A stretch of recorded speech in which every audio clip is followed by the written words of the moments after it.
Free Palestine!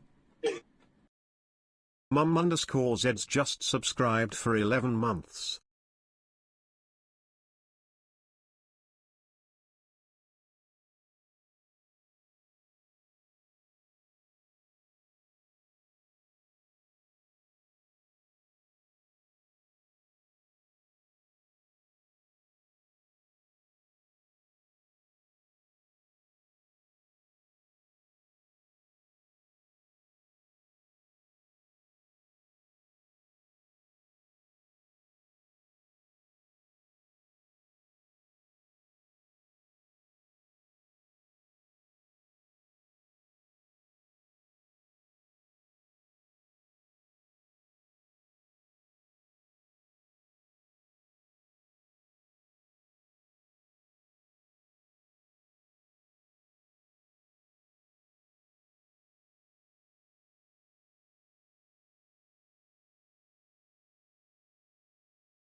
Chat.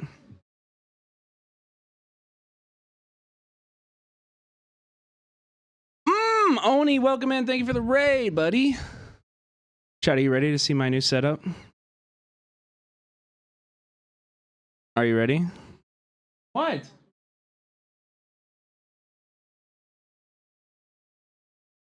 Becca's like, wait, I want to see it. I'm not ready. Wait, from the other room. Are you ready? I'm gonna need a lot more hype in chat for this. I'm not gonna lie. I'm gonna need a lot more chat in here, okay? Wait, Cheesy Bread, why aren't your emotes working? You're subbed. All right, ready? Countdown. Countdown. I brought 20 motherfuckers. That's all I can do. Now, you're capable of much more, Oni. I appreciate you. Thank you so much. You just gotta get there. Appreciate you. Thank you for the raid. Welcome in, chat. We're just getting ready. All right, countdown. 10, 9, 8, 7, 6, 5, 4, 3, 2, 2, 9, 0, 7, 1. Oh my fucking god. Oh my fucking god. Look at it. Look at it. Welcome in everybody. Welcome in. Welcome in. That's right. It's a new place. We're all set up. How's it sound, by the way? Give me some audio cues if I need them. If I need them. But damn, it's looking nice. We got the backlight. Literally, the backlight got delivered 10 minutes ago. I had to set it up a little bit. But yeah, we got the art in the background. It's still a work in progress. Some things will change. Like back here in this area, I'm getting a little buffet table. So it looks like it stops like here, but there's going to be a table here. And then I'm going to put a light source on there so that it's a little bit more lively in the background. So we'll have a little light source in the back, like a lamp or something. We just haven't gotten the table yet. And then I got all my like Reddit shit, gamer shit down here, and that'll go on top of the table. But yeah, fucking welcome. I feel so good about it, honestly. I feel good about it. I think it looks great. Oh, let me give you guys a little tour. You guys want to do a little tour? All right, I probably need to take out the noise gate. Turn the music down a little bit. Let me show you guys some of the art here. So let me see if I can do this from afar with. Okay. Can you hear me? Can you still hear me? Chat 1 if you can still hear me.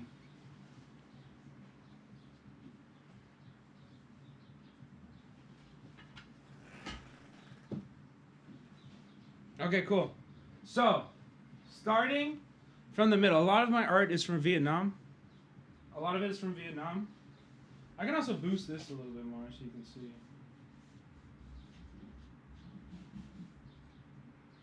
Does that help? A little bit? Maybe? Okay, so we got propaganda posters. Like all throughout. So like this one is from the war. It shows like interracial, multiracial solidarity. We got black, blue, and orange people. Hello. And it says, Dien Bien Phu smashed the old colonialism. We love that. And then we got little small art too. Like this is a Molotov. I don't know if you can see it. Here.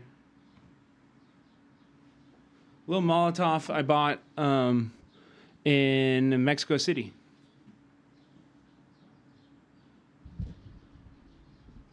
And then we got the old stars and bars, as you will, if you will. The hammer and the sickle. You can see that. And then up here, it's kind of small, so it's hard to see. But this is like a riot cop. With who's like a skeleton He's got like a shield and a baton. I love it. It's awesome. This one is the most special one. And that's why when I hope we can get, like, we'll get a light back here so this one really shines. Because this one's like amazing. Here, should I turn the music off? Here. This one's so amazing. It's by a Palestinian artist who I met doing films for Gaza. So it's the watermelon here. And Sarah Saj, I believe is her name.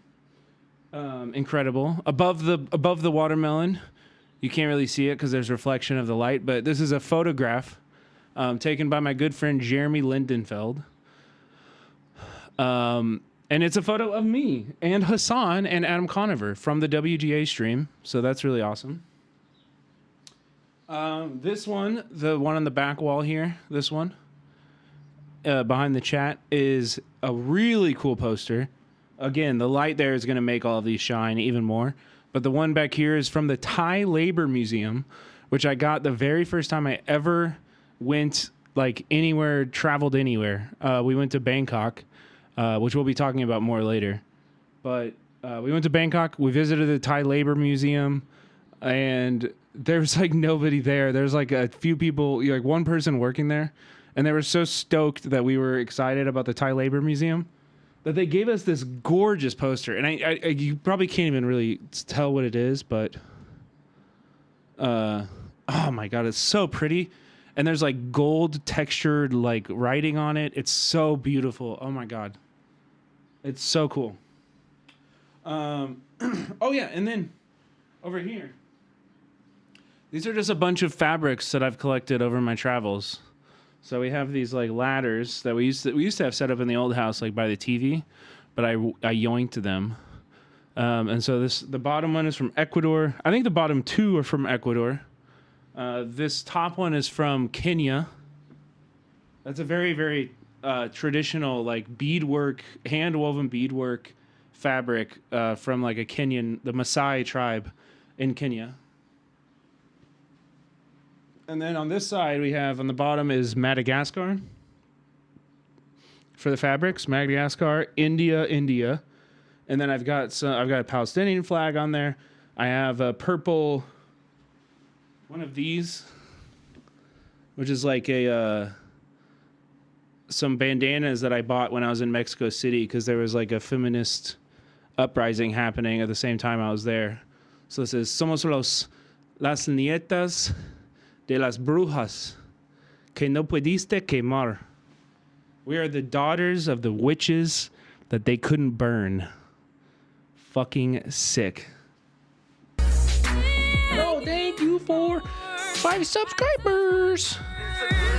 Angry Nimrod, thank you for the 5 gifted. Also, I'm just looking now, but Mums, thank you for the sub. Appreciate gifted that. a tier 1 subscription to username. This is one. You can't really see it, but this one is I bought in Vietnam as part of like a 4-picture set, but the other ones didn't really fit in here, so it's like it's awesome. This is also another like very specialized artwork from Vietnam.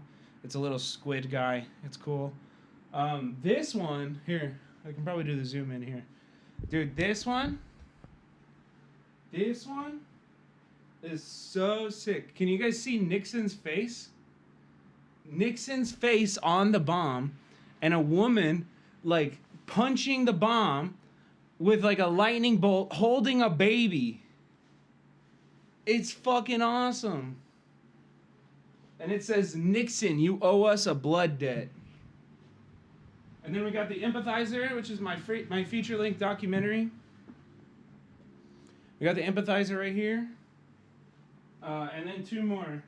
Another multiracial one down here, which you can't probably see, but it's got like fists holding a hammer and sickle flag. And they're all of different colors, showing like international solidarity and everything like that. And then the top one, it says 1975. It's a beautiful illustration. We'll find something. Like I said, this is like a work in progress, so we're gonna get a little like buffet table, like dresser thing over here, and then we'll get something for this wall, for that wall too. So, and then Bomi's bed. So hopefully Bomi will come in and be a part of the stream more. I don't know. I don't know. I don't know.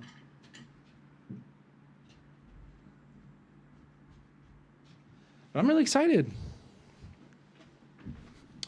I'm so excited. I'm so excited. Well, the Palestinian flag will be great for that wall. That's true. That's true. I thought about that, but I should get a better one. The one I have is pretty wrinkly and shit. It's like all wrinkly and... also, Encampment documentary criticism. Is that the doc that used your footage? Yeah. I licensed them my footage. I actually don't even fucking know if they used it. But we'll get into it. We'll get into it later. But this is the new setup. Welcome! Yeah, do I look professional? Do I look professional? Do you think people will take me more seriously? Because I have a backlight? I'm the only streamer with a backlight. You know what I mean? I'm professional now. Yeah. This is my full-time job. Yeah, no biggie. No biggie. My full-time job. Just fucking doing this shit on the internet, you know? I think it looks good, and it's gonna go well. The disco lights help too. Yeah, those are pretty temporary, but like I said, we're gonna get another light source like back here, a little like, you know, bulbish something. We'll get a light source in that corner. I think that's what, like, the only thing we're missing is that table for this area that I can put stuff on, and then a light source back there. But I think the lighting on me looks great. I just think we need to do a little work on the background, you know? I'm super excited. I'm stoked about it. Molotov lava lamp? Wait, is that a thing? Because that's fucking awesome. Wait, is that a thing? I want that. If that's a thing, I want that. And if it's not, can you make it? That's a great idea.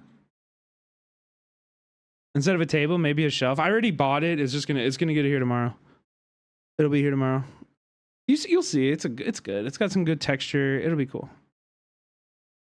And it'll be used as a shelf base. So yeah, wow. It's been a pretty busy few days. Last night, the Empathizer played at Kansas City Film Festival. It was great. It was a beautiful screening in an AMC theater, by far the nicest theater we have ever screened in, which was amazing. And it was really, really well attended. I think we only had like 2 or 3 seats in the front row. Other than that, it was like sold out. Had a few chatters there. Shout out Blasian, T Blasian, what's up? Shout out Tony Toby. Also was hanging out with Tony Toby tonight too. I went over to the festival earlier today, just like an hour ago, to network and meet other people. My screening went really well though. We had a very, very short Q&A. I really wish the Q&A could have been longer. It was like literally 5 minutes long, which was brutal. But I got to speak with some people afterwards. One Vietnamese family, like a young woman, and I believe her partner, and her mom. And it seemed like the younger generation really appreciated the film, and they're super excited to talk to their mom about the project, which is exactly what the film exists for. You know, it exists to like start conversations like that. But the mom approached me afterwards and was like crying and saying how she loved the movie. It was so touching. But she thought that we didn't show the horrors of the Vietnamese like refugee experience well enough. She was like, add 5 more minutes about the concentration camps. And I was like, yeah, we're probably not going to do that. But it was still really beautiful. And then there's also a woman there who was Cuban, who had a lot to say about the film. And I mean, loved the movie. But she was like, I just can't believe that there's a communist country that's doing well. And I was like, China? I was like, have you heard of China? You know? And she was like, oh, well, yeah. And I was like, yeah, that's just 1 billion people, but whatever, you know? I was like, China and Vietnam are doing great. I was like, it's crazy what like not being entirely cut off from the global economy will do for you, you know? So I don't know. It was kind of funny. I had to navigate those things.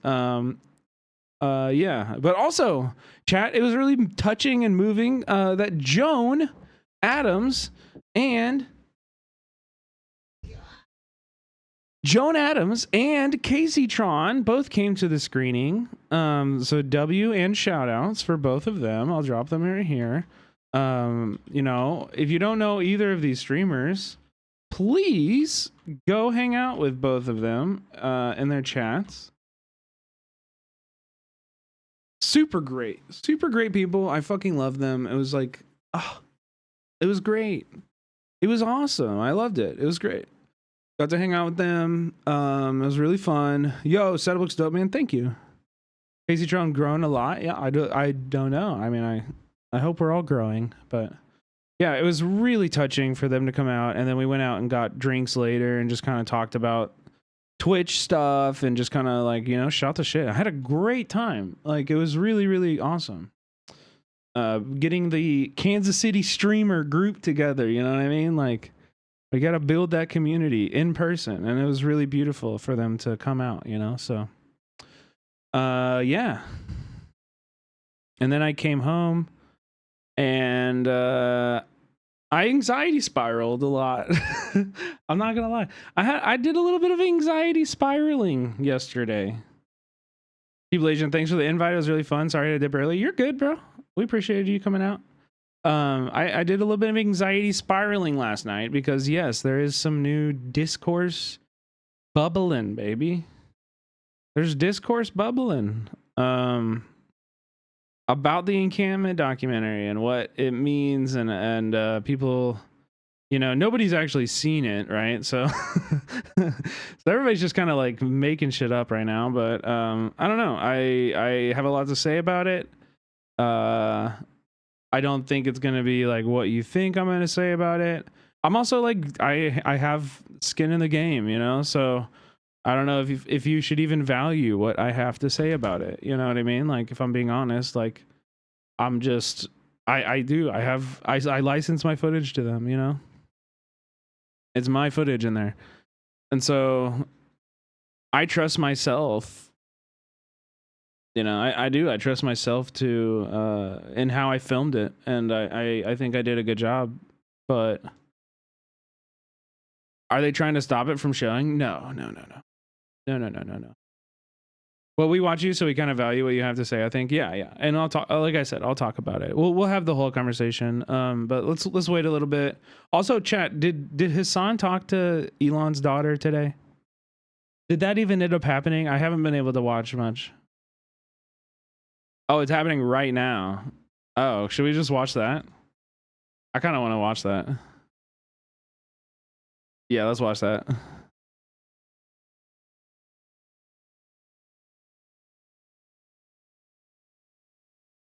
They were making like really bad choices. I don't know. I wasn't there, but yeah, no. And then they also hosted. How long has this been going on? Musical.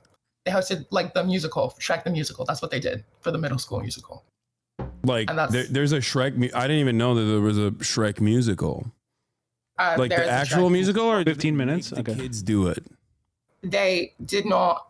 Well, it's like an actual musical. They like put on like a middle school production of Shrek the musical, and that was the last time I went to that school. Wow. You were like, I'm out. What did you play a character? That was after I left. Did you play? I didn't leave my choice. I was fucking 10, but wow, you could be 10 and be in a musical for the school. I mean, I was not. No, it was for the 8th graders, and I left in like 4th grade. You could be the gingerbread man. It was like 3 years after I left. Yeah, you could be the gingerbread man when you were there. No, not at all. Are you interested in musicals? I listen to some occasionally. Okay. Are you interested in musicals? Everyone thinks I'm a is a question that he thinks is relevant. Bro, what? You like it happens. Okay, so you move on from Merman, you go to another school. I suspect to see it another one of these like for those of you who don't know, because like LA is very unique. It's so much worse than what you think. Whatever you think, it's so much worse. Oh, okay. I don't know. I don't know. Yeah, I will say, like, I, you know, I'm a big fan of Hassan. I think he does great work. He is incredibly awkward during interviews. Like, I think he'll get better, but like he has like no riz or like awareness of how to like talk to people. For lack of a better word. Go pee. I do. Just a sec. Go I pee. had to do an IQ test. Go piss, girl. Test, and I'm pretty sure the only reason I got in was because I was like obsessed with fucking geography, like insanely obsessed. And they had like a wait, Cheesy Bread, are you talking to me? And I'm pretty sure that's the only reason why I got in. But Okay. Is my audio okay, Cheesy? But yeah, my middle school, Google Ad Astra Los Angeles School. And I'm going to use the restroom while you deal with that. All right, go piss, girl. Go piss, and then we'll continue this conversation. Okay, yeah, don't bring the phone with you. Okay, I'm gonna turn off the call. Also, I think the questions he had planned were too Elon centric. Oh, okay. Was so he already went through the Elon questions? Astra School. Why did you say that? What do you mean? Dude, it's on her phone. What if she accidentally fucking brings it along with her and then I'll get banned?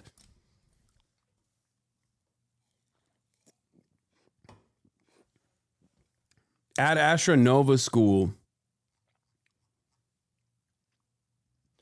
I don't think she's. She said she didn't want to talk about him. I don't think she plays Fallout New Vegas, chat. New streamer room looks so good. Thank you. Thank you. Look, full cam. Hey, hey, hey, we're looking good. Hey, we're in the light. Hey. I'm really happy with it. I'm really excited, actually. Possibly the most exclusive school in the world.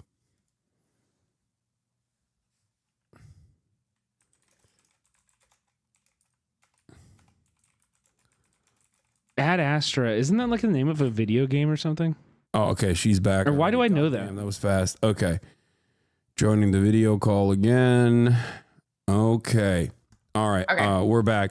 Sorry, I wanted to make sure because sometimes when I have guests on, especially It's a movie, yeah, with brains Brad like Pitt. yourself, Ad Astra with Brad they Pitt. accident like I didn't want to have your camera on, you know what I mean? While you're Oh yeah, away. 2019. Fucking, I didn't see this movie.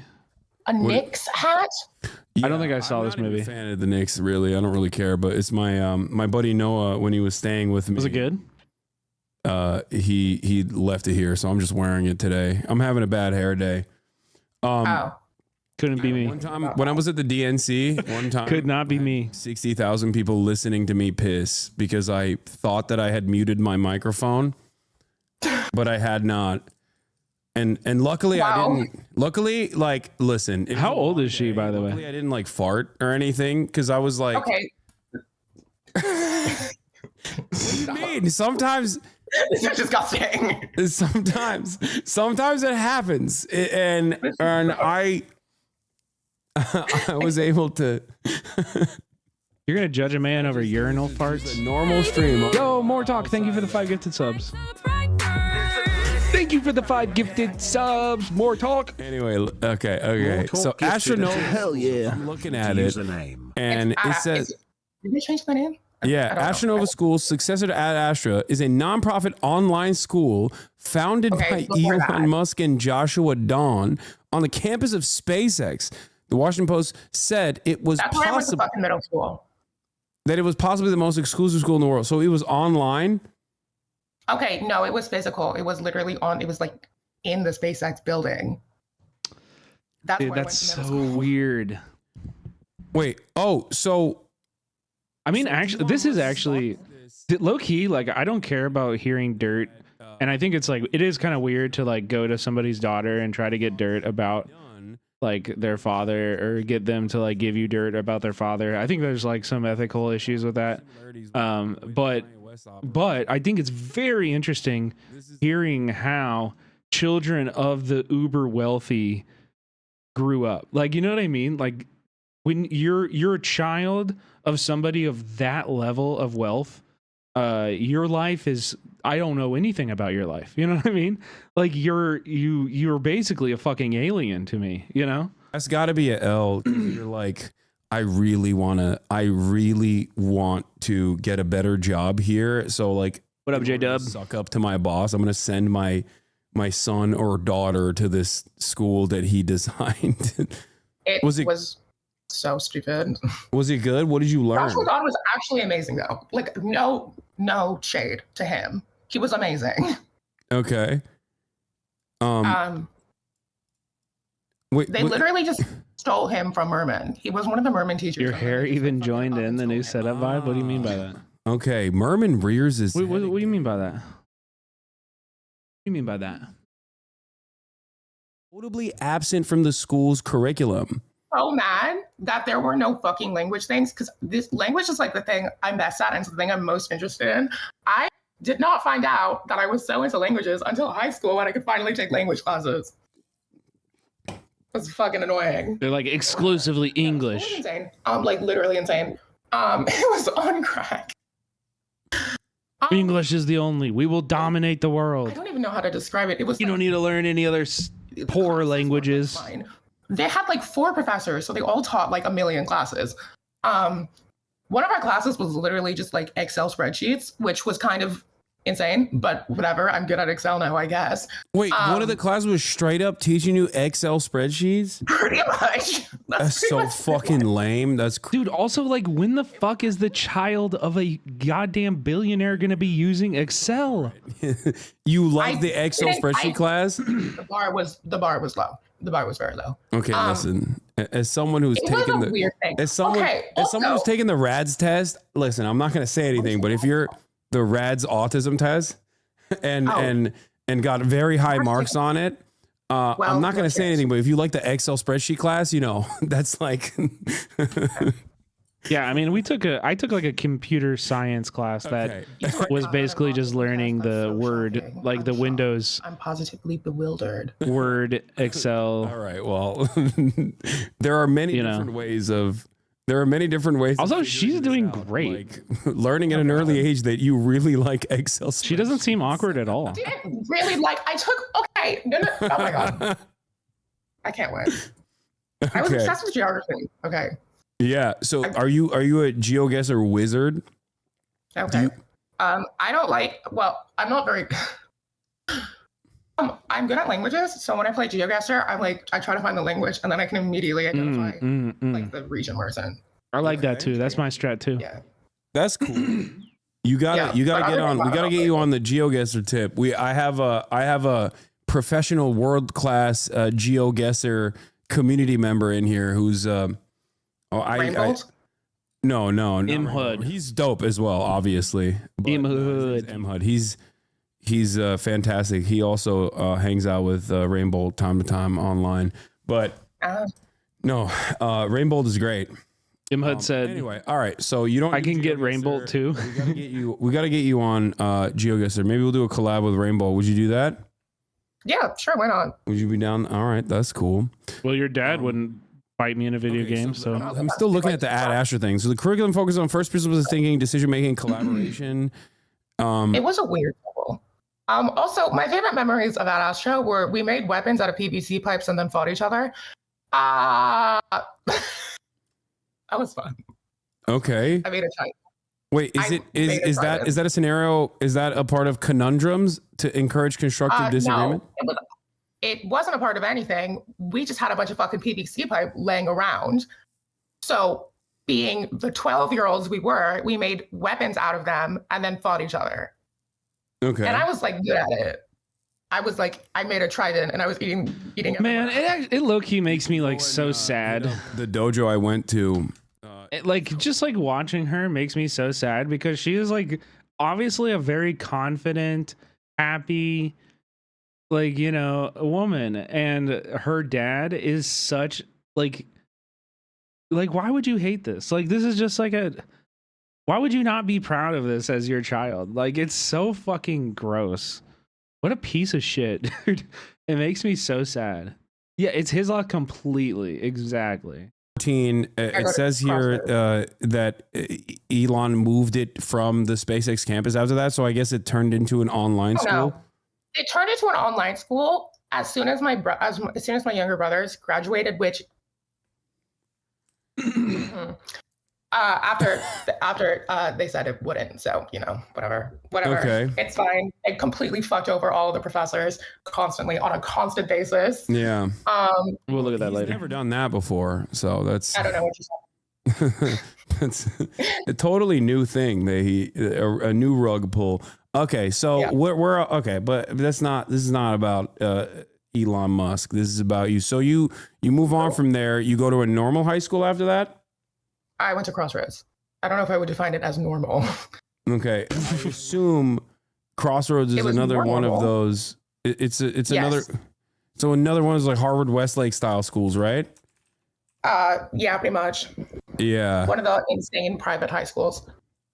Yeah, those are the reason why I was explaining this. The reason why I was Wait, explaining chat, this should to we watch? chatters is because they don't Ooh, understand, you know like, what we should watch? These are basically like farm programs where Whoa, a big. I don't think I'll be able to stream. Maybe we should watch it tonight. The children. Uh, Yeah.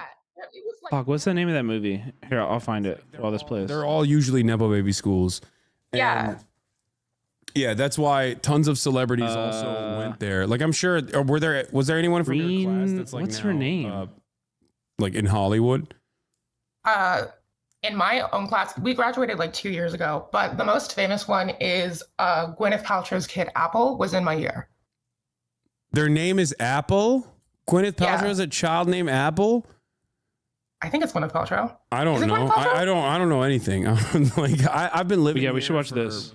I've been living in LA for like 12 years. I think it's Yeah. been. She And I got in don't- a scandal because my friend texted me this. She went to this like basically Nepo baby ball and she wore this super fucking expensive dress and then didn't wear a necklace. And I don't know why I'm talking to you about this. You look like that. You would not understand. But What the fuck? I can understand. How dare you? okay, well, she wore this like gorgeous dress and it like framed her like this area, like upper chest, like framed portrait, and it was just blank. There was no necklace, and she was supposed to wear a necklace and then didn't wear the necklace. Okay, we should watch this. And that's how you Maybe we'll watch this tonight. We'll do movie night tonight, and we'll watch Generation Wealth, which is a film by Lauren Greenfield, who's an amazing documentarian about the materialistic, image-obsessed culture of like very, very, very wealthy, like the children of extreme wealth. It's actually good. It's very good. Maybe we'll watch that tonight. God. Why I is forgot this a about news article? Wait, hold on. I'm gonna share my screen with you Oh my God. so you can I'm see sorry. what I'm so you can look at what I'm looking at. Hold on. I did not mean to expose you on his obvious stream like this. I don't think Apple is a big fan. I suspect that she's Fucking not. God. Is this it? Yeah, she should have worn a necklace, and then she didn't wear a necklace, and it bothered me. Damn, you held this with you. This is a year long. She said she should have worn a necklace. It wasn't a year Like ago. 4 months. Yeah, it's not. Yeah, no. You saw that and you were like, that girl, that The dress was deserves a gorgeous. necklace. No, I was literally like drunk ranting. I can say that. She Drunk is ranting right. to my friend about this because time zone difference. So when she was texting me, I was By the way, like, how oh my old God, is this like Vivian? Saturday How night. old is she?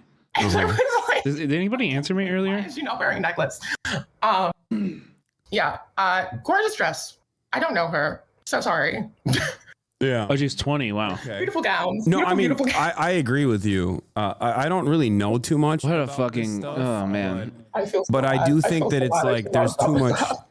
There's too much negative space here. Like it's like Truly it's his wide loss. Open. Yeah. You pop a big chunky necklace there potentially. All right. Yeah, Yeah. Apple's not here to defend herself, so it's inappropriate that I'm we're. so sorry, Apple Martin.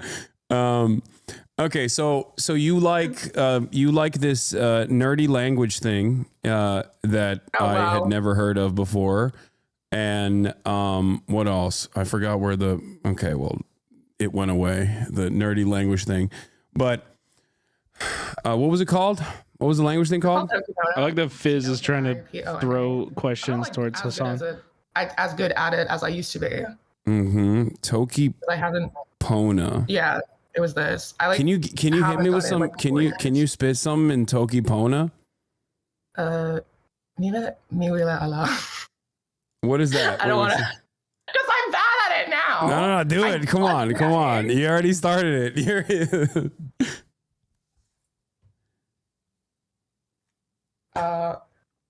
Tokipona. What does that Great. mean? It means I can't speak Tokipona. Oh, okay. I thought you were saying some messed up things. Okay. Tokipona? Wait, are there curses in Tokipona? I want to learn Tokipona. Where is it spoken? Uh-huh. Okay. What does that mean? What does that translate to? It's like, it literally just, it's like, okay, it literally is just the curse word. It doesn't really translate to anything in particular. It's just like the curse. Oh, so you don't stub your toe and you go, Pakala. Well, I mean, you wouldn't, because that'd be weird because it's not a real language, but allegedly, yes. What's the practical utility for this language? There isn't one. Oh my God. This is just like weird nerd shit. That's awesome. That's okay. That's cool. Are you into fashion? Interesting. Allegedly. So it's designed to be easy to learn. Like you were putting that shit on the Teen Vogue. I'm gonna pull it up. It has like 100 words. Wow. Yeah, don't be embarrassed because we're now looking at your Teen Vogue article, but Interesting. because I know some people cringe at that sort of thing. I mean, I look amazing, so Yeah, I'm not True. You had that Aura-Lee shit on. True. I love Aura-Lee. It's a great brand. Yes. And then that was literally on the sidewalk, and people kept walking by and looking at us. yeah. I mean, obviously. it Like looks this was cool. literally just on a random sidewalk. Fashion. That's just you're fake I'm not, on like that. not into fashion. I mean, I make little fashion looks with my friends, but like I'm like okay at it. I wouldn't. What brands do you like? What brands do I like? My favorite brand is Schiaparelli because I think they do like really interesting things. They always open up Couture Week, and it's like for a reason. They have this like really like structural motif going on. And it's like always so cool. Ariana Grande recently. I love that she's like, yeah, I'm not into fashion. Ariana Grande. No, and here's my favorite thing, and their structural critique is so interesting. Like, yeah, I do have a lot. You're of very dudes into in here fashion, for sure. But no, this is there's a lot of ladies in here, and this is all jokes aside, is a very queer community. They're gay as fuck in here. Okay, so okay, fair enough. I've seen your Twitter profile picture, so like I'm like, okay, that makes sense. What? I'm showing a little pit. What's wrong with that? Yeah, it's sometimes I think about changing it because I'm talking about like gruesome shit that's happening around the world. Bro, or, what is this emote? Like fucking quote tweeting me, and then it's what just like, in the fuck is this emote? Gosh. Who did this? With Bernie Sanders, and then their account is like retweeting. Who? Weird. God. Okay. I don't know why I brought that up. Site-wide ban. I'm no longer an abolitionist. I'm no longer an abolitionist. And it was literally so gorgeous. It was like the shape was like this. Furious on W. I disagree. But it had this like flat out and then this like tool bottom, and it was so fucking gorgeous. Like when she was walking, it literally looked like she was like floating. It was so good. Is it? I'm gonna stop talking. No. First of all, I mean, this is great. I don't think this is silly at all. She's gorgeous. People have one big question about Ariana Grande's floating Oscar dress. This is it, right?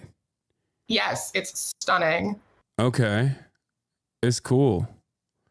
What is it? What's the? I don't understand this. Sorry. No. I get it. It's cool. I like Whoa. it. Is this That's also a crazy dress? This is Schiaparelli as well. Still gorgeous. Hold up. I'm going to look this up. I'm going to look their Instagram up now. Let's take a look at Schiaparelli. Wait, they don't. Okay, these belt buckles these are sick. Schiaparelli is like insane. They have like the most insane runways. Oh my God. Yeah, these are gorgeous. We love them. We love Wow. These are beautiful looks. Okay, no, I vibe with this. This is chill. Yeah, this is very cool. Look at that one. Oh, I don't know where I'm pointing. You can't tell what I'm pointing at. What, this? Top left. No, top left. Oh, that one. Yeah, that's insane. That's crazy. Yeah, she looks like an Elden Ring artifact or something. Yeah. I haven't played Elden Ring, but it's all good. Yes. Ask your dad about it. She looks like she'd be out of a video game. Is what I meant. Yeah, I see that. Yeah. Okay. So you like fashion? I don't know why it took. Yo, you that Bearcilium, long thank you for the to tier like 1. fashion. It's not embarrassing. Okay, Like, sure, I like fashion. what's wrong with you? You don't have to be embarrassed by that. You like it. You like Schiaparelli. Bearcilium just subscribed. Great. We're learning new things. about Someone in main what chat else? said, What I'm else do you sucking like, dick right Susan? now. Yeah, right, L. I'm sure it was just random someone and not you on your alt account. Make Yeah, yeah. That's one of my favorite. Very likely I think story. Martinez- I totally believe you. Alexander McQueen is really good, but then obviously for me, I don't think you know this, but they changed creative directors, and then it's not considered as good anymore, which I kind of agree with. But yeah. Alexander McQueen changed creative directors recently. Well, not recently. W Like, Cinema I'm Marxism. pretty Who sure is that? it's- Blue Wave. Wait, what? Rest in peace. Mhm. What are you doing, Lou Wave? Yeah. Okay. I see you. I'm saying you know ball. Snipe that. So Ball. you know, ball like you know ball. You know what you're talking about. You go Okay. to the ball Cool. It's just a term. It's just a phrase Ball? of that you made up. Like a literal ball. BALL. Like, yeah, no, bitch, I know how to spell ball. Yeah. Like, oh my god. Is this Like I went to the best schools that money can buy, bitch. I don't think so. Is it straight man lingo? Am I crazy? Ball? Yeah, that's straight as fuck. Like it's like saying you know basketball. I don't even like basketball like Bitch, that. I I don't think know the you're rules of a bigger basketball. boomer than me. I will say.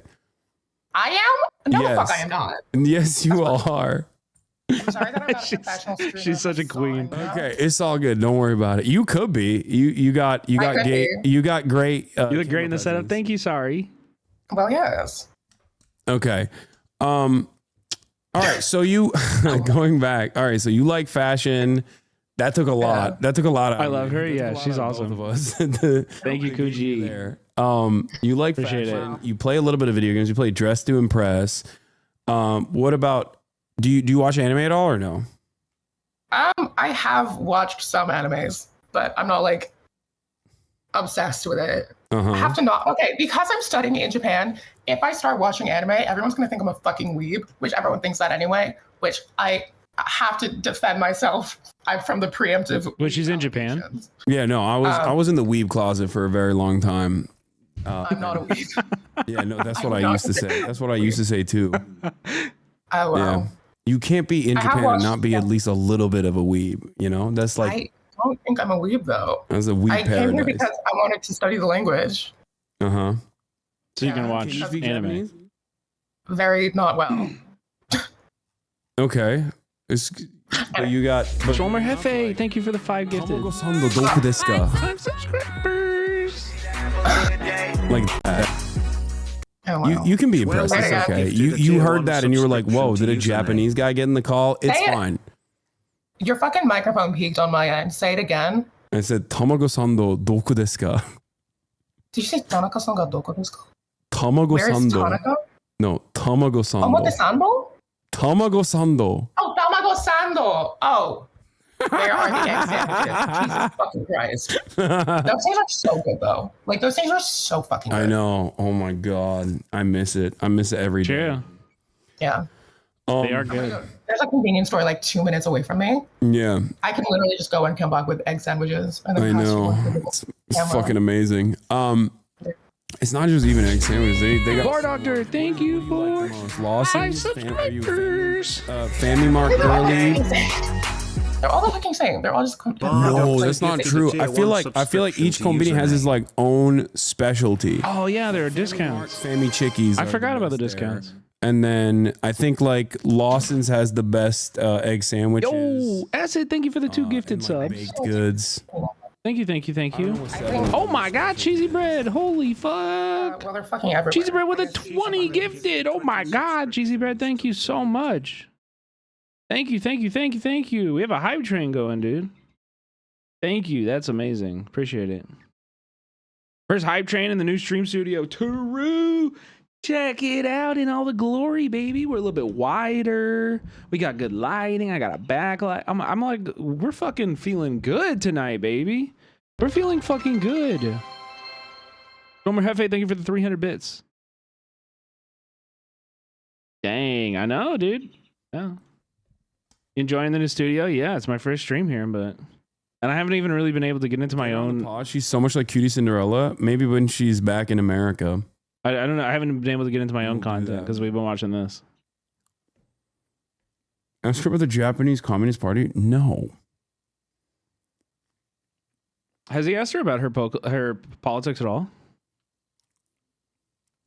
Okay, I'll ask her about K-pop.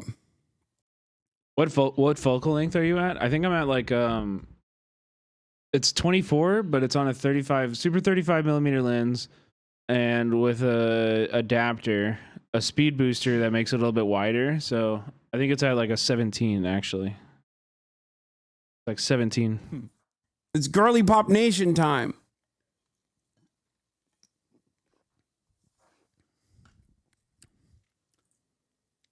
Okay, should we keep doing this or no? It's kind of interesting, but where does she go? I feel so fucking old. She's so much cooler than me. I mean, I am old as well. Don't worry, chatter. Bathroom again. Oh, she's doing Progression coke. of time. It is what it is. Oh, okay. Oh. Okay. All right. Calling back. She back. I've heard about politics. All right. I don't care about politics. Yo, Acid, thank you for the gifted to Kami Lasagna. My apologies Gifted a to tier Apple one Martin. She subscription seems to like a Tommy lovely Lasagna person. I underscore. did not mean to come for her that hard. It's too late. You. Oh wait, I can hear myself now. I don't know what happened. Oh nope, I'm Oh, good. shit. Never mind. No, it's good. It's fine. Okay. Wait. I'm sorry, Apple. I did not mean to come for you that hard. You should have worn the necklace, though. I don't know. She seems like a lovely person. I talked to her like once. Okay. Did someone give me a redeem is great? Yeah, people usually do it too. On the So verge of an eating disorder. we are a communist stream here. So if you're down on your luck or having a bad financial month, somebody can step in and usually somebody will help you out. Usually somebody will. Your experiences. We look out for each other. We talked about high school. So then you leave high school, you go to college, and you're studying you're studying abroad in Japan right now. Is that like Yes. you're just like permanently in a Japanese college? That's where you're going to school? Well, yeah, pretty much. Okay. And that was because like what was the reason? Why Japan? Okay, so I was in Quebec. Chat, look what's back too. God, New room, but also I'm not in my parents' house. So it's back, baby. The fucking bubbler, baby. We got it back. Family. But I was studying like modern languages there, and it was French, Spanish, Japanese. But then I was like, if I'm studying Japanese, I might as well transfer to a college in Japan so I can get immersion because it's way harder than the other two languages. And then I'm just here now. So yeah. I feel like it's smart. Do you feel It's curious to see what a Nepo baby interview is like. I mean, honestly, is she still a Nepo baby? She's estranged. of No. American politics? Or Like, it's not like she gets no benefits from No. her father, but my proximity to it. No, I understand. Yeah. Distance. So speaking of that, so you're a somewhat famous, I would say, queer person. yeah, I kind of feel that way living too, in Scott. Japan right now. Right. And Not like us. Anonymous, thank you for the gifted to Alan Glover. King Henry with the 5 gifted. Thank you. Not, it's a part Let's of go. your Keeping the hype identity. train It's going. something Appreciate that, King Henry. Carry around with you everywhere you go. And I just am a tranny. You can just say I'm a tranny. I mean, you can't say that. I can say that. no, that's not even what I was implying. I'm not even talking about that. Like I wasn't trying to be like politically correct. I don't. No. That's fair. I I've was never seen you try to be politically correct. Didn't you get? I feel like she gets more benefits from not associating with him. I guess I'm white, so I'm allowed to I don't say think I'd it, say but that. people I got banned for saying cracker. I call someone a cracker bitch. No, I mean it's not. Yeah, everybody. No thoughts again. Thank you for the gifted. They capitulated to the fucking weirdo fascists online who were brigading to be like, oh my god, I'm so offended. I'm a white guy. I think emotionally, you're probably right, Soren. Like, she's probably much better off Loud is what they were saying. not associating with him. Yeah. You know, Those guys are making good especially points. because the reason that she's Let's not ban him. the reason that she's estranged is her identity. So she would have to deny herself who she really is in order to reap those benefits. because, you know. Diana with the 5 gifted. Thank you. Nabisco is the I love you all. Thank you so much. the larger corporation that owns Wheat Thins and many other cookies and snacks. They Like gave you crackers? That's fucking hilarious. they sent me crackers and a pass, like a cracker pass. I don't even know where it is. I've lost That's it. kind of amazing, I will admit. Yeah, so it's that brand safe. It's that brand safe for me to say it. It's not like a real thing. I hate the snack. I almost said I hate crackers. I mean the snack. No, you're white as fuck. You can say it. Don't worry. I'm literally like translucent. Yeah. White. No, but anyway. the reason why I was talking about like American brain rot and whatnot is like I want to hear your experiences about being visibly trans online, and I don't mean that like no. I'm not denying that at all, Angry Nimrod. A famous. I'm not denying that at all. Online. She's definitely benefited a lot from it. I'm famous. I mean, how could you not? Yes, exactly. Whose But I also don't know if we should like hold that against her. Front of the anti-trans agenda. She didn't have any choice in that. Alongside this administration that's doing like horrible, awful shit. Like how does that make you feel? How do you feel about that? God, what is there to feel about that? Vinzi, that's true. Also, I think we are going to watch that documentary tonight. After this convo, I actually feel like it'd be really prescient, and I want to watch it. It's a really good documentary. Lauren Greenfield's work in general is like something that I think would really, really you guys would benefit from in this stream. And I don't think we've ever watched any of her films on stream, so we'll watch that tonight. We'll do a little movie night because I can't stream tomorrow, so we'll do movie night tonight. Palestine, being Muslim, having a name like Hassan and shit, like it's. But I've like being a woman online already. Not to come across like Mr. Male feminist here, but like from what I've seen from my friends in this industry, being a woman online is like automatically you're getting a faucet of endless hate. And then also from my trans friends, being a trans woman online is like doubling down on that. And then on top of that, being a famous trans person who's, it's just, it's gotta be a lot. And, I feel for you for sure, but I just meant like overall. I'm not a fan of anything connected to Elon. She's not. How the fuck did this happen? She's estranged. How did she's literally not connected to him anymore. What was the transition for your dad? Like, I feel like she made the decision to, like, she could have either kept the money and like lived as an egg and denied herself the euphoria of living as a trans woman as she is now, and she chose the opposite. She chose to validate her own, experience. Yeah, we're not our parents, and like she has like continually made choices that are against them. Like, I don't know. I don't think you should hold Elon against her at all. At all. Calm like a Tom with a 10 gifted. Thank you. I appreciate that so much. I know exactly what you're talking about. Oh no. Oh. I loved his music at the time. I was so mad. Okay, that's brave. That is very brave of you to admit that you liked Boy in a Band's music at the time. I was 10. Okay. Wait, we got to pull it up. Hold on. Let's react to it. Hold on. Yeah. What the fucking playlist look like? I don't even. This is actually super cute. I was never told what laws there Hi, are. I'm Dave from Boy in a Band. Sometimes you come across people who completely change your perception of what a human being is capable of. This is so cute. God, I cannot believe this is the most transphobic thing I've ever done. How is this video so? God, if I ever get sent to Guantanamo, this is what they're going to torture. I told you. I actually don't know. I have no idea who this creator is even. This is LGBT activities right now, okay? Lock in. I live for the messiness. This is crazy. Oh my God. Hassan, I have a question. What's up? Go ahead. Were you ever told what laws there are? He's gonna cook. He's gonna tell us. My favorite Boy in a Band moment is when he was like, I was never taught how to do taxes in school. That's another big video of his, but you probably like that one because you said you were a fan. Okay, he had the song with Odd Ones Out. That's his name. And it was cute. For like, I was not 10. I think that was not 10 years ago. That was like 6 years ago. That was cute. I listened to that song. It was cute. It was fine. It was whatever.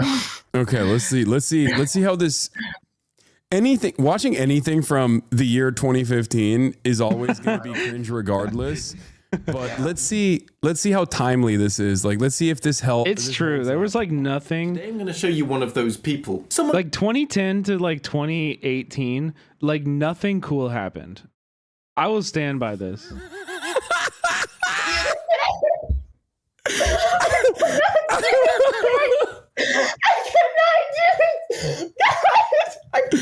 Wait, this is so cute.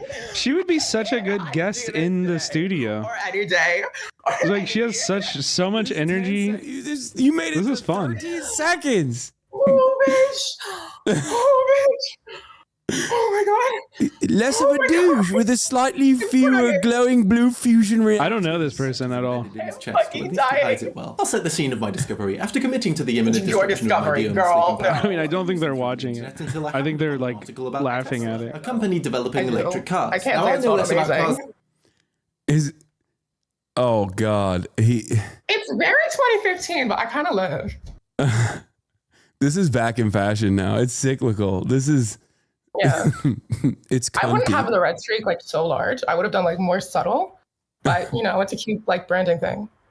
Than I do about spotting continuity errors, but this article mentioned the owner of Tesla had just been asked if he would pay for a museum of the company's namesake. Nikola Tesla, an inventor who is as badass as he is dead. The owner of the company gave He's shocking. He's shocked in real time. He saw Nikola Tesla. He's like, ooh, $1 million to fund the museum, and I thought, that's a lot of money for a random internet publicity stunt. This guy seems freaking cool. I wonder what other cool stuff he's done. Oh wow, his company has forced all the It's also like, manufacturing companies Jumping towards off the bridge. practical. I'll never be able to watch videos from this era without like immediately noticing the like crushed blacks of like Canon DSLRs that everybody was using back then, and like this very specific, like this is such a like film school look that everybody was putting on everything. It was just, I don't know, it's just the images of the era, right? Because we didn't have access to like actually good cinema cameras. Digital cinematography hadn't come that far, you know. Reform that thing. It's a fucking marketing scheme that everyone somehow falls for. Fell for. This is my native language, I promise. That everyone somehow fell for, despite being like debunked by a fucking Google search. Like, are you serious?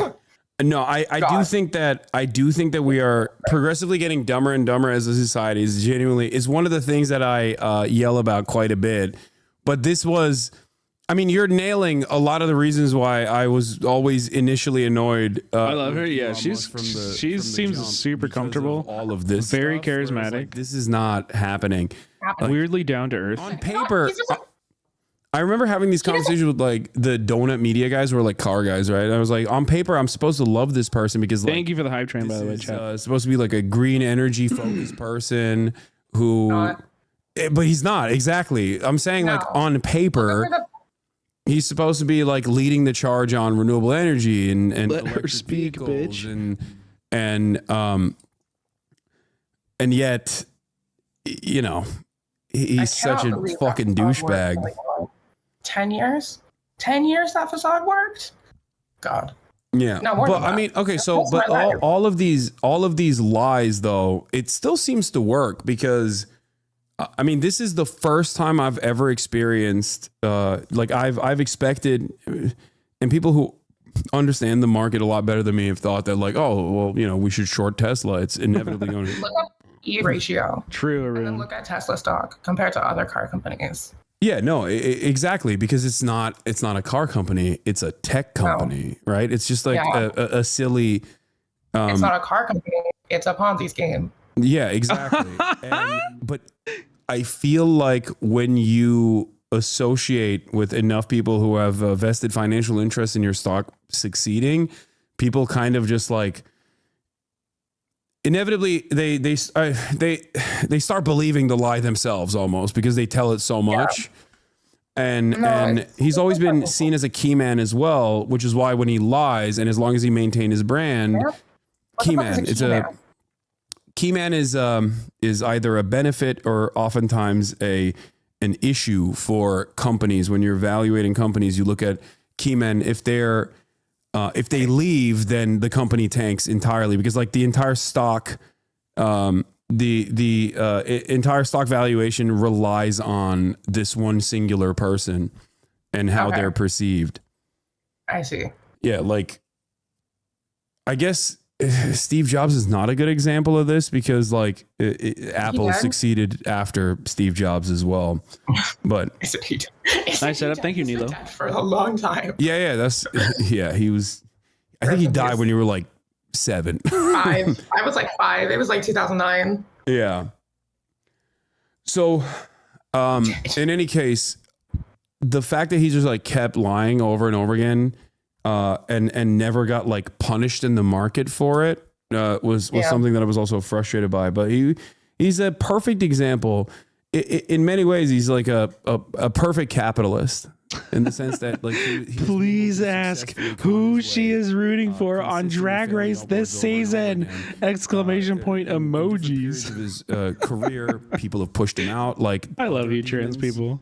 Other sociopaths like fucking Peter. I love you guys so much. Of PayPal, and then him still getting a shit ton of money off of that, and then becoming an angel investor in like all these other projects, has allowed him to capitalize on the Silicon Valley explosion, but never because of like his personal ingenuity.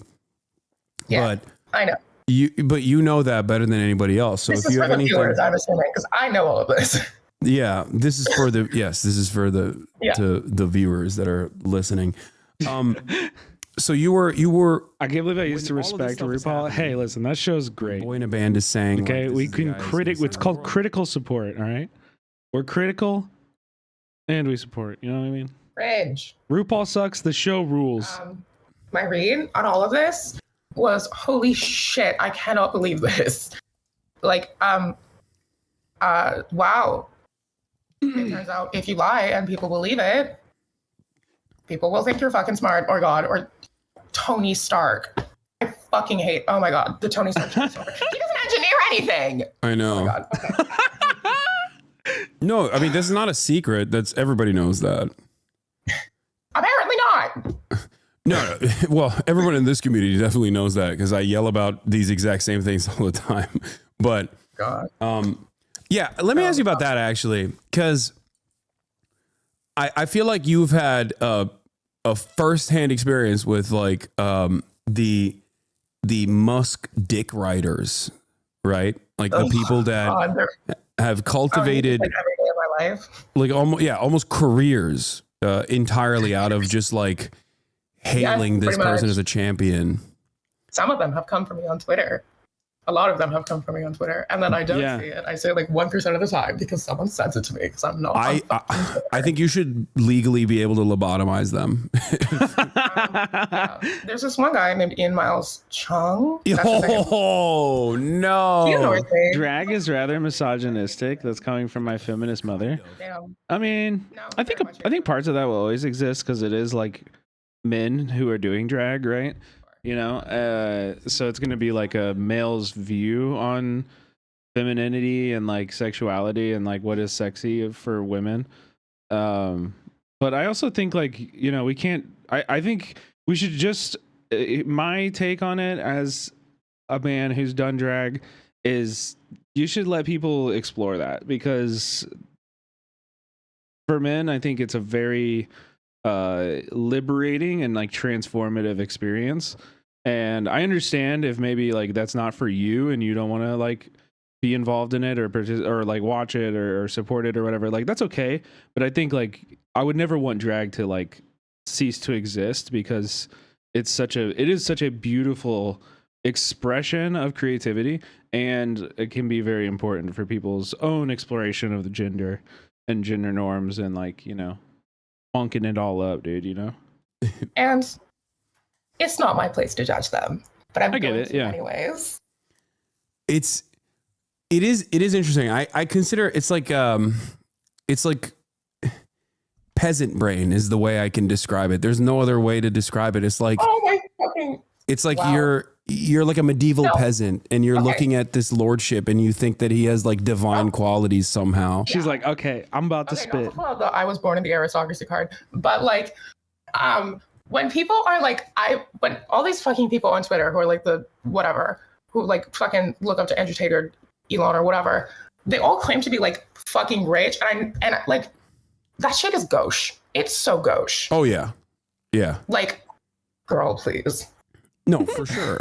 But it works because other people who have even less than those guys will look to that and go, "This is aspirational." Like That's this it. guy, this guy's a Bugatti. Like 100%. I can't even imagine having a Bugatti. 100%. That is it. And this is the secret to Trump. This is why Trump is so gosh is like wealth without class. You know what I mean? It's like Vegas. If you've ever been to Vegas and you see like gold everywhere and like everything is just like expensive for the sake of being expensive, you know what I mean? Like that is I think Hassan is exactly right that rich people do this partly for themselves, but they do it to appear rich to poor people. Like the point of it is how poor people read that. You know what I mean? And the point of it is for poor people to look at it. It is so much of as a performance. Yes. Like it's like a demonstration of superiority in a big way too. Like, I don't know. He's 100% right. And also this is why Trump speaks to working class people so explicitly and so well, because Trump is the golden toilet guy, you know, and he is the person who is like, you know, like the embodiment of a Vegas, like gaudy, like gauche, you know, like kind of shit. Like, I don't know if I want to click on this profile because there's like, oh, there it is. Yeah, I think it's like a troll account. Photoshop. This is Photoshop. I think it's like, I think it's like he's like a white nationalist troll account. I'm pretty sure. Like he presents himself as like a white nationalist, but he's like, yeah, I think he probably is. Picture. There is no way. Yeah, gaudy is similar. Yeah, some people do look like that. Some people do look like that. Look, you can look like anything as long as you have a good style. Nothing about this says good style. True. Oh, people keep asking. That's wise. How much would you say Elon Musk works every day?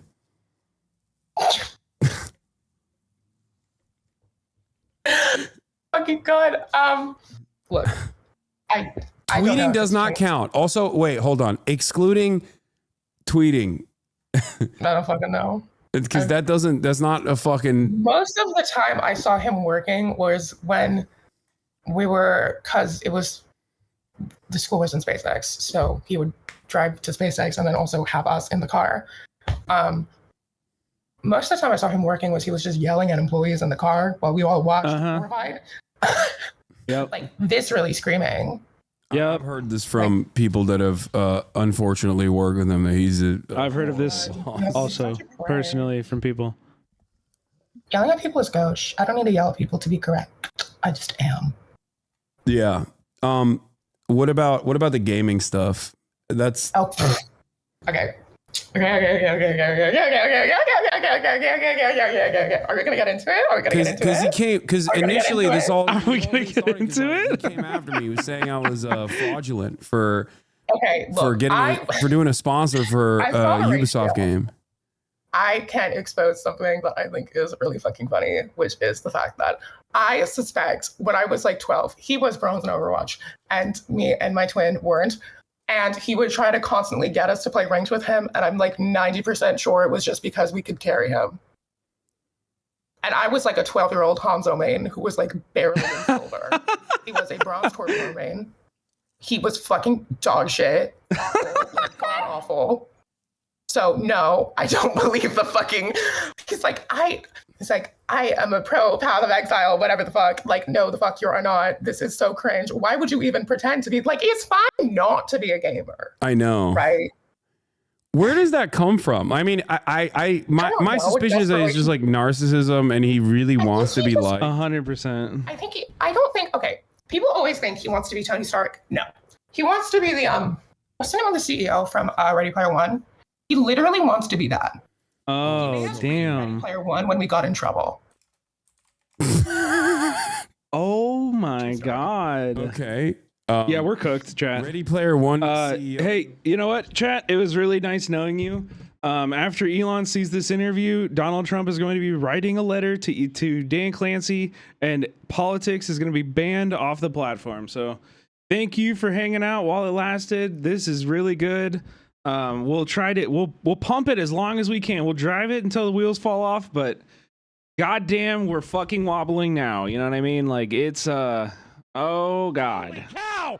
Bread, absolutely enough. About Tree 50, thank you for the tier 1. Way more than a year ago. So like Remember, this conversation is taking place in front of like 40,000 people. No, that's free keep guy. forgetting that.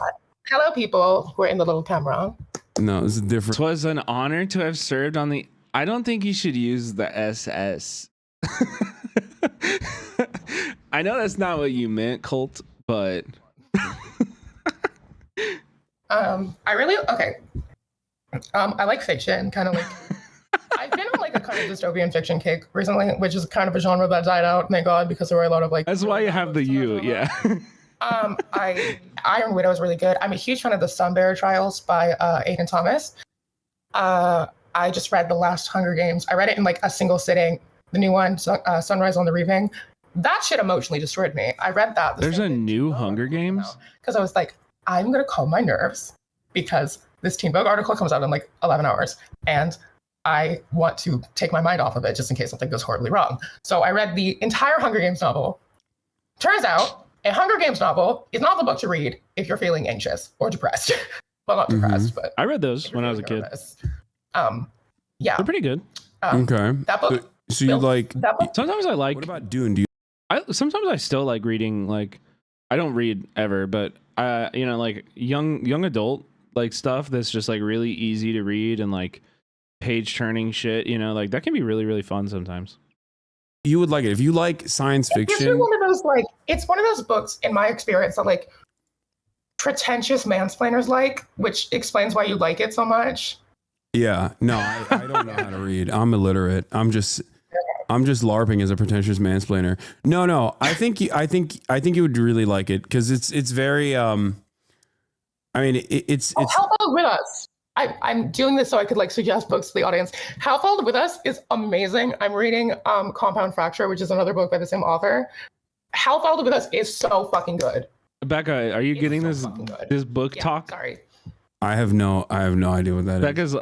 I'm cooking, so she can't chat right now. But a kill shot that you took of me calling me a pretentious mansplainer. I read that one. Yeah, I figure you might have. The reason why I said Dune you'd like it is because it's like it is an inspirational work for a lot of like science fiction literature and science fiction movies that came afterwards.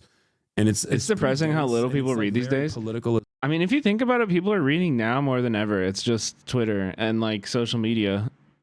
It's just not like newspapers or books. You know, the form of reading probably changed, and I'm not saying that's a good thing, but I think people are reading more than ever before. Like people are actually doing the act of reading something more than they ever have. Okay. Yeah. Also, if a book has like fiction is dead. Books.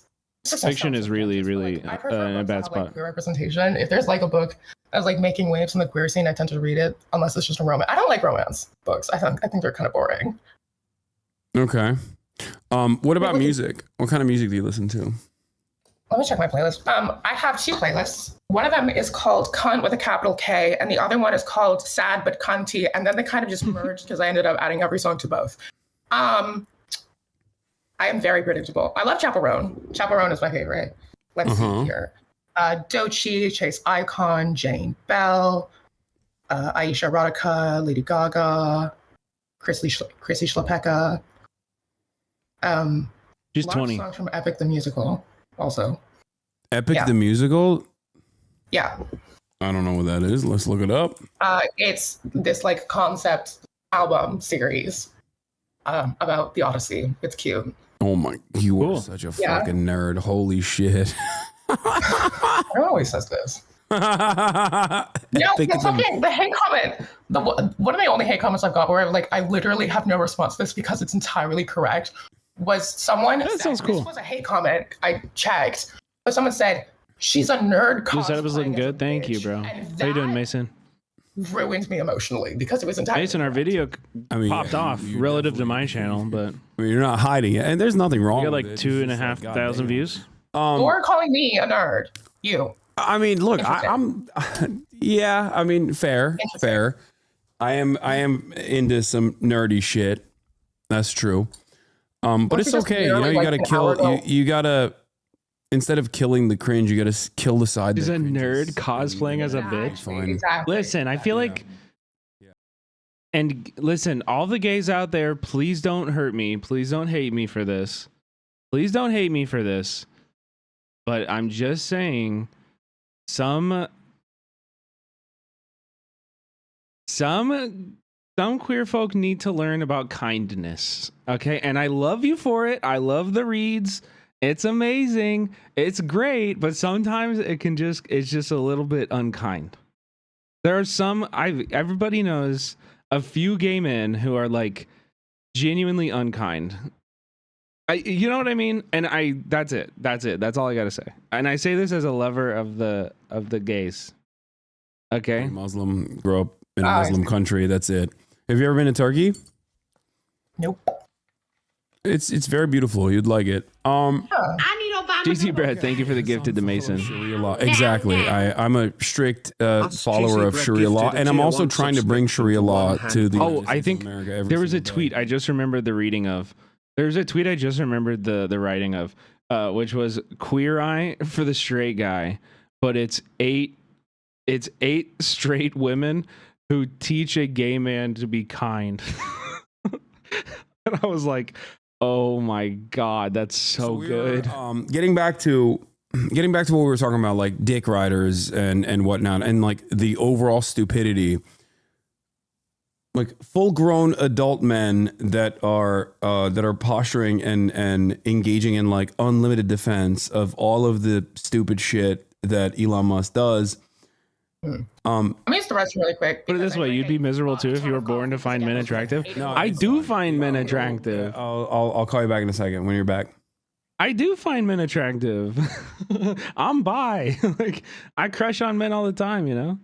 But damn. She is going off camera a lot.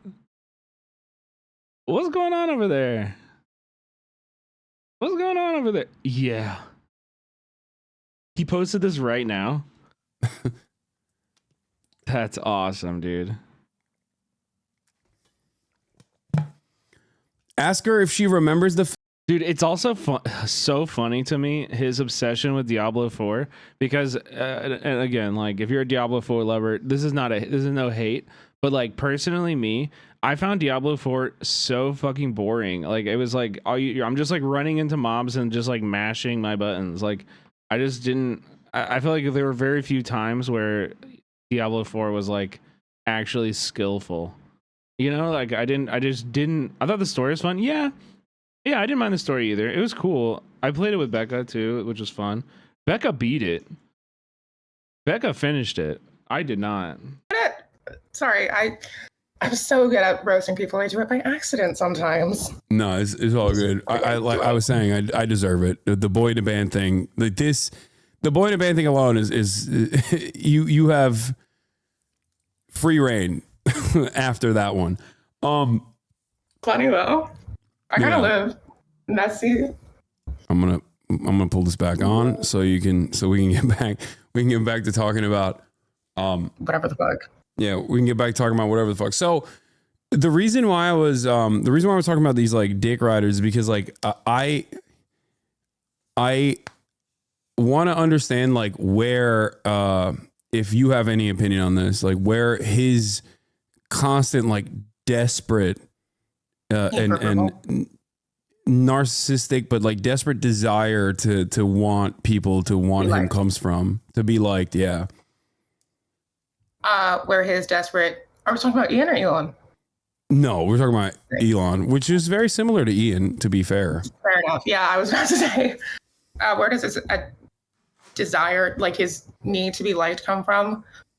I don't fucking know. I'm not a psychologist. Being an insecure little buffoon is also kind of, you know, some people deserve to feel imposter syndrome.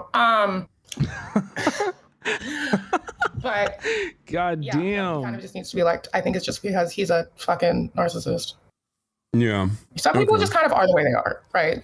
So the evolution, do you feel like it escalated, like it became more overtly right wing, purely because like he felt free, yes. Because he felt free and unshackled from the COVID era restrictions, or is it also brain rot? Because I still remember like in the beginning of COVID, he had that famous tweet where he was like, "Oh, this is going to be done by April." Holy shit! Oh my god! I could talk about. Look, one of the last interactions we ever had was arguing about like wearing a fucking mask. Because I was like, "You need to wear a mask," and he sent me this fucking gif of like this sheep, and he says, "Stop being sheeple. Like, stop being a sheeple." Oh my god, dude! With you through fucking 9gag memes. Is that what that is? It was cringe. It's so fucking cringe. It's so the only cringe. thing I know about 9gag is they had that little stone in Spain that was buried. It was. That's all I know about that. But yeah, no, I think it was COVID that really turned him to right wing. People think it's like my fault. Like I cannot take credit for that. Unfortunately, for him becoming a fucking loon, I can say that. No, I don't. Yeah, I don't think it's. No, that's. Yeah, I guess people do say that. I didn't even think about that. No, people are like, he went. Like, I feel so like. No one thinks that. By the way, I don't think anyone honestly thinks that. No, a lot of people honestly think that he became like more right wing because of me, because they're because it's like a character. Because people think we live in a fucking novel, and this is like some tragic character motivation. I'm like, that's not how that works. This is not like. You got that gambling subscription lined up, I hope. So, yeah. Like, grow up. I am. Yeah, we're doomed. I am not the reason. He's a fucking. We're doomed. Fascist. Yeah. Yeah. For sure. Yeah. Was it always like? Was it just like basic liberal? Also, that's going. I'm telling. I'm calling it right now. That's the headline quote. That's the headline quote. That's the clip that leaves from this stream more than anything else. For our white children style shit. Or was that like a relatively new phenomenon as well? I haven't watched it all, but I'd be surprised if that wasn't a big clip right there. I couldn't say. You really don't talk about like 14 word shit with someone when they're 8. I also didn't interact with him a lot, and I don't remember my childhood. Yeah. So there's that. Also, I feel like if there's one person who would do that, it would be him. But yeah, fair enough. Someone in the chat asked if you remember the. Sorry, go ahead. I've known he's been right wing since at least 2016, but I don't think he was ever left wing. Pakistani, what up? Yeah, no, he was. Yeah, we've changed a few things. But it's a new setup. When I was in the room, Teen Vogue. I said this to Teen Vogue, and then they didn't put it in the article. But they were probably worried about getting sued. What? He had a phone call with Trump when we were in the fucking room. I was playing Hearthstone because I was trying to farm the 30 wins you need to get 100 gold so you could buy an extra pack for a day. And he was just calling Trump, just in the fucking, Trump called him. Just when? Like while I was in the room. And then I was like, these bitches won't shut up, so I left. I probably should have stayed to hear what was going on. But I didn't. When was that? Yeah, no, I mean, it's not, that's not a secret either. He was a part of the, I think it was like the initial business council or whatever, publicly. In the cringe and dumb. What's up? Something cringe and dumb and stupid. I don't fucking know. One of them. Yeah, it's not that. It was 2016. Wow, you're not like leaking anything. Interesting. He was publicly a part of like the initial like business council or whatever in 2016, and then he very quickly left it. Because I forget what it was. There was like some disagreements, but I think at the time there was still, I think, he left due to the Paris Climate Accord pullout, which I don't think he gives a fuck about at all, considering how openly. I think it was just bad for his image at the time. Yeah. Because back then it was not fashionable to be pro-Trump. It was like everyone hated him. Like all the liberals hated him, which, they don't anymore. I think it was just like bad for marketing. It was bad for his like marketing little image. So he stopped. That's why I think the reason is. Yeah, for sure. So Teen Vogue is doing some really progressive work lately too. Yeah, conscious is what you're saying in terms of like how he portrayed himself in the media. Yep. Yeah. Okay. So in terms of like the renewable energy shit, like, is this by your estimation, do you feel like it's more so just a way to farm subsidies? Because they were subsidy targets, because every single business venture that him and Kimball Musk has engaged with has always been like heavily backed by government subsidies, whether it be like the failed solar panel business or whether it be the car company or even SpaceX. Oh, I don't think I could really say, but like probably. I couldn't say for sure though. Yeah. That's what my guess has been, but I don't know. I couldn't say that with like 100% certainty, so take what I say with a grain of salt. No, right? it's all good. So in the Teen Vogue interview, you mentioned a bunch of things. Well, you talk about your transition. You say your mom was very supportive. Yep. And you say that Elon Musk was not as supportive as your mom. Yeah. And there was was there friction in terms of like the medical availability of things that you use to transition in that regard? Is that something you want to talk about? Oh, you mean how I needed both parental consent in the state of California. Yeah. To medically transition. Oh God, I don't really want to talk about this. Also, there's a lot I cannot say. So. Oh, okay. It's okay if you want to talk about it. There's a lot I cannot say, but my mom is a badass bitch, and I love her to death. That's all I'm gonna say. Because you, do you mind elaborating on the process in general without like vaguely without talking about Elon Musk or anything? I needed a diagnosis of gender dysphoria, which I passed with flying colors, unfortunately. And, A+. And I needed multiple fucking therapist recommendations to get it. And then I needed both parental consent. And that's in one of the most liberal states. Wait, I don't understand. I thought you could just like go and get it over the counter. That's what Republicans say all the time. Sorry. I the convenience 2 minutes down, that's where I get it. Yeah. I thought it was just over the counter. You walk in and you're like, hey, I saw a gay episode and now I'm trans now. A gay episode? I saw a gay episode of a TV show. I saw a gay episode of a TV show and I'm trans now. That's what Republicans think is what I'm saying. I watched Poor Eye for 5 minutes and it's infected me. Yeah, I saw Glee. It shaped my existence permanently. Oh God. I have friends whose permanent existence was shaped by Glee, and I will never not make fun of them for it because it's really funny. So you didn't read like a banned book. You didn't read a CRT book in your school library, and then all of a sudden, boom, trans. No, that's not what happened. That's interesting. Okay. Yeah, unfortunately, I'm having a hard time because everything I hear from the media makes it seem like that's how it works. It's going to sound horrible. It's going to sound horrible. Yeah. But if it was so easy to just make someone trans, I would have made so many people trans by now just out of spite. Also because I think it would be really funny. Who would you trans? Who would you hit with the trans beam? First of all, I would hit Lindsey Graham because he has to come out of the closet in at least one regard, and it might as well be the trans one if he's stuck in the gay one. Mitch McConnell, because I think it would be really funny. Mitch McConnell would die in the process for sure. He's 1 foot out in the grave already. But yeah, that'd be funny. You're right. What would Mitch McConnell's trans name be? This is so funny. What would she call herself? Michella. No, it would be. There's a meme in my community where I always, because I'm very transphobic, I always say like sometimes trans women choose names like Gertrude.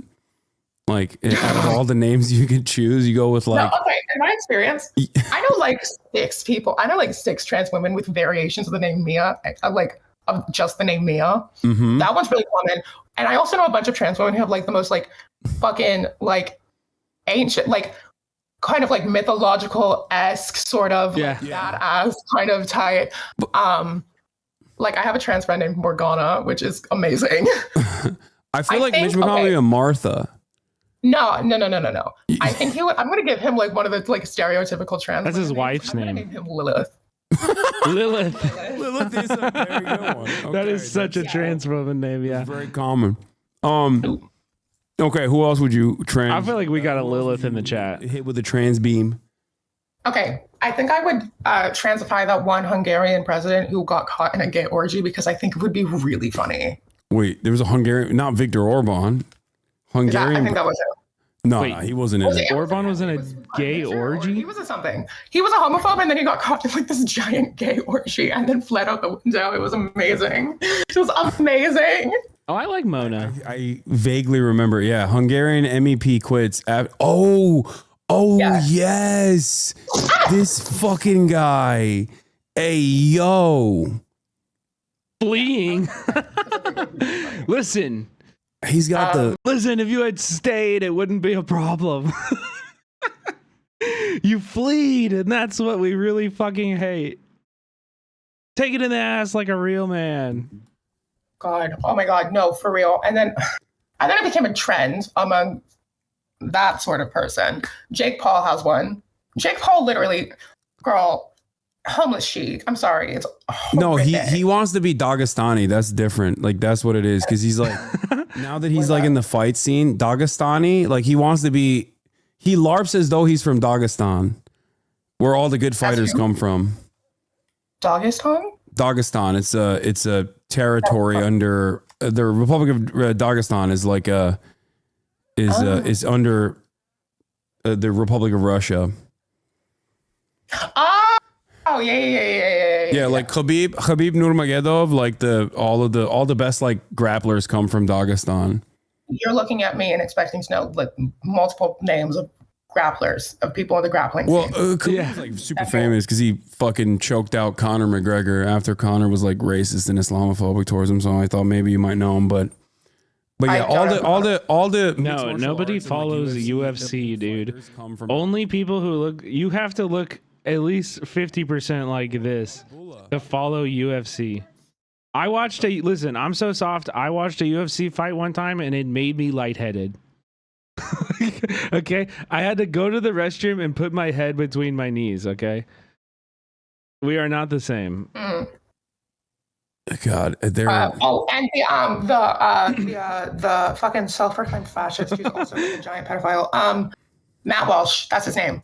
That one. Oh, ew, Matt Walsh. Ew, gross. No. Just because you comb a beard and put in like a giant amount of gel in it does not make it look good, especially on that.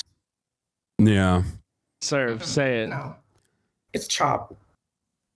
Heard. Okay. Before you left to pee, someone in that chat asked, "Do you remember?" Ask her. Wait, how do we not have Slay? Fanatics Overwatch team coming to teach you guys about Overwatch. God, I forgot about that. Yeah. There's someone in the chat I assume was a part of that. Yeah. Oh, you forgot about that. Holy shit. Oh my God. We met. Oh my fucking God. This is bringing up memories. Yes, we met the Fnatic team and then we played Overwatch with the Fnatic team and we lost because duh. That was weird. I don't understand what the fuck the point of that was, but they seemed great. They seemed like lovely people. I hope they're all having. Oh, we have our own Slay, but not the one where it's like. Why are people saying VR chat Rafflegator? Was Rafflegator there? What is VR chat Rafflegator? That's another Twitch streamer that I know, but can we not? Oh, Rafflegator was the coach. Oh, okay. One of my friends who's like famously does like a lot of VR chat stuff now. I guess was the coach for the team at the time. Oh shit. Okay. I don't know shit about Rafflegator. I don't know how the fuck they knew about that. But did you see like a very tall man with a massive head? Do you remember that? Because that's him. I don't remember jack shit. He's a very noticeable fellow. We went to their fucking headquarters and it was really dark and depressing and it looked like a giant man cave, which, I mean, fair enough. He's a tech. That's actually the only thing I know about him. It was so dark in there. Like, it was... This is what Inns left his Twitch? But, and then we played Overwatch and then... This guy. He officially spends more time with Elon's family than he does. Oh, God. Also... Dude, what is this reply? You can't see it. Let me move my camera.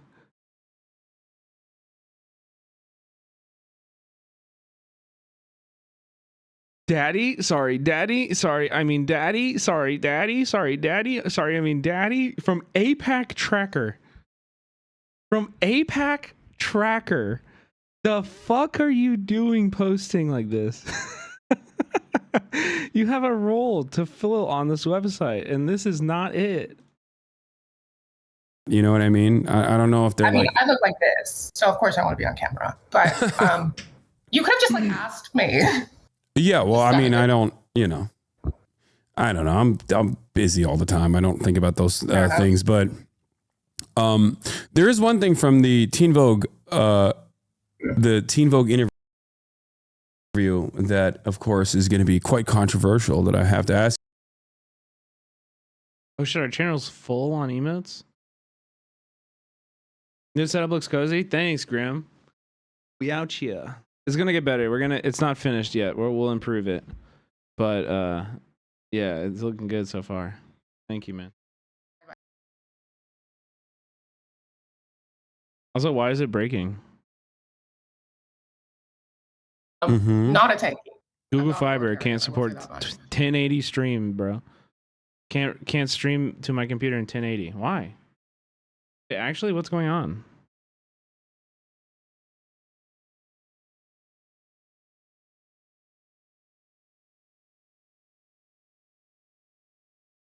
Why is it not playing?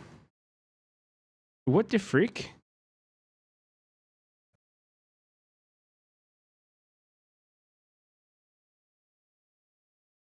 This country. I mean, maybe that's unrelated. But in the US, at a certain point, if you're far enough left, it literally does not fucking matter where you are, right? Because they're gonna call you communist anyways. So it's true. They call name. Bro, what is going on? Why is it slip? Why is it communist though? You know what I mean? They call everybody crazy. What speed did you get? It's like she's supposed to be like, 5. Different tendency, you know. 5 megabits. She's a Maoist third worldist. I'm joking. She's not. Okay. So you. I was like, did something happen that I'm not aware of? Yeah. No. She's January 6th really changed her. Ever since then, she's been saying JD Pon, permanent first world genocide, things of that nature. So what do you want to do with your life after you're done with college? I'm famous now, and I don't know what to do with that. She's 20. Yeah, let her be. I would like to do some Twitch streaming. I think it's pretty fun. I just don't have or gaming skills. Do it. So the bare minimum. But oh my god, I really enjoyed modeling. I would like to do some more of that, and I might have some stuff in the works. And wait, that's really like the one thing that could protect us. Television competition shows. I really want to be on one of them. Vulture made a whole ass article about why I should be on the Traders, and I endorse it. I mean, I don't game either, by the way. You don't have to game to be on Twitch. You can just, I guess, wait, that's another thing you can do. Clip it. He said, I don't game, chat. Clip it and ship it. He admitted it. He don't game on stream. But shut the fuck up. So you said that you don't know how many siblings you have in the interview. I didn't know. I found out about the secret sibling shit literally when everyone else does. I was correct in guessing that there were more that I did not know about. I was fully correct about that. And then the Ashley St. Clair thing happened, and I was like, I've been proven right again. Yeah, a little bit tired of being proven correct. What's up with that? He's really into IVF. Is what the fuck is that? Oh, the IVF shit. Okay, yeah. That okay. We're not going to talk about his dick right now, right? I know the 5 of us, or it's 6 of us. Hey, let's talk about your dad's dick. Right. Sorry. Let's talk about how you were conceived. We were. We don't have to talk about it if we don't want to. We were very weird. Yeah. No. I'm sorry. Sorry. Yeah. No, don't apologize. It's all good. We don't have to talk about anything you don't want to talk about. Okay. We can go back to talking about reality TV. Okay. Yeah, no, yeah, sorry. That's it.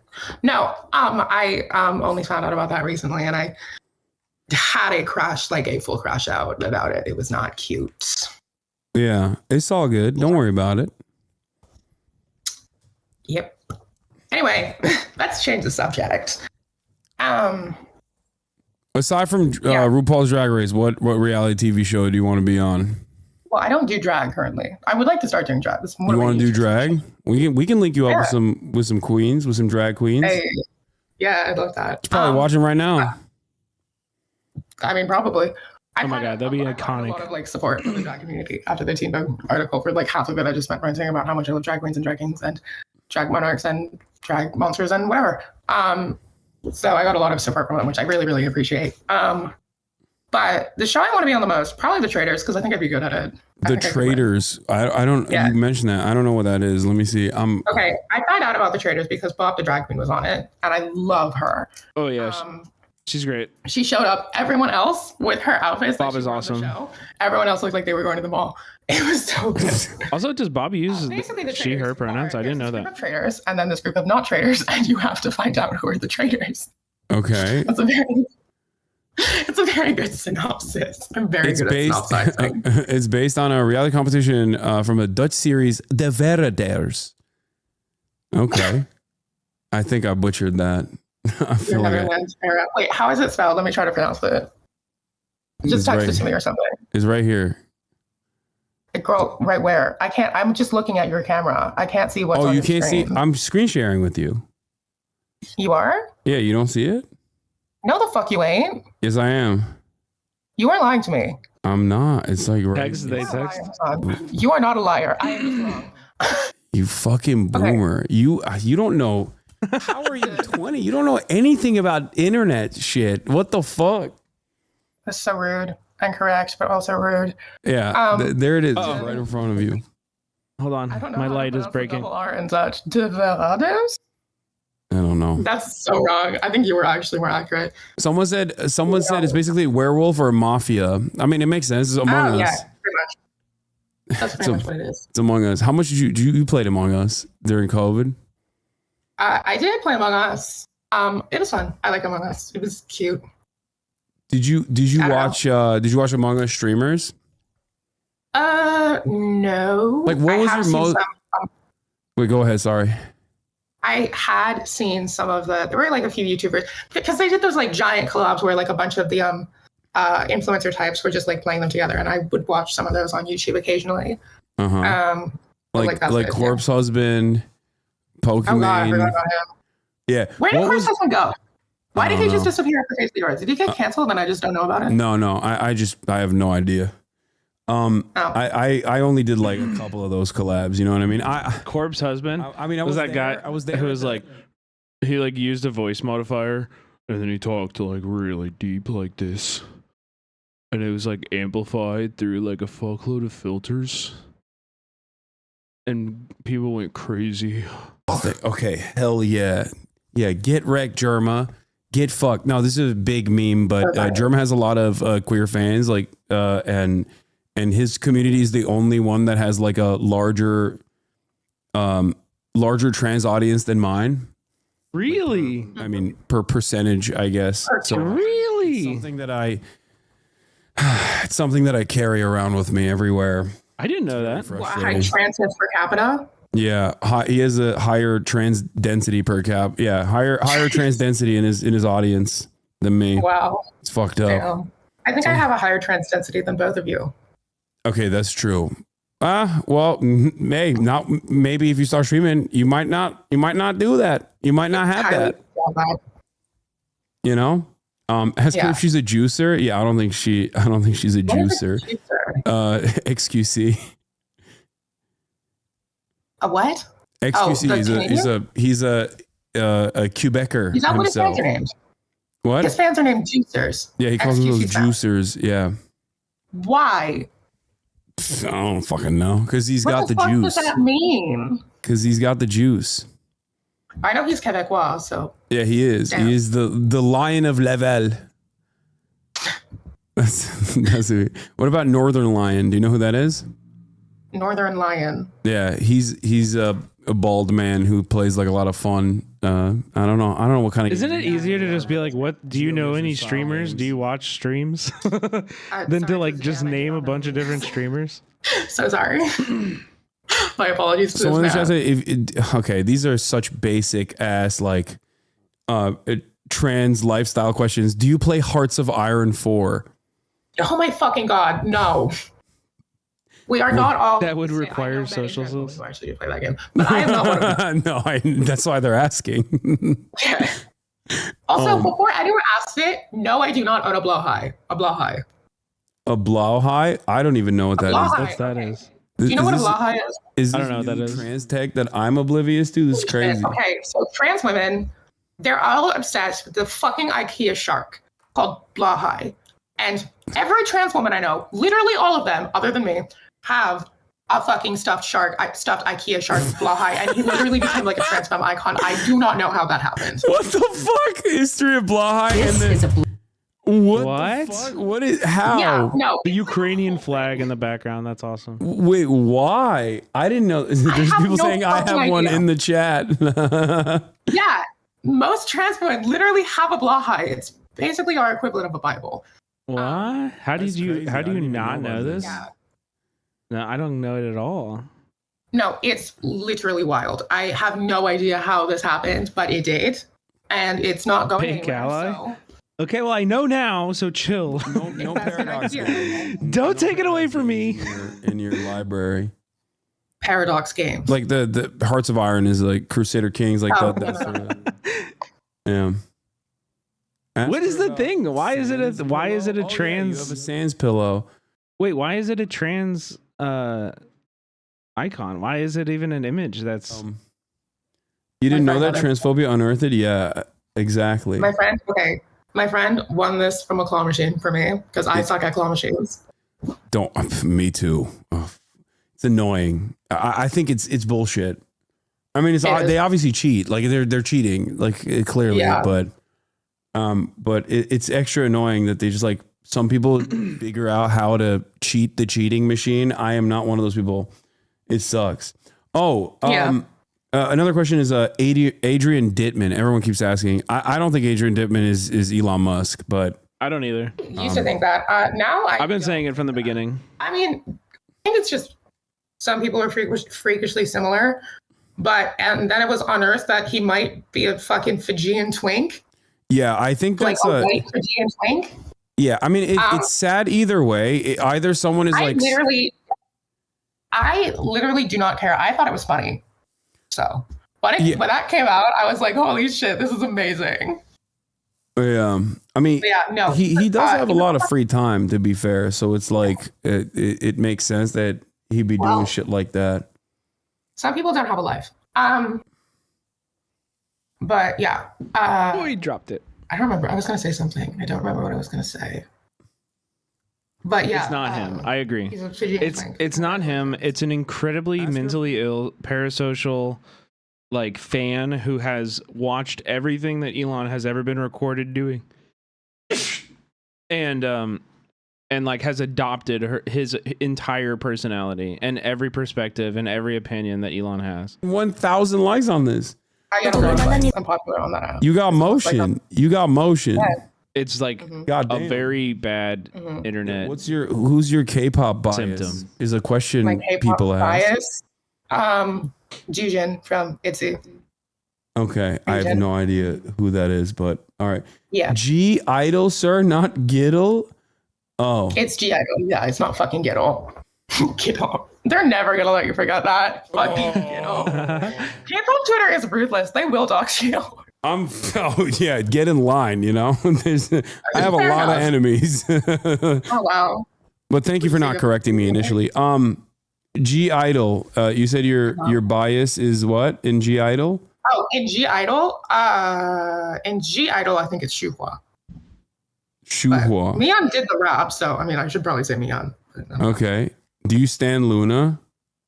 I really like. Okay, so Luna dissembled into Lucemble and Artemis, and also there's one of the soloists I don't fucking know. I haven't really kept up with them, I'll admit. Artemis has a song called Birth, which I really like. I thought that was really good. Okay. I don't know. They're asking, do you like Yves? Yeah. Yves? YVES? A little bit Nimrod. What is Oh, that? Eva. I mean, it's also like, this is just, I think this is more like a hangout, like, and it shouldn't be like a hard interview because Vivian is 20 years old and like is not like responsible for the things that the interview is about, right? So it's not like a hard hitting thing, I think people want just like some insight into who she is and what she likes and like, what her personality is more. It's more of like just a vibe check kind of thing. Such a degenerate. Holy I shit. like it.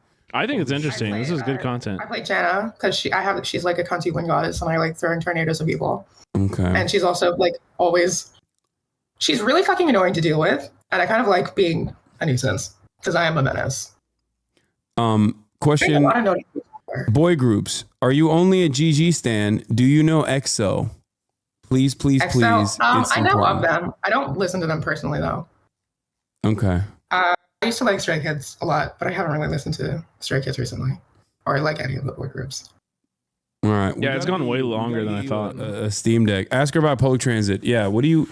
How do you feel about living in Japan so far? Ask her about public transit. Because you said you live in Quebec, you lived in LA, and where else did you live? Well, Tokyo. The fucking public transit here is literally so good. It's insane. You can just go places. I think she'd be a great streamer too. Just walk there and then take the train and then take another train and then you're there. It's fucking wild. This blew my fucking mind when I first got here. Like, it's actually insane. You can just go wherever you want without a car. The best mod team in existence. I'm from Los Angeles. But she would be great for it. It's fucking amazing. I wish we could have it. She would need to assemble the Avengers of the mods.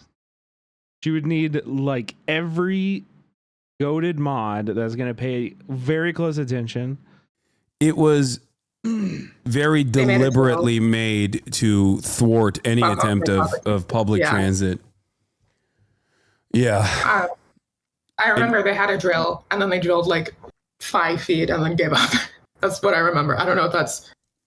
I mean, I know they had a drill and they drilled like a little bit. I don't know if they continued. But it was not... WSP chat, I love transgender. What kind of food do you like? What kind of food? I like Korean food, I guess. So you're like a K-pop. You really I am like... not! Oh my god! You fucking love K-pop. Great, now I have to defend myself from the weeb and the Korea boo allegations. No, Lovely. Okay, come on, you are a Korea boo, I think. Everyone that likes K-pop is a little bit of a Korea boo. I am not a Korea boo. I just have listened to K-pop and like Korean food. When you say you like Korean food, which I like as well, it's just like Korean food rules. Like Asian cuisine, but you want cheese on it. Like you want a little bit of Western imperialism peppered onto it. That's kind of... I describe it. That's kind of true. That's a hilarious way to describe Korean food, but yeah. That's my favorite, at least. That's my favorite type of Korean food. Like galbijim. I like tteokbokki, and I guess that's my favorite food. Pretty good. Yeah.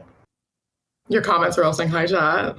No, I gotta try Korean food. Yeah, you definitely should. You're reading chat now? It's so good. No. The comments. Your comments. Oh, my comments on TikTok. Oh, yeah. Those are... Someone said we need to play Dress to Impress. I've never played it. I don't know how to play it. Do you know Keizo? Do I know Keizo? I have seen the clips on TikTok, and I think he's pretty funny. He's one of the only ones I do know. That's crazy. Yeah, he's great. He's wonderful. He plays a lot of... He seems like a lovely person. Yeah. He's actually like good at the game. Like he has a good fashion sense, which is impressive. Oh, for Dress to Impress, you mean? Yeah. I wouldn't know. I've He gets like really into that game. I adore it. Hell yeah. We'll set it up. We'll play Dress to Impress with Keizo. I would be so down for that. Yo, you should. Yeah. Hassan should definitely plug. I'm not asking if she Fortnite likes Friday. Chat. Did you play Celeste? Oh my god, I'm not a fucking stereotype. I do know a trans woman who's fucking obsessed with Celeste. I have never played Celeste. I'm sorry, they were just fucking being annoying. Someone said I'm a Sally Mae enjoyer. Yeah, I'm friends with Morgana Ignis. She's the one who gave me all the fucking Sally Mae merch. I don't think you know what that is.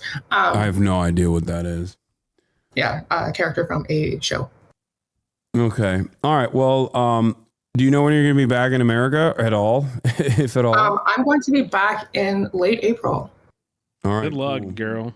Yes. Maybe we'll have you on the pod or something. If you make it through immigration. Yeah, I'd love to do that. I think that would be great. All right, that'd be amazing. Thank you so much for coming on. This was a wonderful time. Okay. Hassan is over. Okay.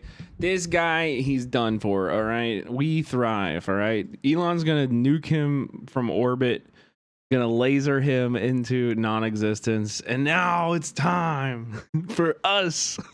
We got the new setup. We got the new room. We going to thrive, baby. We're going to do some politics tonight. We got the good stuff. My food just came in, so we're gonna watch a few YouTube videos. Starting off with news about Bangkok and Myanmar. If you guys didn't hear, there's a massive, incredibly destructive earthquake that hit Myanmar. I think it was like centralized in Myanmar's second largest city, and then spread. It's a big earthquake and it caused mass destruction all the way to Bangkok. Apparently, some friends of mine, on Facebook that I know from Saigon, said they felt it in Saigon, which is like wild because Vietnam is not that close to Thailand.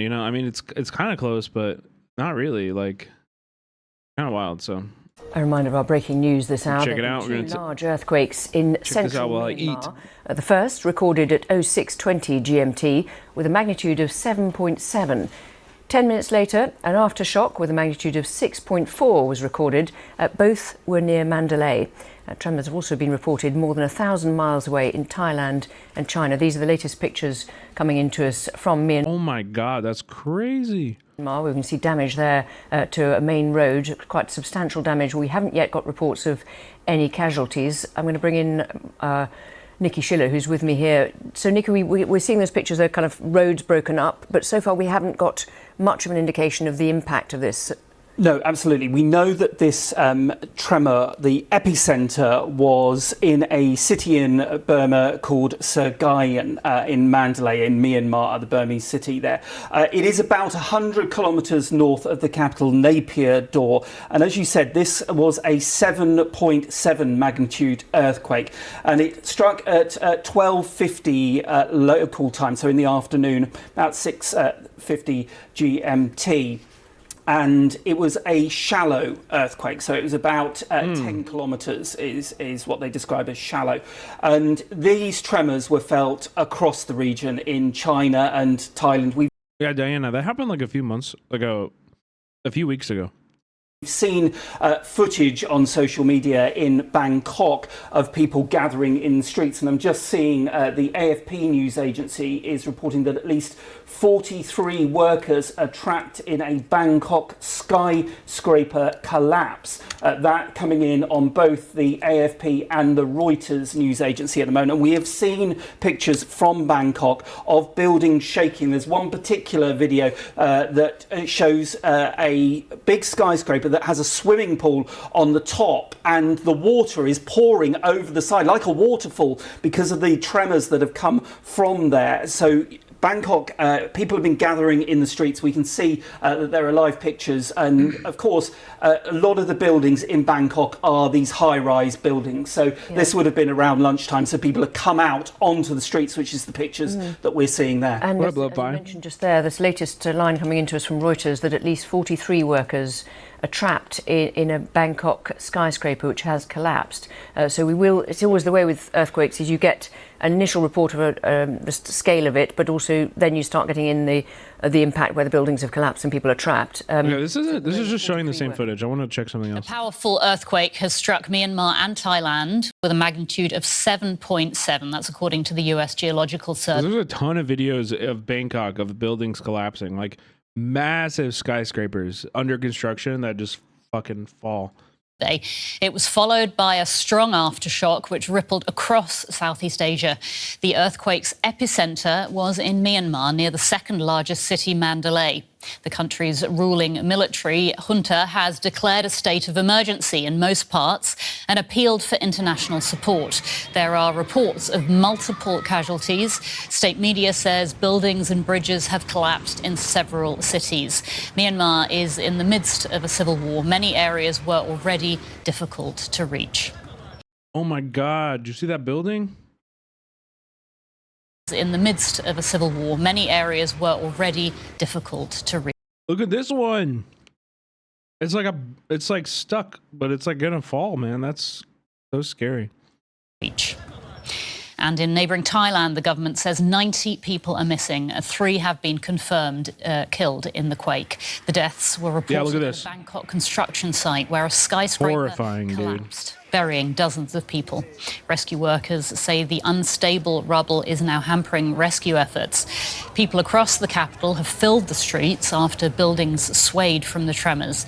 Authorities are warning of possible aftershocks. They've declared the city a disaster area to aid the emergency response. Apparently that skyscraper, if anybody's been to Bangkok, that skyscraper is by Chatuchak Market. It's like the biggest market in the world, I think.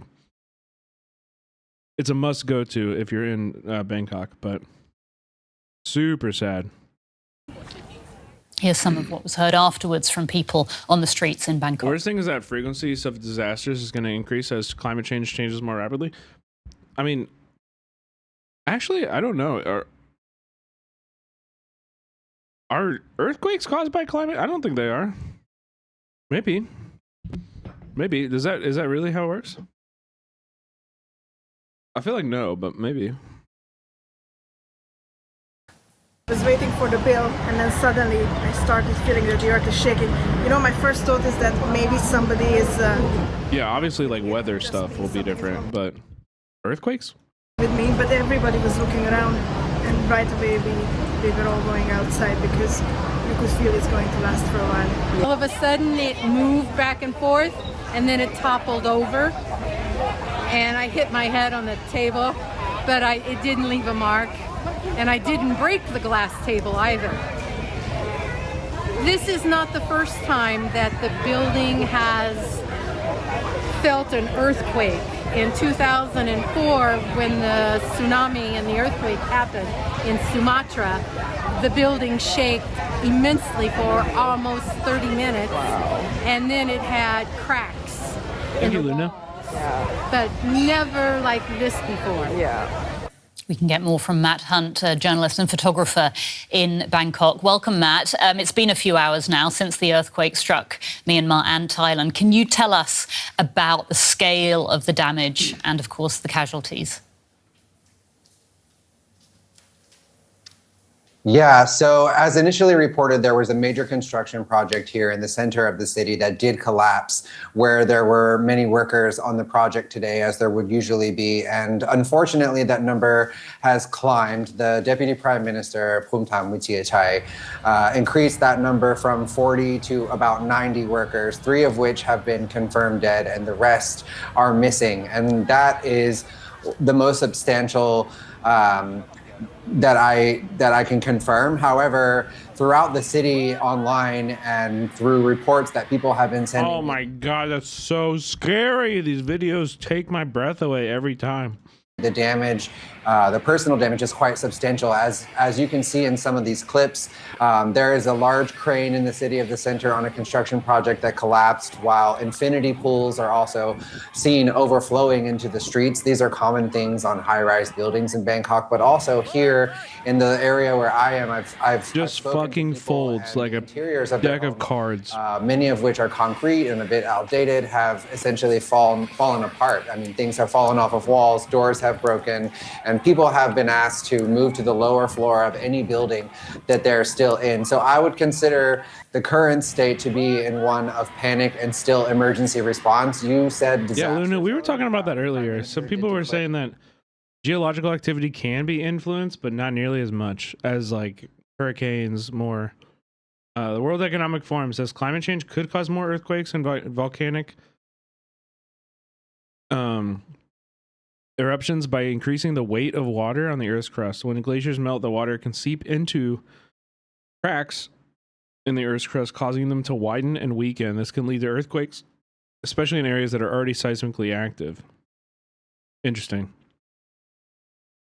Climate change can also cause more volcanic eruptions by increasing the amount of magma in the Earth's mantle. Declare the city a disaster zone. The governor has set up a command center, and all of those things are because I believe that the devastation is a lot. California is cooked, bro. The big one. Break them off, kick them into the ocean. Become your own. You'll be better, California. I'm telling you. Become your own land, California.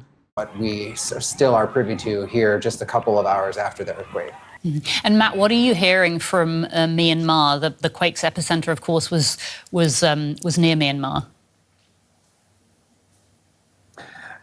So the most interesting aspect of that story is that the military junta, who has seized control of the country and led this horrific civil war for the last... Yo, Gardner Dragon, thank you for the sub. Appreciate you. 4 years, has actually come out and declared... What up, Tofu? How are you? ...a state of emergency. Tofu, check out my new setup. Don't it look nice? I got the backlight. I'm talking. We're gonna get a little desk, not a desk, but like a buffet table for back here, and another light source, so we can light up like this area and like this over here. But everything else, pretty good. Also, this is Bomey's bed over here, but he's not in here right now. I don't think he'll ever come in here. It's more of a hoping and wishing. Over 6 districts that they have said are affected by the earthquake. And in a very quite rare move, they've actually asked for international assistance on this issue. And this is striking because it's from a government that has essentially home lab. What's that? Over the course of the last 4 years and during the Civil War. So to see them come out and ask for international help is one thing. To also see the images coming from Myanmar, the early images, we can see quite a bit of destruction and dilapidated buildings that just kind of fell down. But also there's some hospital images that I've seen where hospitals are so overloaded with people that have been... Do I make money from that? That they are being treated on the street. And it really doesn't look good on the other side of the border. Yeah, I mean, we're hearing about mass casualties at hospitals in Myanmar. Presumably, it's going to be a real struggle to deal with the number of casualties that they have there.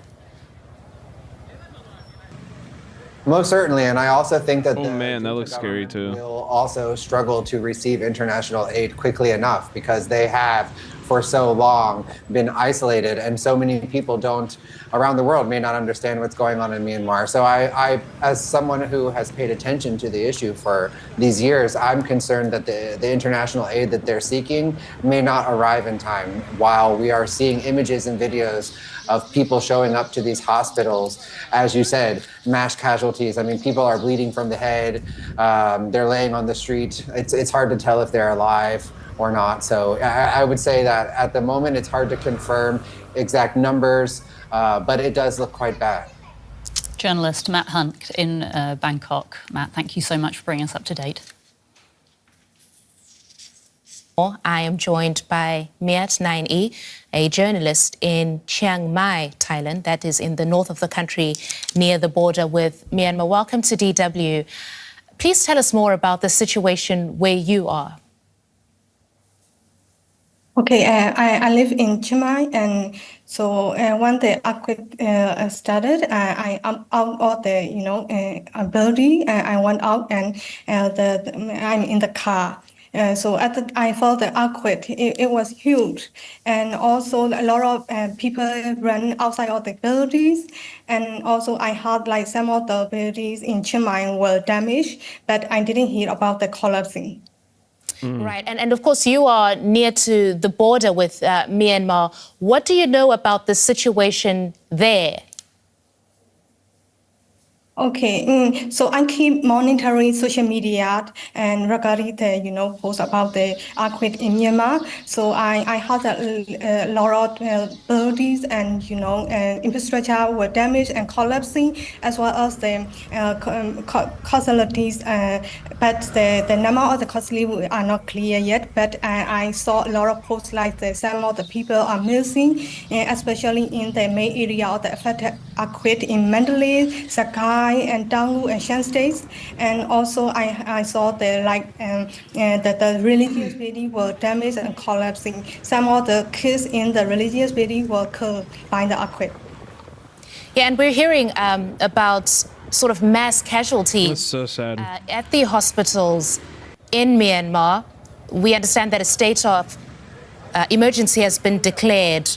Are you able to get a sense of how serious the situation is there?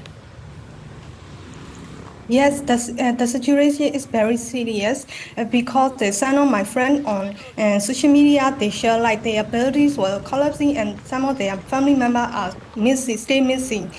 So the situation is very serious. That's why I think the state they declared the state of emergency in those areas.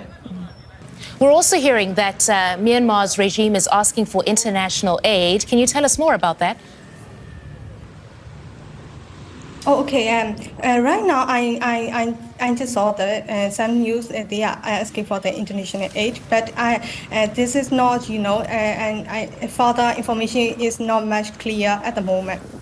I don't know how much they asking for the aid from the international or what kind of, international aid. And just coming back to where you are, Miat, in Thailand, do you know how many people remain trapped or missing? Are officials releasing any numbers to that effect? Okay, and in Chiang Mai, I didn't see the kind of that trap people trapped in the building, but in Thailand, in Bangkok, I saw the news like most of the Myanmar workers in the college building or the high rise, and they were trapped, and there are some casualty. All right.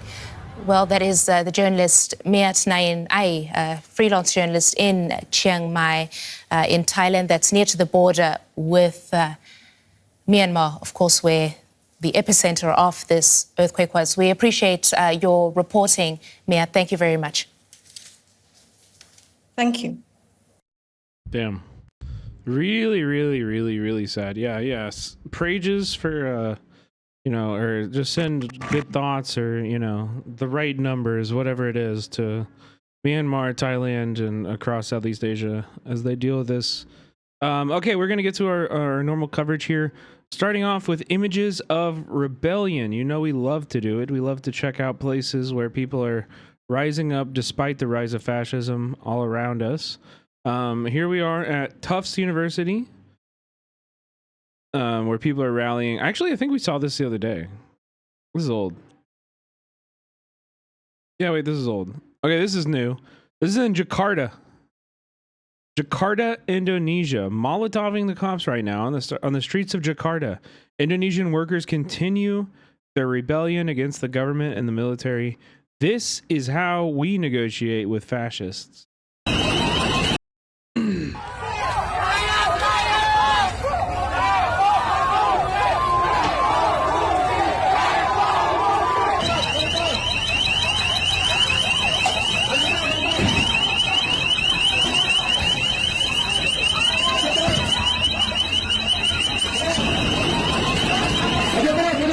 Oh, damn, dude.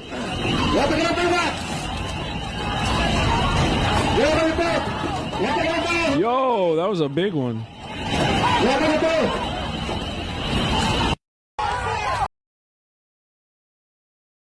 Did you see Turkish Pikachu flee the cops? I think the Pikachu stuff not AI? I saw one Pikachu photo and I was like, that's not real.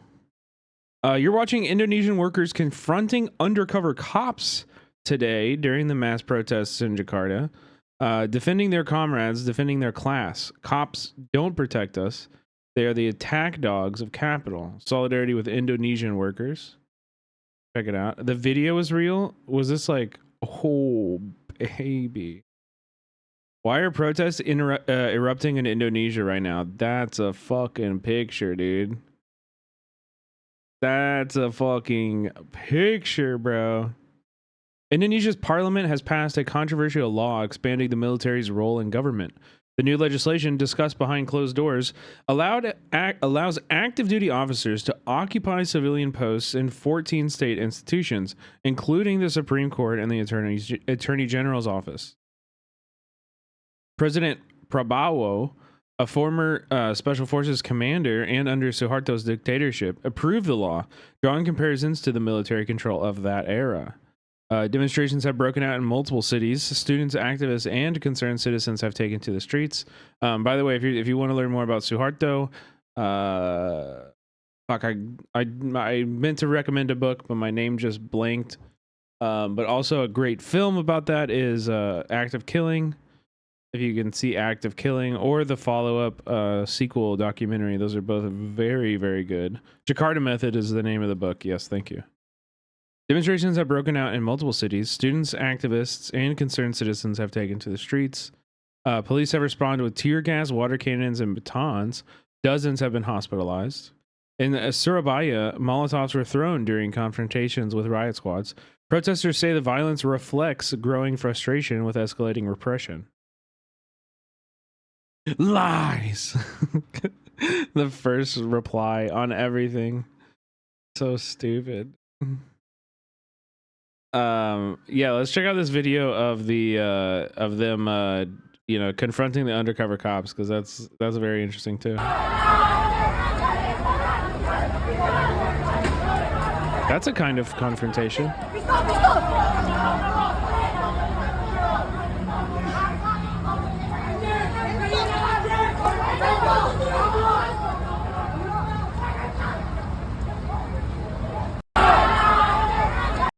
He left. He said, I'm out. No more of that. We also had Paris Antifa popping off. You're watching 70 anti-fascist students confronting some far-right lowlives out in Paris today. The little Nazis soon scurried back under their rocks. Solidarity, comrades. In Paris, we kick fascists off our streets.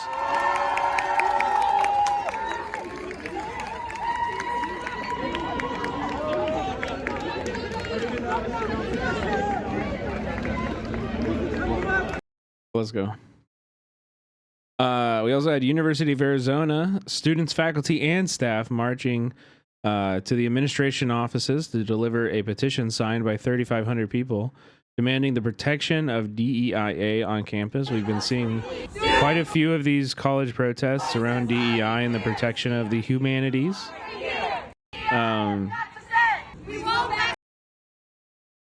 Love to see it. We need more. We need more. We also had Columbia student workers march off campus to demand their union president, Grant Minor, and all other expelled students are reinstated and Mahmoud Khalil is released. We want justice, you say how? We want justice, you say how? Reinstate our workers now. Reinstate our workers now. We want justice, you say how? We want justice, you say how? Reinstate our workers now. Reinstate our workers now. Trump attacks us, what do they do? Trump attacks us, what do they do? Columbia, man, shame on you. Columbia, man, shame on you. Trump attacks. We also had police block off hundreds of pro-Palestine protesters from entering City Hall in Somerville, Massachusetts, as the council votes on whether to include a BDS question on the November ballot. That would be very interesting.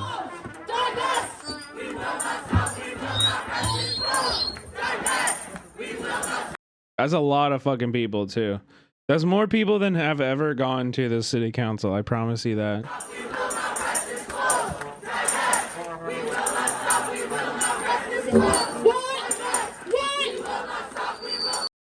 Amazing. Okay, what the fuck? Dude, this, though. A message from... Why is Jackson Hinkle giving speeches on an American aircraft carrier to American soldiers? Can somebody explain this to me? Can somebody explain this to me? How you go from being like hanging out with the Houthis in Yemen, like directly into this? Let's start off today by saying a message to those on the USS Harry Truman. Wait, okay. I'm misrepresenting this. It looks like he's not on the ship. This tweet was written kind of poorly. He's just talking to the American soldiers. He's not like on, but the tweet literally. The USS Harry Truman is. That tweet literally says aboard the UF, like, I don't know, maybe ESL or something. It very heavily implies something else. Is waging a war against God and the free people of the world. على متن هذه حاملة الطائرات هذه يقيم حربا في وجه الله. And you will not be successful because no one who wages a war against God ever is successful. ولن تنجحوا أبدا لأنه لا يمكن لأي شخص مهما علت قوته بأن يشن حربه على الله وينجح فيها.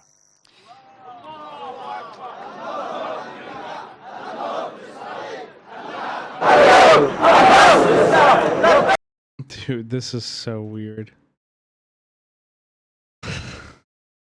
This is so weird, man. Imagine being the white monkey for like... Who are these people? I think this is in Yemen. So these are like the leaders of like the Yemeni, I don't know, Houthis or something. I don't know. We got no context from that. I'm just going to say it, dude. I just think... I get every warning sign is every alarm bell goes off in my head every time I see that guy. I'm like, yeah, I don't trust you. You like literally 3 months ago, not even like 3 months ago, you were saying I endorse Tulsi Gabbard as the Secretary of State. Like, okay, bro. Also though, chat, we have a larger conversation. I think I might save this. Because we have a conversation going on about the encampments. I'm gonna save this for there too. Okay, let's talk about China instead. So there's been a lot going on with coverage of China on the internet. Thanks to our Lord and Savior Luffy, I show speed. Peace be upon him.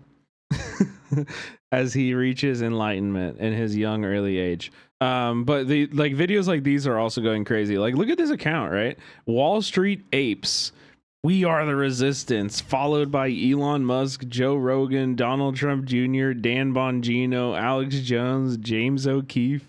You know, like he's got his bona fides, and he's still like, American goes to see it. He's still posting this. American goes to see a doctor in China. He describes the process. No appointment needed. Just walk in. You don't need to see a primary care doctor before seeing a specialist. Appointments and test results are same day. The cost was $4. Something is very wrong in America. Yeah. Yeah. You're right. I'm an American and I went to a Chinese hospital. Here's my experience. The doctor's appointment was so easy to book. I just booked on the machine and a kind staff member came to help me. After I got my appointment, I was able to see the doctor very quickly. In America, sometimes it takes months just to get a specialist appointment. But here, I was able to do it in one day. The doctors were very... I hate to say this, but this is very check out this propaganda. Yeah, welcome to my chat. Also, what do you mean? Like, are you saying this is not true, that China doesn't provide healthcare like this? Like this facility is like a set? What are you saying? And they work extremely hard. The appointment was $4 without insurance. In America, this would cost at least... It's probably true. He said it for a rich American. He said it was $4 without insurance. He just said it was $4 without insurance. $300 without insurance. Unbelievable. In the hospital, every worker knew what they were doing, and they didn't make any mistakes. Everyone is playing their role to absolute perfection. Considering China has so many people, I'm very impressed by how efficient the healthcare system is. I'm an American and I went to... Yeah. I mean, listen, I lived in Vietnam for a while, and they don't have socialized healthcare, at least for non-citizens. But if you wanted good healthcare, it was really cheap.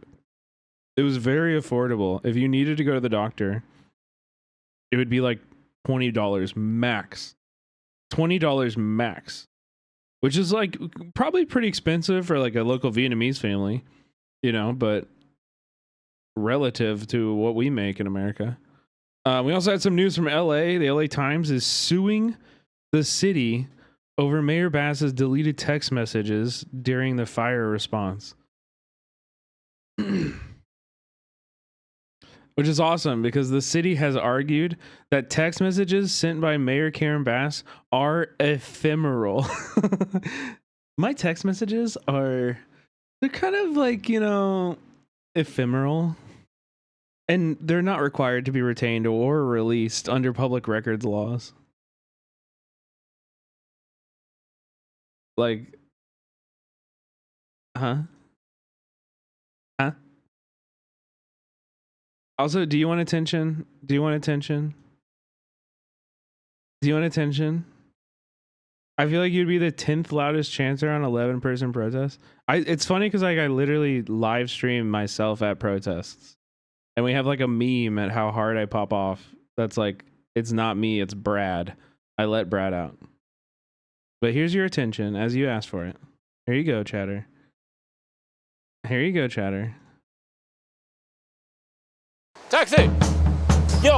We got new content from the Zoran campaign. New content from the Zoran campaign. Take me to your favorite place and keep the meter running. Great, I'm taking you I love this series, by the way.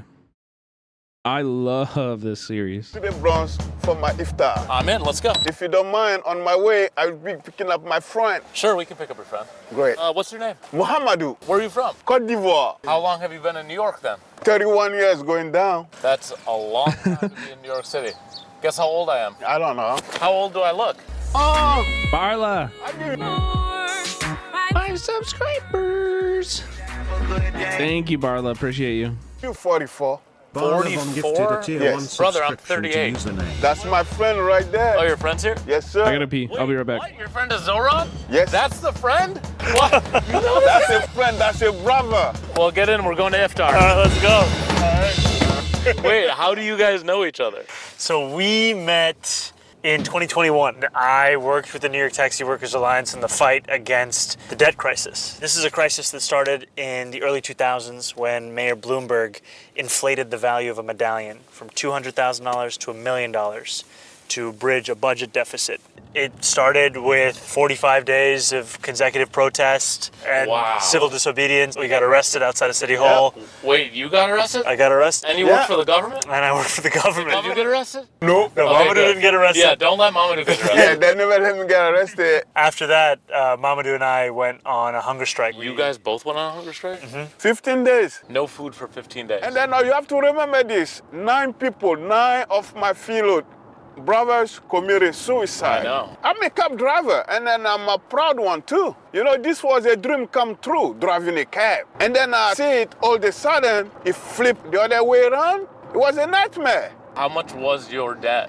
750,000. Oh my God. Whenever we go to City Hall, they were not listening. When the assemblymen joined, that's when the real fight started. Is this the assemblyman? Thank you, my brother. Yeah, that's incredible. That's when you were like, we're That's in. when the fight really started. So often in these fights, you start with the demands at the beginning, and then you win a version of them at the end. We won almost exactly what it is that we demanded from the beginning. That's awesome. And it has thus far erased $450 million in debt. Wow. W. Avocado. It never tastes so sweet. Oh, after the strike was. Okay, Troubler said, dude, Zoran, man, the way I would absolutely dance on it. Now listen, chat. Okay. I would never allow this kind of rhetoric to be spoken about AOC. And I don't know why I would allow it about Zoran. Okay. Is Troubler wrong, though? What do you mean? What do you mean? Quit objectifying the homie. I'm just kidding. I don't care. I don't care. After the strike was November over, 3rd, 2021. that avocado, I will never forget. Really? The power imbalance, my love. Yeah. And when Fair, we ate that fair, avocado, fair. I remember Mamadou getting up and shouting, "I have my life back." Look. I remember you saying that. It stayed with me since then because that's what this was about. People's lives. Look. By Look. My dog. He's hanging out. Cheesy Bread, thank you for the gifted. Cheesy Bread gifted a Follow tier 1 me. subscription to Mimi Babagoo. Oh, hell yeah, dude. The fucking new space is working. It's working. Oh, I missed the new setup tour. To be fair, I was watching Vivian. No hate. We were watching Vivian too, so you have no fucking excuse. You were giving the fucking billionaire Hassan your ad money. That's fucked up, dude. That's real fucked up. debt collectors and by a city. So Mama, do you feel like he's the real deal? Oh, definitely. I can put my life online for him. He's a good boy. Yes, because he did put. Chat, tell him he's a good boy. He did it. Do you want a date? I got date here. Is it time to break the fast? Hey! Oh, he's got dates. He's been holding out on us. You're all over the place driving people around from 6 a.m. And you're at meetings and protests and campaign rallies. I can't imagine how difficult it would be to be you guys fasting. I mean, but this is the job. And Mamadou, how about you? Why do you love Ramadan? For me, that's the best month of the year. I can't wait to have Ramadan all year around. You want Ramadan all year round? Yeah. Yes. Oh my goodness. 1 month is enough, bro. You want 12 months of Ramadan? It's beautiful. 1 month is enough. Come on. Here we are, Bari restaurant. Iftar time in the Bronx. The restaurant's called Halal Chinese, but it's Bengali food. So what do we got here? Biryani? Eggplant. This is pakora. Mixed vegetables. He's so fucking cute, chat. Look. He's trying to get comfy. He's just trying to get comfy. He can't get comfy. I don't think he likes the light. Now he's smelling my socks. He's smelling my socks. Spicy. Which one? Everything is spicy. Okay. What are we gonna do right now? Picture. Oh, okay, great. Pick him up. I cannot do that. You're running also? I'm not running. He's keeping the meter running. They don't want me. They don't want us in the business. Are you running? I'm not running. I'm not running either. That's why they didn't want me in the business. You want me in it? He doesn't want me in it either. Turn off the light? No, we need it. You don't want me in it. Do you want me in it? Do you want me in it? Wait, have you tried this one? No, how's it? This one's hot. You think this is at least hot? Well, something's hot. No, something is hot. Wait, so did they invite you to speak here? And who is this? Who are these people? Drum Beats. They're an organization that endorsed the campaign. Drum stands for Desis Rising Up and Moving. So it's about working organizations across New York City. Dude, this is sick. This is fucking sick. Now this is the situation. This is not livable, right? You are all, I think, agree with us. Yeah. If we fight together, if we fight hard, this is nothing impossible.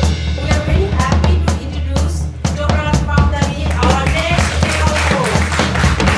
How many people in this room were born in a different country? Okay, the music is a little crazy right now. Almost. Chill with the music. Want that, but I need another one. I can't eat that one. That's yours. I can't have yours. Come on. No, you eat it. I'm not having it. Zoran, I'm not going to eat your food. This is my friend Kareem. Hi, nice to meet you. Do you guys want a picture? Is that a jalebi? Yes. Oh, okay. Do you want to take a photo? Can I get one of you and him shaking hands? My work here is done. God, I'm stuffed. Mamadou, where's Mamadou? Mama gone. He actually left. How do we get home? You want to take a cab? Yes, let's take a cab. He didn't even pay for it. Taxi! So good, dude. Actually, so good. Just came back in. I thought that guy lives in the subway. Oh, if you haven't seen his Keep the Meter Running ad Actually, the Keep the Meter Running series is way better than the Subway Takes. That series is actually fucking is amazing. It's some of my favorite online content. It's so good. I hope they have good money to play those ads everywhere. They have as much money as you can possibly get for the New York mayoral race. The New York mayoral race has like a limit on the amount of spending for public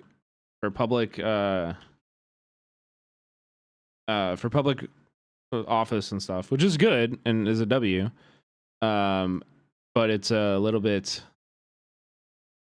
It's like 8 million, and they also have a really good donation matching. So if you're in the city of New York and you donate to a local city race, they'll match at like 9x or something like that to encourage more and to allow people who are not like tied up in just like funding and it's an anti-corruption measure, which is good, you know, but I mean, they still have Eric Adams as their mayor right now. So, oh shit. Sorry. I separated these cause I'm a bad streamer, but, let's go. We should check out this iShowSpeed in China. iShowSpeed in China taking China's high-speed rail. So he's hyped about it in this video. Let's go. Let's go. Let's go. Let's go. Are you hungry? Yeah, just take it, man. I am hungry. Let's go. Yeah. This the tunnel she was talking about. In doubt, and then mine exploded in second video. I'm still like 5'5". 7. This the tunnel she was talking about. Chat, if it lags, don't leave, okay? We're under tunnel. You can't get signal under the tunnel. Still on. The signal's perfect. His suit is amazing. Speedy's saying nonsense. Tell him to fuck off. This is embarrassing. Yeah, bro. Yeah, we lagging. Still haven't. We're actually not lagging? Yo, China's crazy. We're underground and we're not lagging. Y'all have like internet underground too? It's gonna take a minute for it to lag.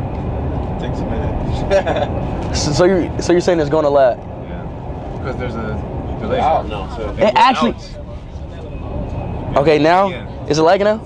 It's still not lagging? We're underground. I think so. He's like, wait. Yeah. Wait, how are we gonna get back? We got snaps.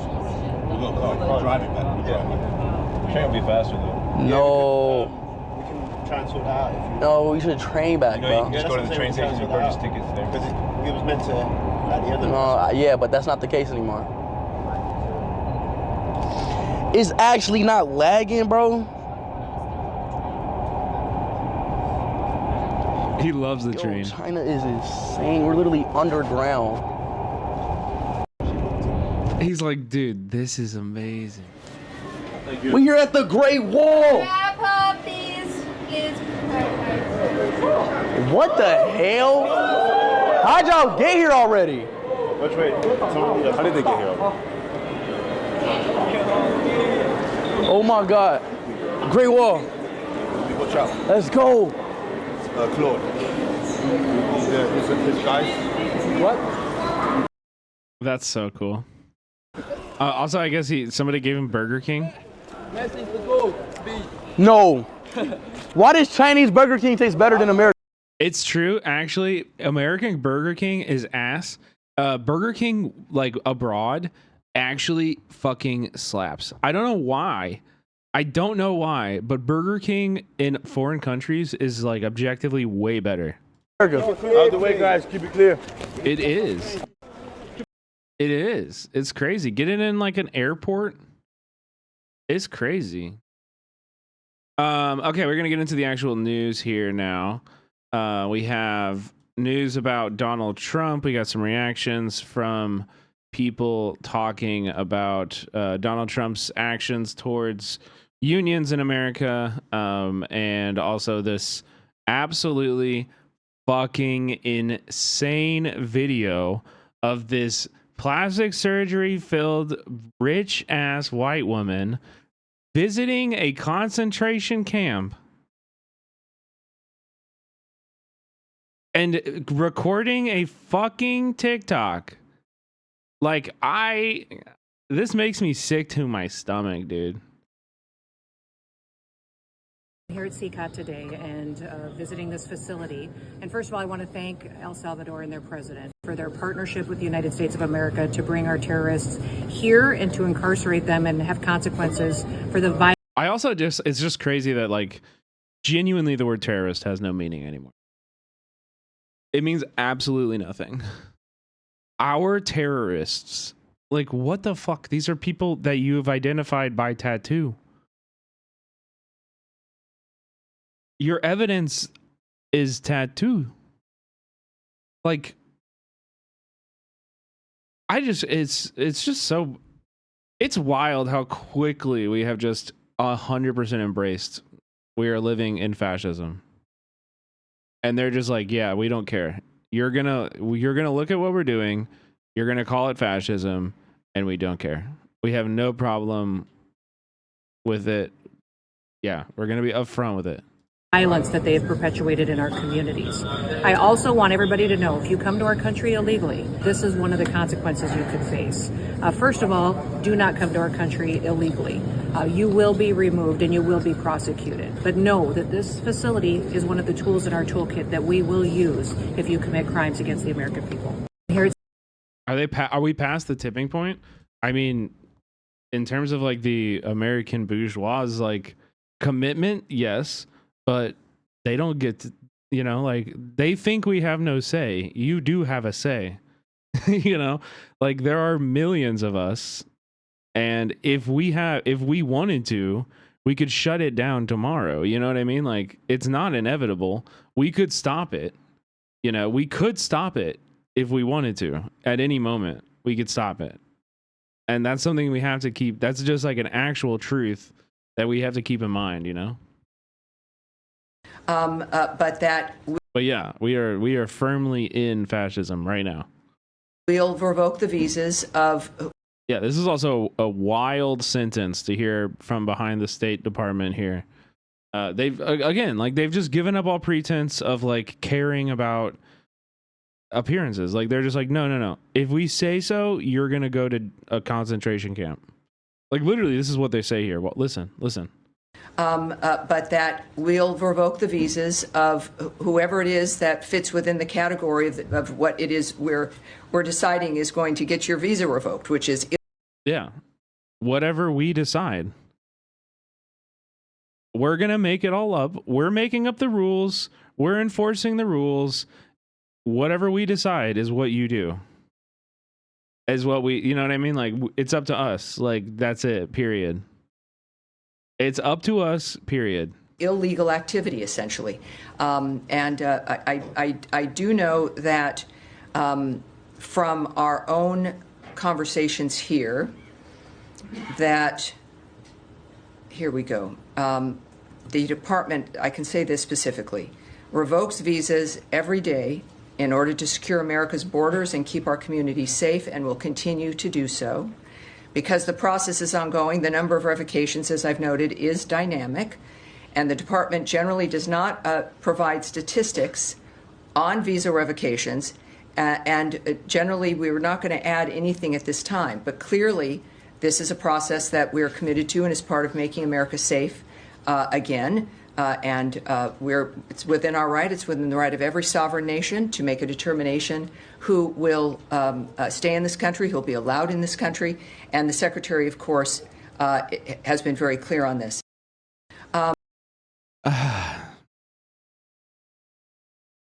I just, like, I don't trust the courts. I don't trust anything to stop this from happening. Like, we are just in it, and it's up to us we protect ourselves. You know what I mean? We keep us safe, and that's really all there is. That's really all there is. We also had my new senator, Josh Hawley, truly the worst person, one of the worst people in the world. talking on this here. Senator, I've been very clear that OCR has a very important role, that there are complaints that should go through the process. When you start using the Department of Justice and threatening universities' funding. You are opposed, I just want to get this on the record, you are opposed to investigating Columbia University and others for anti-Semitism? No. That's what you said 6 days ago. I am not opposed to doing it the right way. What does that mean, doing it the right way? Not to claw back funds, not to say we're holding you ransom. We're getting your faculty, Jewish... You were asked about an investigation for failing to protect Jewish students, and you said that's just weaponizing anti-Semitism. It makes students less safe. It is when the I think that's Department of crazy. Justice has a list of places they want to go to. The Senator Markey's question... Oh, I heard Senator Markey's... Wait, Josh Hawley? Mr. fucking, like, Third Reich himself, looks like he was just plucked out of 1943 Berlin? That guy's not Jewish? That's crazy. Questions. I heard... Yeah, dude, look at this fucking guy, man. His whole speech, I thought it was insane. I just want to say for the record, I thought it was totally insane. And I think your positions are similarly insane. I think the idea that we would bend over backwards to hug and kiss and make nice to a pro-Hamas rioter, because that's what Khalil is. Source? Source? Source? And that we would say, we can't. Like, where was there even a riot? When was there ever a riot at the encampment? Like, what the fuck? Do these words mean nothing? Truth is irrelevant. Oh, and also when the movement itself tries to make a documentary about the thing that everybody is just like lying about and, you know, literally disappearing people because of the lies, that's also bad too. You're not allowed to do that. Remove him, and that makes Jewish students less safe on our campuses? That's nuts. Senator, that's nuts. To Rabbi Saberstein's point, if you look at American history, the times when Jews were most vulnerable was during the Palmer raids in World War I, when there was political... Jews are vulnerable now on our campuses because of people like Khalil, and I want to say for the record, I'm glad he's gone, and I hope he never comes back.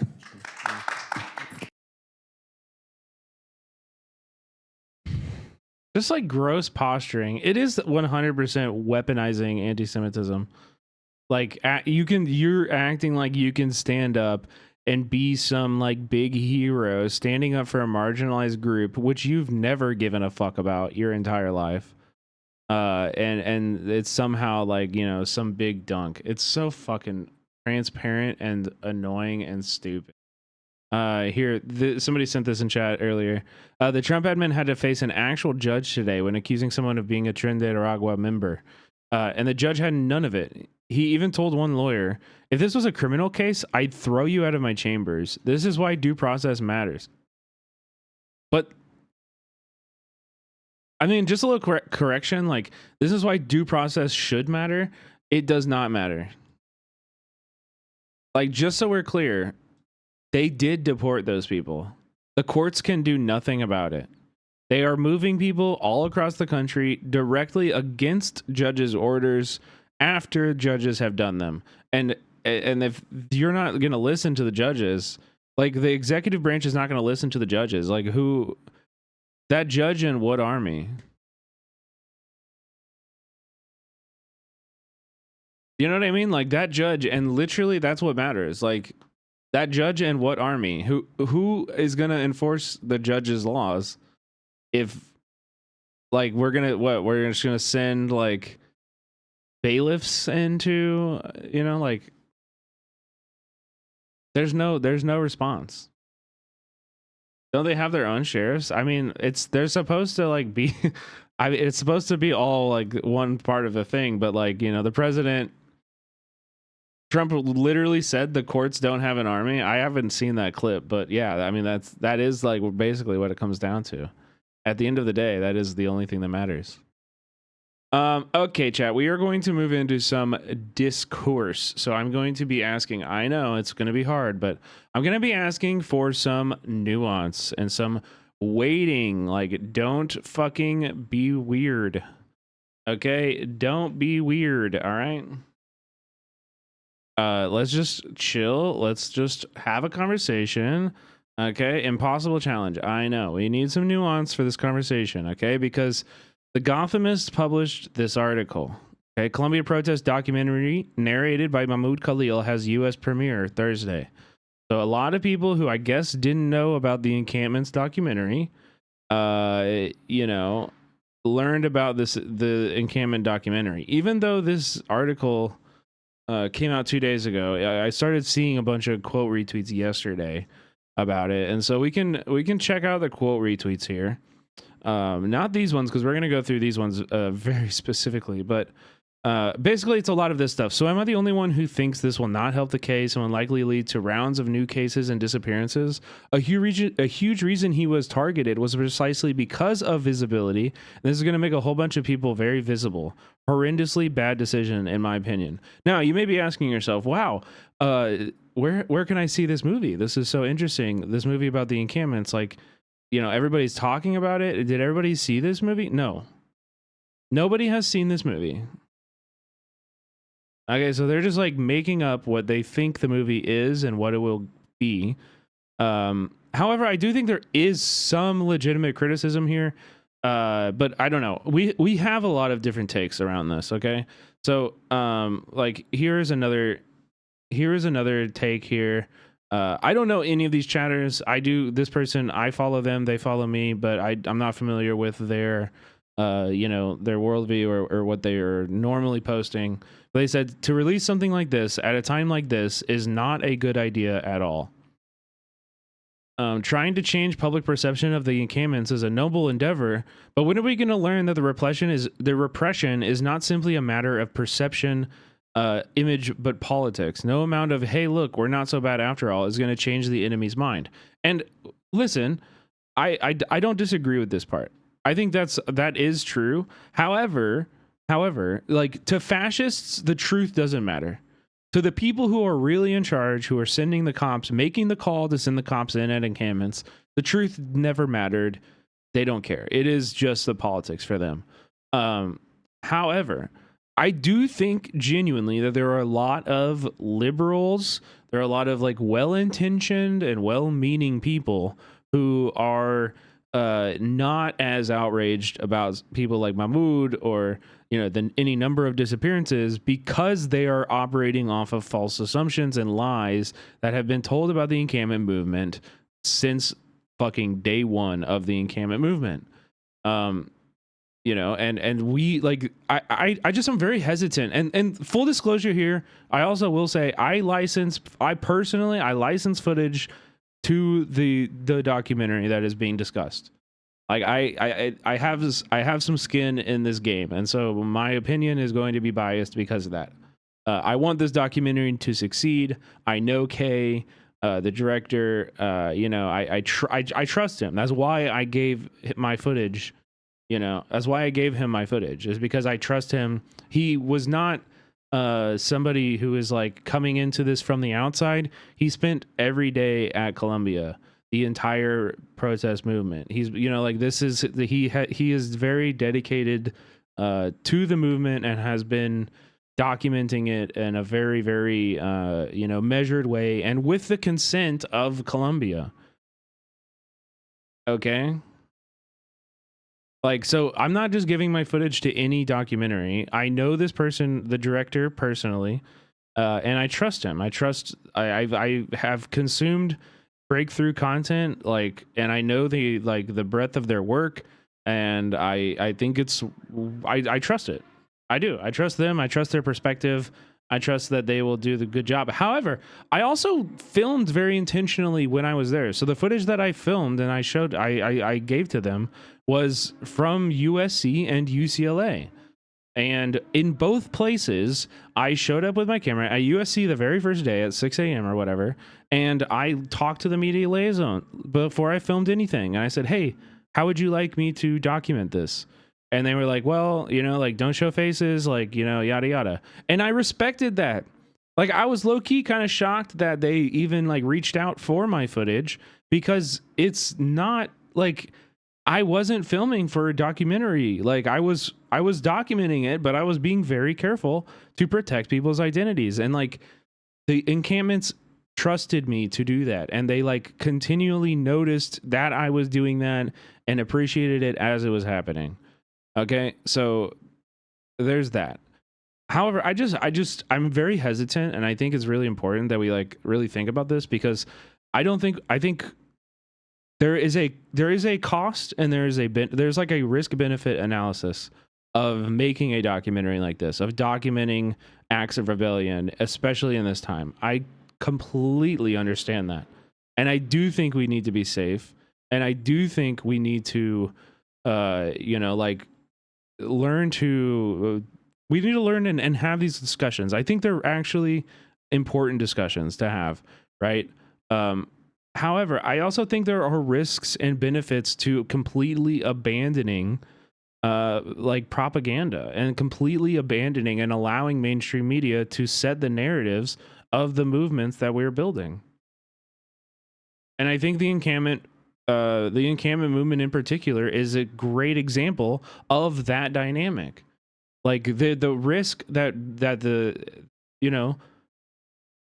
risk that the encampments like chose to take on by not being super receptive to media and only allowing independent like filmmakers like myself and like Kay into these, is that like, they were like the mainstream media was able to just like absolutely manufacture fake lies from the beginning of this thing.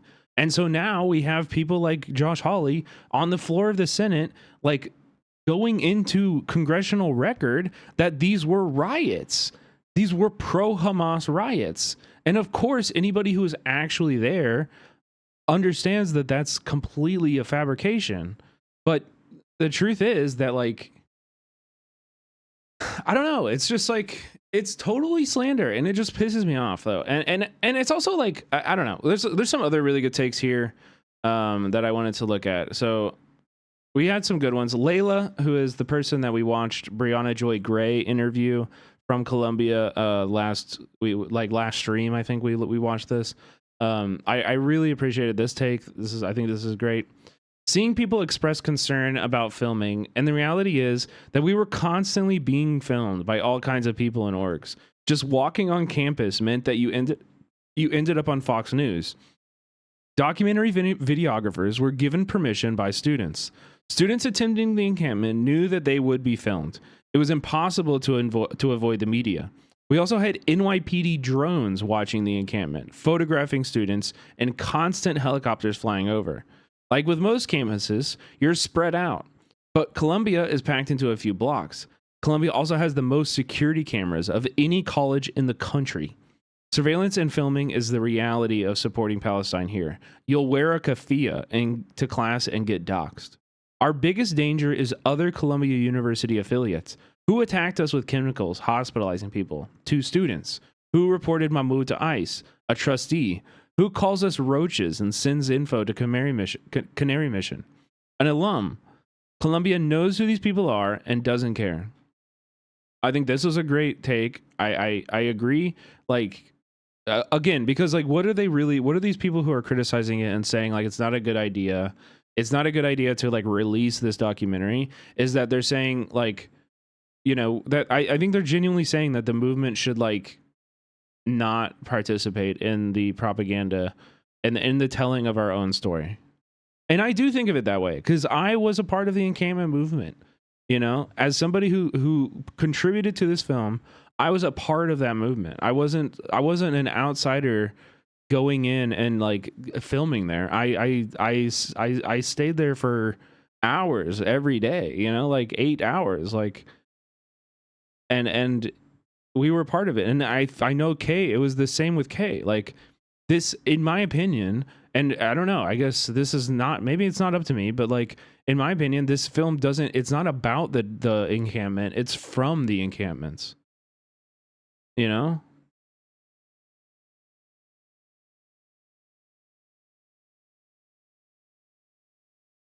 like it's from the encampments. And so I don't know. We also had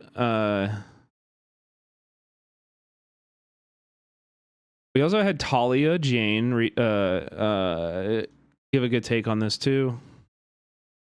One thing the concerned trolls who weren't there and aren't in NYC don't know is the Columbia encampments gave express consent to a documentary film crew and some video journalists and photogs to embed with them and document them at the time throughout the encampments. What this means is twofold. One, the footage used for this was taken by people the encampments trusted to operate with the safety of the students at the forefront. Two, students were all aware they were being documented and made specific choices for their safety and security to that end. The documentary includes sit-down interviews with Mahmoud Khalil. Something that should be obvious, but apparently people are completely ignorant to, is that Khalil was always a media liaison, not a lead organizer. His role was supplementary, even though his visibility was high. So you've got a documentary screening locally, airing already public and additional footage taken and information given with absolute informed consent and safety. Okayed by those most at risk, and randos online thinks it's a flex to erase the autonomy of all those involved? That reflex of unthinking plural clutching about safety risks, of denying the authority of those who led a powerful movement to dictate their own safety, is patronizing and really misplaced. And it's aggressive enough you have to wonder what those pushing that take really have to gain. You can disagree with the existence of the documentary, but those featured disagree with you. Maybe you'll badger a couple into deciding maybe they feel unsafe now. That doesn't mean they're actually less safe, or that any of the layers of OPSEC and informed consent weren't there. Use your head instead of going by what randos online are saying about something they've never seen, weren't involved in, and or have never themselves materially shown up for. Let the people whose actions you valorize be heard and seen how they want to be heard and seen. Don't forget that they hate to see us win, and this type of concern trolling is exactly the kind of shit that gets fed into reactionary spaces to fracture any inkling of unified power. It was successfully deployed on 2020 protests. Don't be dumb enough to buy into it again. Like, this is a good take.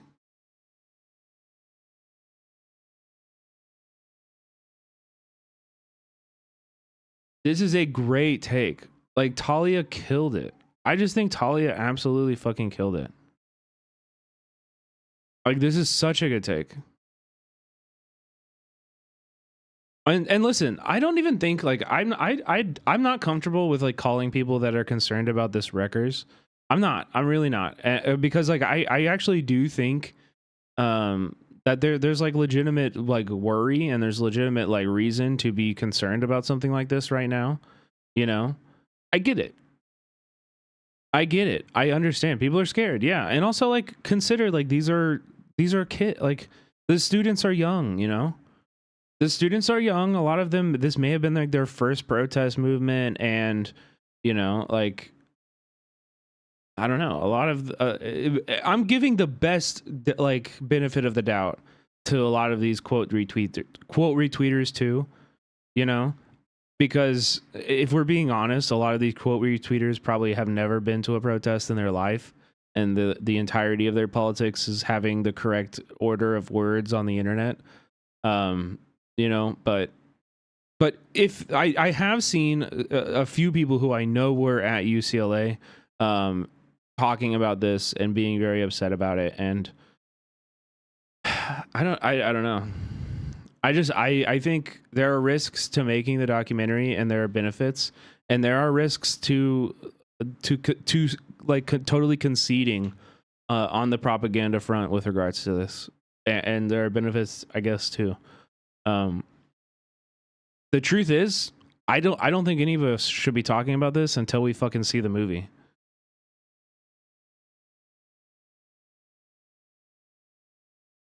Like, I think we should see the movie. I think everybody like is like assuming the worst. They're assuming that this film you know, like is going to be bad for the movement. They're assuming all this stuff, and the truth is you haven't seen the film. You don't know how it handles people's anonymity. You don't know like what the context is. I just think you should be like, we should all just kind of like chill right now and lean away from the impulse to like post a hot take about this, and to like make any kind of like absolutist statements about it, because we haven't seen the film. And the truth is that this film probably won't get wider distribution. It probably won't be easy to watch for a few more months at the very earliest, right? And so there are going to be, I can feel it already, there are going to be a lot more takes like this. Like this conversation, this dialogue it's just bubbling up now, and you all are hearing about it for the first time. I can see the future. I can see the future, and I'm telling you that people are going to be, this is going to be a pretty consistent, like, annoying conversation. Okay. Last thing about this was this tweet thread, and once again, do not tap the glass. I don't know who this person is. I don't know their politics. I don't follow them. I've never engaged with their content before. I just really fucking hated this thread. I hated this thread, and it got 19,000 likes, 890,000 views. You know, like this thread went off, and I hate it. I think this is actually so bad. I think this is so bad. So they quote tweeted that Gothamist article about the encampments that we were talking about earlier. As everyone's doing, we're all quote tweeting this article right now and yelling about whatever. But let me just read her take, or their take here. American, quote, left will inevitably have to reckon with the failure of its feel-good activism, which has failed to produce tangible results and in many cases de-radicalized committed individuals due to its lack of meaningful impact and unnecessarily placed people under state scrutiny. The era of academic-driven, bourgeois-style protests where participants gain social capital from civil rights actions while avoiding state repression is over. Those once essential tactics, such as public demonstrations and protests, have now devolved into empty gestures that merely result in arrests, unnecessarily putting people in the state's scrutiny without achieving real change. Releasing this documentary will surely lead to more individuals being targeted by the state. Like, I just, if anybody feels this way, can you please explain, like, why? Can you please explain why you think that the documentary has footage or like will reveal people that were there that the state wouldn't already have access to? Like, it's so silly. But for what purpose? What has the American left achieved besides narcissistic validation? It's self-therapy for the self-absorbed. The American left has replaced the pursuit of building real power with moral posturing. If we apply this analysis to the student intifada movement in the US, it's clear that this is moral performance, an exercise that gains no material benefit for the people in the Levant. The primary audience here seems to be the activists themselves and the institutions they belong to, not the oppressed. Why? Because it's easier than doing the real work, building grassroots power. Like, what the fuck does that mean? What the fuck does that mean? Instead, they remain trapped in a cycle of symbolic gestures and empty rhetoric, avoiding the hard, unglamorous work necessary to lay the foundation for genuinely revolutionary change. Dude, what in the fuck is this shit? Looking back, even the encampments shifted focus from advancing the cause of Palestinians to simply defending the encampments and protecting student comrades.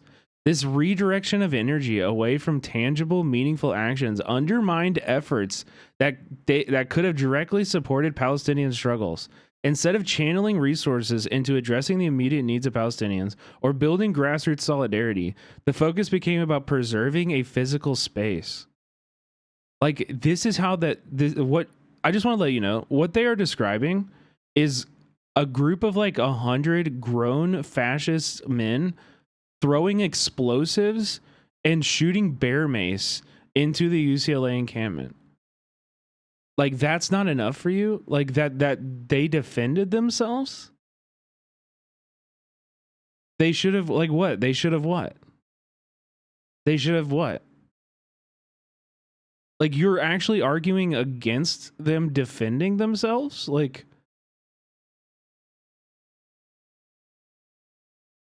this ultimately did little to challenge systems of oppression or create lasting change. It perpetuates a cycle of symbolic activism that fails to confront the deeper issues or empower those most affected. As the reality sets in and this movement is fully reckoned with, the true nature of it will be exposed. Those with genuine intentions will engage in the difficult, necessary work, the opportunists will fade away, and the records will reveal their true colors.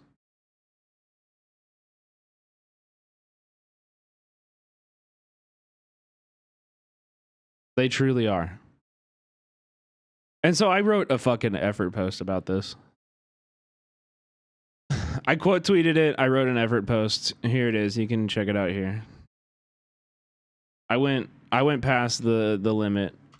I said, I think people should wait and watch the documentary before making any statements about its impacts or the threats it may pose. But I have a separate problem here. This is legitimately a slanderous rewriting of the student intifada. Around the nation, thousands of students rose up, most of them completely anonymous, to demand divestment and economic boycott of Israel, a real material demand that could have made Israel weaker as a colonial power. They did this at extreme risk to themselves, and they constantly reframed conversations about them to center Gaza throughout the movement, acting like nothing was built, or even worse, that it was just selfishly posturing for social capital is insane. Students escalated nationwide. Students took over buildings, and they wielded their collective powers in ways that we haven't seen that widely in decades. And the only reason that they aren't there today is because of nationally coordinated violent state repression. And even after that happened, they had continued to fight and pressure their colleges to divest. These students will continue fighting with new skills around community self-defense, and we will build from where the encampments left off. I find these kind of lies disgusting because I was witness to the bravery of the students in SJP and JVP who led the encampments. They deserve better. This is fucking gross. And listen, chat, we do it all the time. I am not here saying that we can't have a critical conversation about the state of protest in America. I am never going to be that person. I'm constantly that person. I'm constantly coming on Twitter, on stream, and saying we need to change our tactics. What we've been doing ain't working. You know what I mean? But there is a difference between doing that and completely misrepresenting and slandering the largest mass protest movement that the country has seen in the last 4 years. Like, and to say that these students who led the student intifada were not building grassroots power, were not like, you know, like, I'm just like, the claims that she makes in this, I'm just like, you are so far away from this. You have no idea what this was about. Like, I don't think you ever stepped foot anywhere near it. Like, what in the fuck is this even written from? Where do you get the, like, where do you get the gall to do this, to say this? I just don't, like, these fucking students are risking everything, and they knew it from the beginning. They knew that they were risking a fuckload to be there. You know how they knew it? Because they were fucking Zionist counter protesters screaming that they were going to rape and murder them the entire time.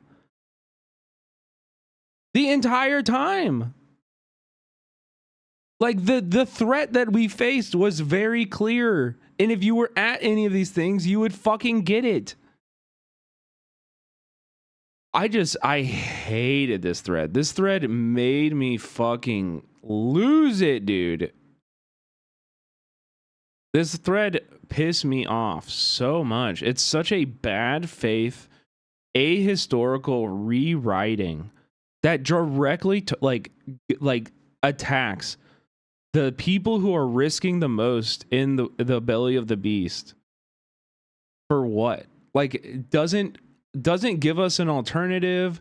doesn't tell us any solutions, doesn't say this is how you should be. Like, it is, I hate this thread. I think these people, I think they need to, like, go outside, man. Just go outside. Like, I think this is just so bad. It's just so bad. Okay, I did want to actually, since this will be a dialogue, I do think it's important that we check out, here, let's watch the trailer. I still want to know what they think grassroots means. Right. And I mean, they also just, it seems like they think that this just like sprung up out of like, you know, out of nowhere. And then everybody was like, oh, this is a cool thing to do. I guess I'll just go there. And it wasn't like people like building power over over decades. Like, we were occupying, like, I was in SJP in 2012, 2013 when I was going to college. And like we occupied our administrative building, like floor, the outside of the president's office to demand divestment back then. And like, it was fucking 6 of us, you know? But I take a lot of like pride in the idea that as SJP back then, you know, those actions helped to build us to the point where we can have this, what we see here. Like, that is grassroots power building. That's grassroots power building. And and again, like, I'm not here to be like, we can't be critical of protest movements. We can't analyze tactics. I think we should do that. I do that all the time. I love to do that. It's great. Let's talk about it. I love that. That's not what you're doing. You're actually like misrepresenting it. You know? We don't need to say this movement that we all like, you know, that we all built was actually fucking useless, and it was a piece of you know, like, these people that were in it are actually like selfish clout farmers. Like, fuck you. Fuck you, dude. Like, I have deep criticisms of how Occupy happened, for example, you know? Like, obviously, I could sit here and talk for weeks about Occupy and the tactics of Occupy and the ways that Occupy materialized and what it led to and all of this stuff, right? I can have those conversations with you, and I can be critical of Occupy all day, but I'm never not gonna be proud that I participated in that mass movement, because it did get us to where we are today. You know, same with Black Lives Matter, same with like the encampments. Like, these things build on each other, and we are all better for participating in them, and we develop new skills, and we learn, and we get better. This is how it happens. You don't do that by fucking like attacking the last protest movement you're in because it wasn't as radical as you assume it would be. It fucking pisses me off. Okay, so we've actually already watched, we've watched this on stream before. I want to watch it again, and I also want to like go through very carefully and kind of analyze both the shot design and the editing, because I watched this last night and I found one single person who I think could potentially be identified that maybe was not like entirely, you know, of like voluntarily putting themselves in front of a camera.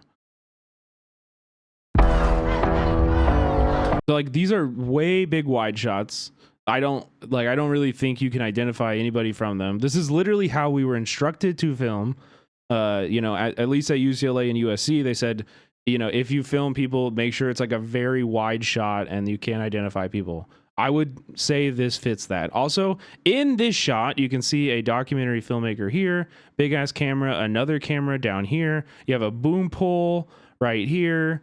Once again, this is on the most surveilled campus in American, like, you know, in all of America. So there are surveillance cameras everywhere, including right here. You know, there's probably a few on the building that we can't see. Like, it's just ridiculous to think that this is going to be doxing people, in my opinion. We're here to discuss. Okay, another shot here. Everybody is facing away. Not a single face is shown. It's the little Gaza. Okay, these are people who they're clearly like in eye line of the camera. Okay, so they see the camera, they know it's there. You know, if they had a problem with being filmed, they could definitely have made it known. Would have risen up on camera. These are cops. We don't care about that. We film cops and we show their faces. Period. Across America. There is a movement to radicalize young people. Can you believe they are chanting? Like, these people all got arrested, so they're already known by the state, regardless if the film comes out or not. About the infantada in New York City. I really believe they are brainwashed. That is one shot here. They are chanting about the infantada in New York City. I really believe they are brainwashed. Like this shot here, a little bit sus. This person's very visible. I'll give them that. It was a very concerted effort by the media to portray things a certain way. And again, another shot of everybody facing away from the camera. These are choices that they're making. These are choices that they're making. What the fuck is an infatata? It's a new item available at Taco Bell. You can get it with my. Go get it and tell them, use my code CineMarks for a discount. Refused to discuss Gaza. Colombia is materially invested in the genocide in Gaza. We don't want our money to go towards Palestinian death. I was born and raised in a Palestinian refugee camp. The university was cracking down on Palestinian activism on campus. It's like these are all like clearly cell phone videos that were probably posted on the internet previous to this documentary. Completely farcical to imply that it. This is Grant Miner, who is the UAW, the head of the grad student union. This is Mahmoud, obviously. It's but completely farcical to. So you have a bunch of masked people. Everybody in this shot is masked except for their subject, Grant Miner, who has given explicit permission to be in this film. In any way, like Jewish people were being persecuted. I have never felt more. Again, this is literally a press conference. Everybody who's standing behind this camera or behind this person knows that they will be on camera. They are consenting to being recorded. Proud to be Jewish. Then when I was pushing our youth. I think this is my shot. So as you can see, most of my shots are B-roll shots of the location. Like, this is definitely my shot. Mabel Takes, welcome in. Thank you for the raid. University to divest from genocide. And then they go back to Colombia. They would just criminalize anyone who would participate in a protest. That was the moment where students. Another one, these two, yeah, like this one, this shot is a little bit sus. I think maybe I would blur. If I was them, I would blur. However, again, I think until we see the entire film, it's hard for you to make any kind of claims about its value or its harm. Students were like, we need to do something more. This is the shot that I think is worse. Is because you have a masked person here, like actively jumping over a fence. This could be like evidence of trespassing.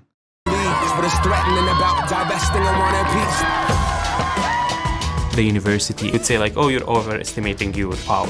I remember like telling them there are 60 universities setting up encampments across the United States. We got Yale holding it down right now on live.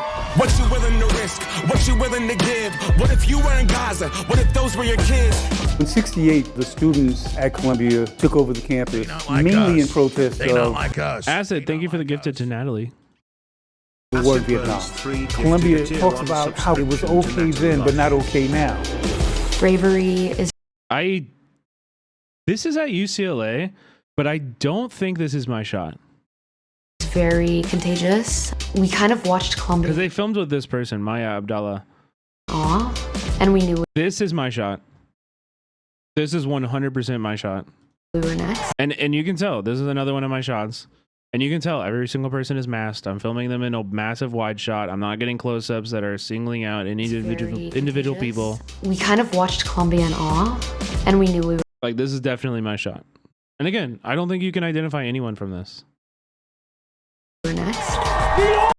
This is from the day that that Hassan came. Only weapon they have is fear, and we call their bluff. They have nothing.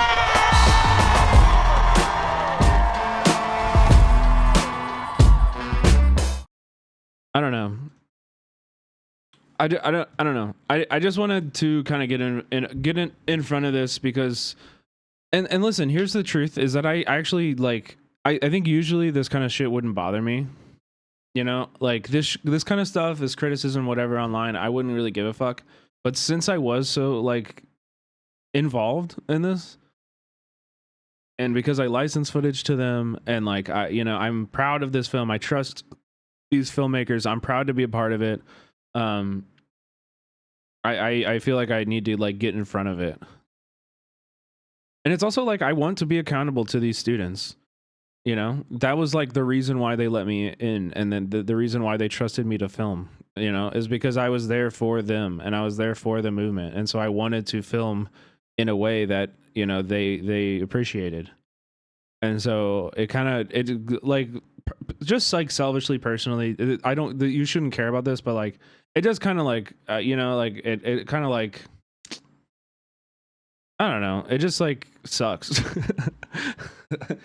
It kind of just like fucking sucks to like have earned that trust, and then now people, without seeing the film, without knowing my footage, without like there's no nuance to it, right? Like there is a, in my opinion, there is a right and a wrong way to film these kind of things, and right and wrong documentaries to contribute the film to the filming of, you know, the footage too. And I stand by my decisions. Like that's all I can say is like I stand by how I filmed it. I stand by what I did, and I stand by like supporting this film. Yeah, Craig. Everyone that has seen the film that I've spoken to, including students, have had nothing but good things to say. And this is true too. Everyone talking about it, everyone making a big deal about it online are not students. Or I mean, they might be students, but they haven't seen the film. That's what I meant to say. They haven't seen the film, you know? And I haven't even seen the film either. So like there could be issues. I don't know. You don't know either. We don't know. Let's go see it. You know? Let's go watch the movie and let's talk about it. Let's talk about the ways they did it right. Let's talk about the ways they did it wrong. Let's talk about the benefits. Let's talk about the risks. Like, I'm down. Let's do it. But we haven't seen the movie, so we can't even have that conversation. You know, and y'all are trying to like pigeonhole it into this different thing. And that sucks. It's also like, listen, I think we as media should be better, and we should do more to protect the identity of people, especially now, especially going forward. We should do more. We should. 100%. Like, without a doubt. But also, like, we as protesters also need to do more to protect our identities. Like, you should not be going to protests without a mask. You should cover your ears, cover any tattoos, like cover anything identifiable. You know, like this is not like, oh, like you got filmed and like it's your fault. Like that's not what I'm saying at all. I'm just saying we all need to take best practices, and we need to be careful, and we need to protect ourselves. You know, that's all I'm saying. That's all I'm saying. I do think it is of the responsibility, especially of people who consider themselves within the movement. I think it is our responsibility to document it in the way that the movement wants us to, and to be, receptive and accountable to them. I think that accountability is really, really crucial. And I was doing that the entire time I was there, and I did it to the best of my ability. And I'm not saying I'm perfect. I may have made mistakes, you know? I'm not saying that at all. But, like, I did my best, and, like, it was good enough then. And it fucking sucks that people are like, oh, that's not good enough anymore. You know? Without even engaging with the actual work itself, which sucks. But anyway, Arab Pop Tart, thank you so much for the gifted to Fabuli. Subscription to Fabuli. Yeah, rather you try and make mistakes than do nothing. I agree. And it's also like again, like people are being disappeared over lies. And if we don't have a counter narrative, if we don't make a fucking if we don't punch back and like create our own propaganda and tell our own stories, then the lies will be all that exists, you know? Also, I'm banning this guy. You're a fucking dork, dude. You're annoying. Anyway. Democracy Now! This is Democracy Now! Did a bunch of coverage on the encampment. They interviewed Macklemore. We'll probably skip the Macklemore interview, but they did do another segment, 13-minute segment on that. Now.org, the War and Peace Report. I'm Amy Goodman. As we continue our look at this. Any advice? Wear a mask. I mean, wear a shiesty even. Like wrap a keffiyeh around your head. Wrap a t-shirt around your head. New documentary, The Encampments, about the historic Columbia University Gaza Solidarity Encampment and the nationwide student uprising against. How do I find a showing in my area? It's only showing in New York, and I think it's opening. They're trying to open in LA like next week, but I don't know if that'll happen or not. A random topic. Thank you for the 100 biddies. U.S. support for Israel's war on Gaza.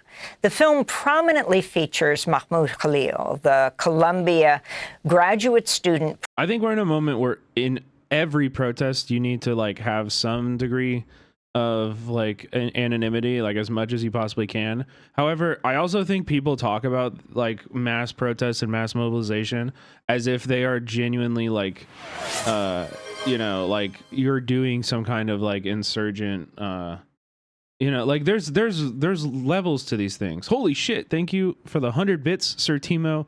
And then Maple Takes with the 10 gifted big ones. Thank you, man.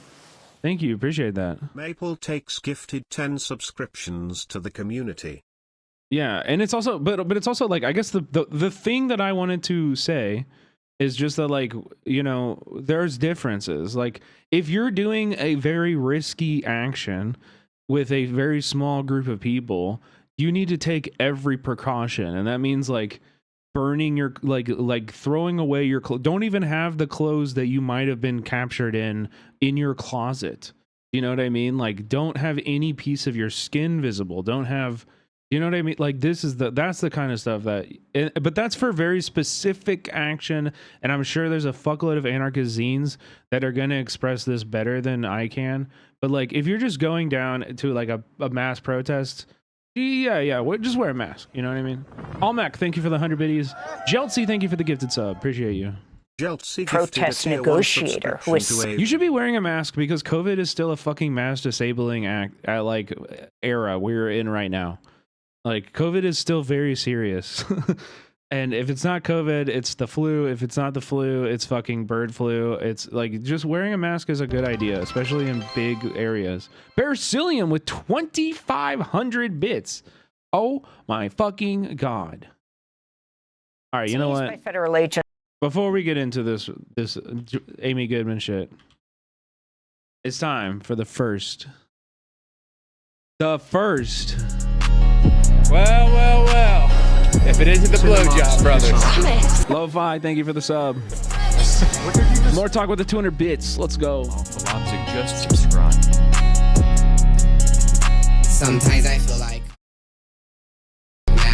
sipping all this drink. I just spilled it on my fabric. How much room I have for activities. Praxis, red book on my lap. You can never catch me lacking. Sometimes I feel like Karl Marx, but that would be dogmatic. Sipping all this drink, I just spilled it on my fabric. If you have the knowledge, then you know you need the red book on my lap. You can never catch me lacking. I don't worship idols, man. That shit just be so corny.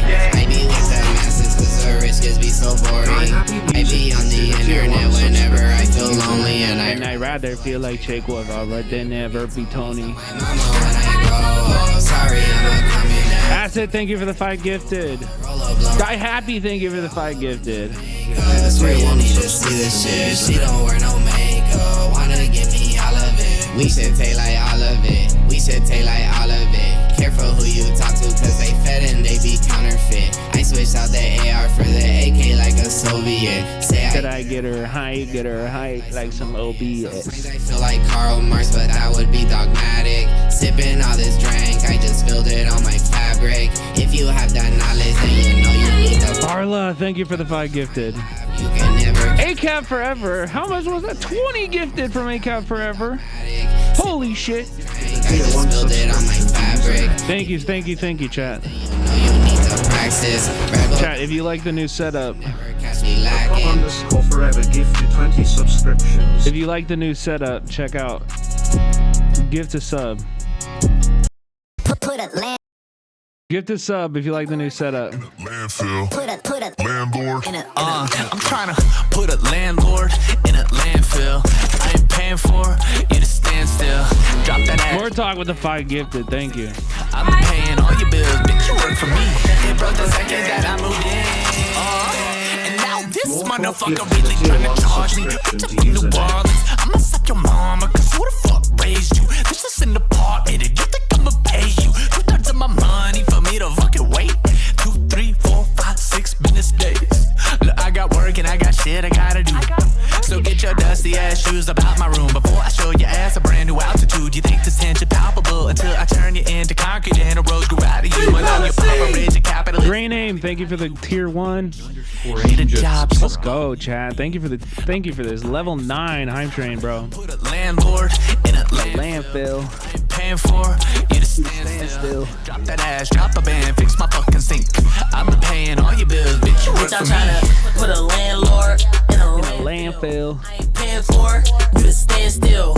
I've been paying all your bills. Bitch, I'm smoking in the crib. Give a fuck about how you feel. 2 weeks just to fix a bitch AC. That's why I've been feeling homicidal lately. Trying to hit a landlord with an 8-piece. Why, bitch, you my hoe. You should pay me. Fill your fucking bank account up while you living lazy. These motherfuckers think I'm crazy. Nah, these motherfuckers think that I'm making 3 times around. Great name with the 5 gifted. Thank you, chat. My bank account looks swollen. Take advantage of those discounts. Hook up our homies this weekend. Look, fuck my landlord.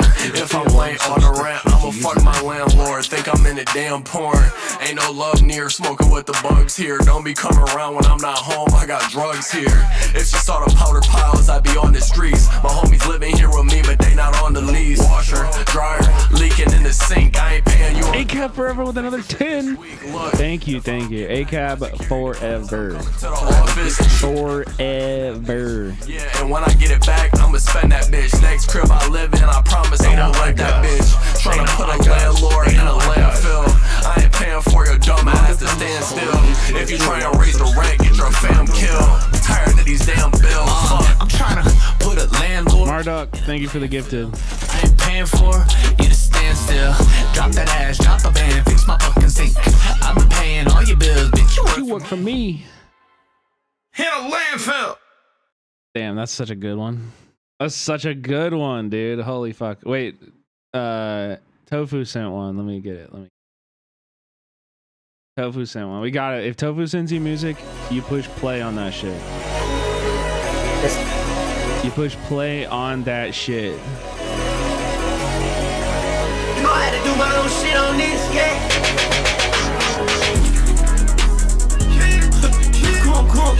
More talk. Thank you for the gifted. Cool. These motherfuckers know I'm here, but they ignore me. Must be afraid of what I can do, yeah, I know you are. All the biggest house producers, they be up in my stream. Tapped into your skirt, but they don't say I see your skirt. I see your skirt, that's all I really need.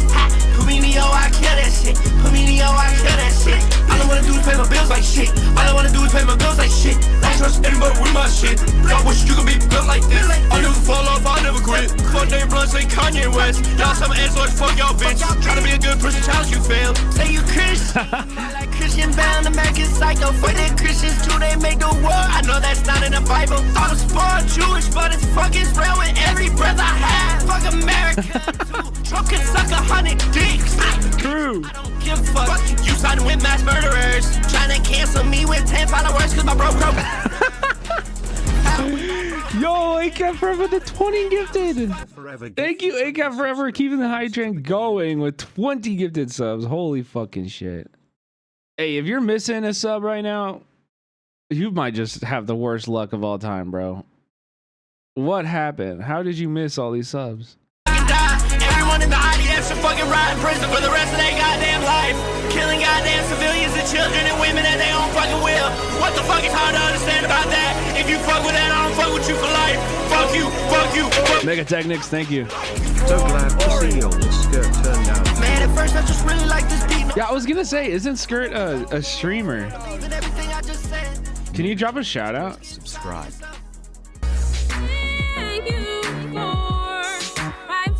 Is that it? That's not it. Oh, it's that. Okay, I got you. Revolutions _of_ you gifted a tier 1 subscription. I got you. And holy shit, Revolutions of You with the 5 gifted subs. Mega Technics with the tier 1. Let's fucking go. Thank you, chat. Thank you, chat. By the way, chat, so glad we got all these gifted loves. The love in the chat is strong.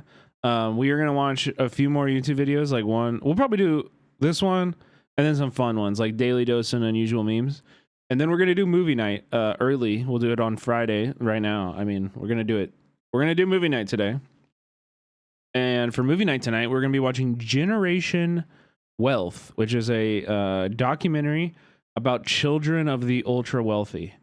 I thought it'd be relevant because of the Vivian interview we all enjoyed earlier. What incredible content. And I thought, ooh, yeah, we should watch that. I've seen that one. It's nuts. Yeah, I really like Lauren Greenfield. I think her films, and don't take this the wrong way, okay? Bad Empanada, close your ears, all right? But it is actually good at like kind of like showing how capitalism is harmful to capitalists, like to the capitalists too. Like their lives are so emotionally vapid. You know what I mean? Their lives are so just like, oh my God. And they are hurting. They're hurting in their souls. Yeah, it's actually really good. This is Democracy Now!, democracynow.org, The War and Peace Report. I'm Amy Goodman as we continue our look at this new documentary, The Encampments, about the historic Columbia University Gaza Solidarity Encampment and the nationwide student uprising against U.S. support for Israel's war on Gaza. The film prominently... Pretentious mansplainers like it, so that explains why you...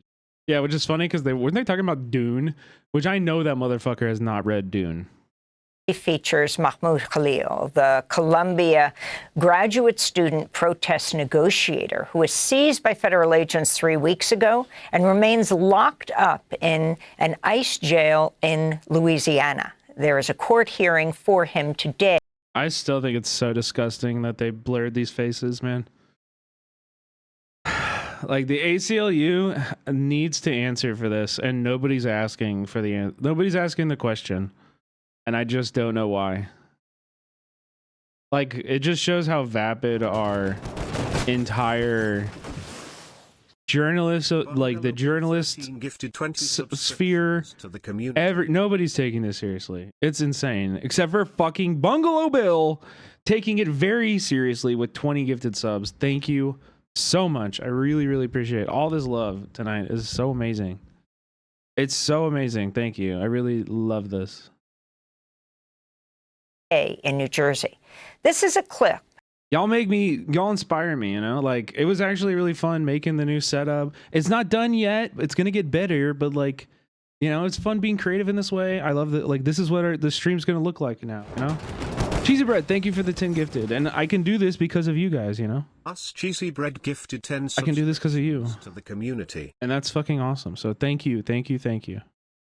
Of Mahmoud Khalil from the documentary. I was approached the night of the encampment that I would be the person communicating with the administration. The organizers trusted me, given my background in terms of like working in diplomacy, either at the British Embassy or here at the UN. We discussed who's best to support me, and we felt that Swede is the perfect person. The university wanted to shut down the encampment in any way that it could. When it first started, they were like, let's not let them bring in water. Let's shut down all Damn, we are one level away from a channel record hype train. That is wild, dude. of the gates. Let's not let them bring in tents. Let's not let them bring in blankets because it was cold. It was freezing. They underestimated. Wait. Bring in blankets because it was cold. It was freezing. This is footage from the movie and there's a blurred face. Oh my fucking God, they are blurring faces and people on Twitter are just fucking dumbasses. Oh. More talk, thank you for the gifted sub. ACAP Forever with another 10 gifted. Thank you so much. That answers a huge question. It really does, because like they were explicitly protecting this person, this person for a reason, which makes me think there's reasons that they're not blurring everybody else. Oh my God, dude, these fucking clowns, man. Oh my God, JW with 20 gifted, ACA Tarzan with a gifted to tier 1. Holy fuck, you guys are wrecking my absolute brain. Calm Like a Tom with 10 too. Mari with the tier 1 sub for 16 months. Holy shamokes, guys. Holy shamokin heck. That's insane. Wait, we're at a new record. We are at a new record. I have never, ever. We are at new heights. Never seen before. Holy frickin' crap. Free Palestine! Thank you so much. Marianne just so much hype. Whoa, how'd you do that with the chat? That looks crazy. Does it cost money to do that with the chat? Thank you if it did. If it did, thank you. Okay, but that's just wild though. That they are actually protecting people's identities. And people are really being like, people will go to jail because of this movie. Like, again, I trust these filmmakers. Can we just have a little bit of good faith, please? That like not every single person is out to get you. I understand why you're skeptical, and I get it. I get it. But like, please just have some trust that this might actually be an important like film that establishes a truth for American people, you know? Bearslian with 1,500 biddies, thank you. Marla with 5 gifted. Cafe Kid with 5 gifted. Bro, everybody in the fucking chat is out here showing me. Oh my God. More talk with 5 gifted. Holy God. Dude, y'all really, it's shapes and colors. I'm telling you, it's shapes and colors. I knew it. One day my cinematography was gonna actually pay the bills, baby. W Comrade, thank you for 5 gifted. And Lo-Fi Lobzik, thank you for the gifted sub. A tier 1 subscription to you. That's awesome. I knew it one day. I see what I never realized was that I had to turn the lights and the camera on myself. That's crazy.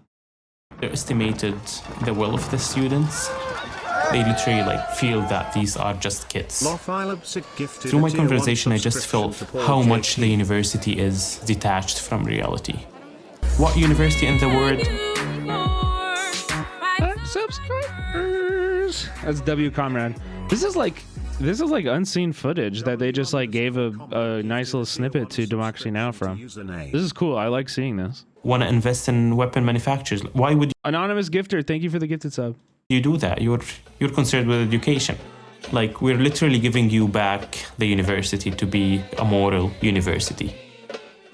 Every time in the negotiations when we told them that, they would say like, oh, you're overestimating your power or your influence. But then after the 4th day, they were just like so silent because clearly it's a global movement. I remember like telling him like, at this point, there are 60 universities setting up encampments across the United States. They're just like waiting to hear what would happen at Columbia. That was Mahmoud Khalil, the graduate student protest organizer and negotiator with the. I also want to just like give you guys a little bit of insight to like documentary film. Like Macklemore being an executive producer I cannot tell you how little that means.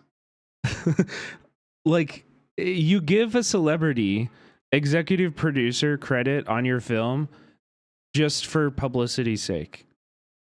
You know what I mean? Or you can give an executive producer credit to somebody if they just like introduce you to a, you know, important person. Like, you know what I mean? Like, it's literally just like, oh, this film has been like co-signed by recognizable name.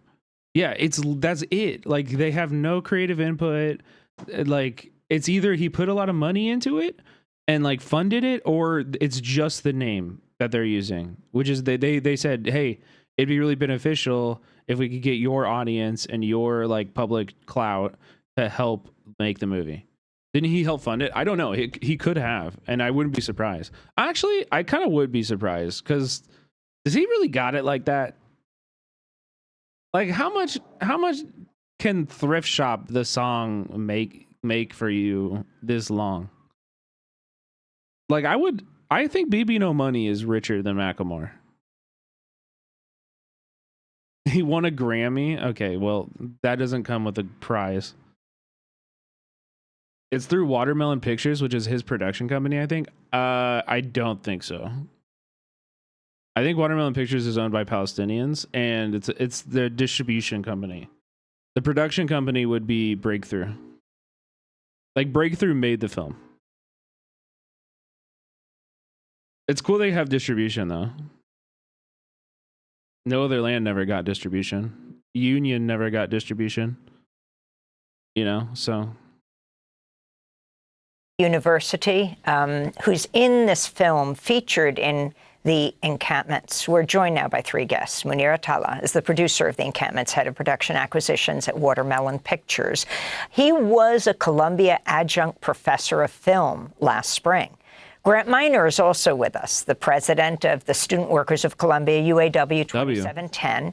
He was expelled by Columbia for taking part in the pro-Palestine campus protests. Seems Tim Waltz is on it, asking questions to DHS. Send in the National Guard. Tim, assemble your state troopers. Send in the National Guard and free that person, Tim. You'll be my hero forever. Level 15 hype train? I know, isn't that fucking insane? Isn't that fucking crazy, Rain? It's a record, dude. Thank you guys so much, by the way. Thank you all so much. It means a lot. He was fired as a graduate worker one day before his union entered bargaining talks. He's president of the local UAW at the Columbia.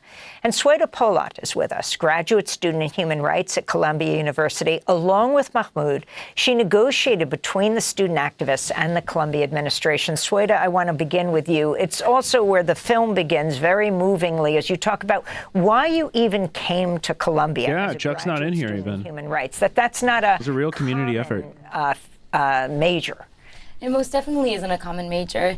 This is my graduate degree. Prior to that, I was in sociology. But before starting at Columbia University, I spent some time in Palestine, particularly in the West Bank. And I think it was just seeing the strangulation of life in Palestine, the squashing of people and the regular indignities that they've been exposed to in their everyday life, I think was a very transformative political moment for me. And upon returning from the West Bank, I knew I wanted to work on the Palestinian liberation movement. And in the United States, Columbia University had the strongest record. There's a list of theater showings for The Encampment on their website. Yeah. It's only in New York right now, right?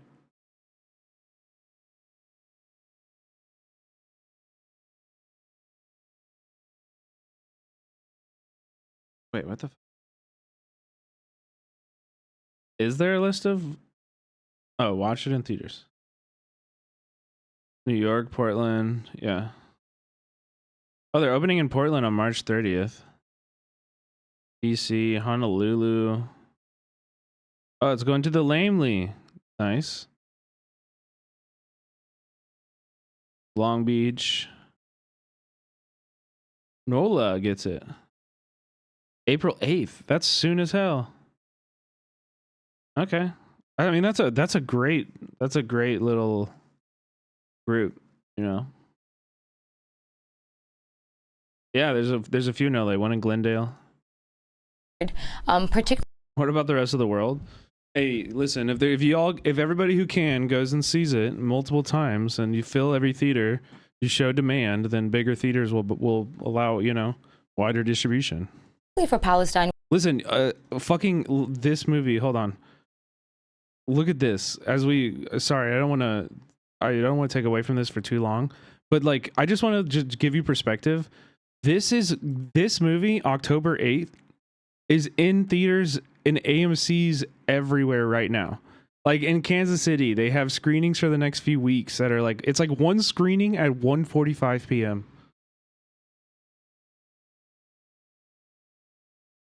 Just so you know. And what is this film about? Let's watch. With one of my closest friends who's not Jewish. And just out of nowhere, not expecting to say this, what came out of my mouth was, will you hide me? Like, if it comes to that, will you hide me and my family? And like, do I really think that's gonna happen in the United States? No. And it was like it's happening in the United States to pro-Palestinian protesters. As you are literally making a movie right now, slandering pro-Palestinian protesters. It's wild to use this framing while the people that you are slandering, the whole point of this movie, October 8th, is to slander pro-Palestinian protesters. Like, it's insane. It's just fucking insane. It was interesting because she didn't really know what I was talking about. She, what do you mean hide you? And I explained that there are these righteous people that hid Jews. This is the story of Anne Frank. And then, of course, she said, oh, I know what you mean. But any Jew would have known what I meant immediately.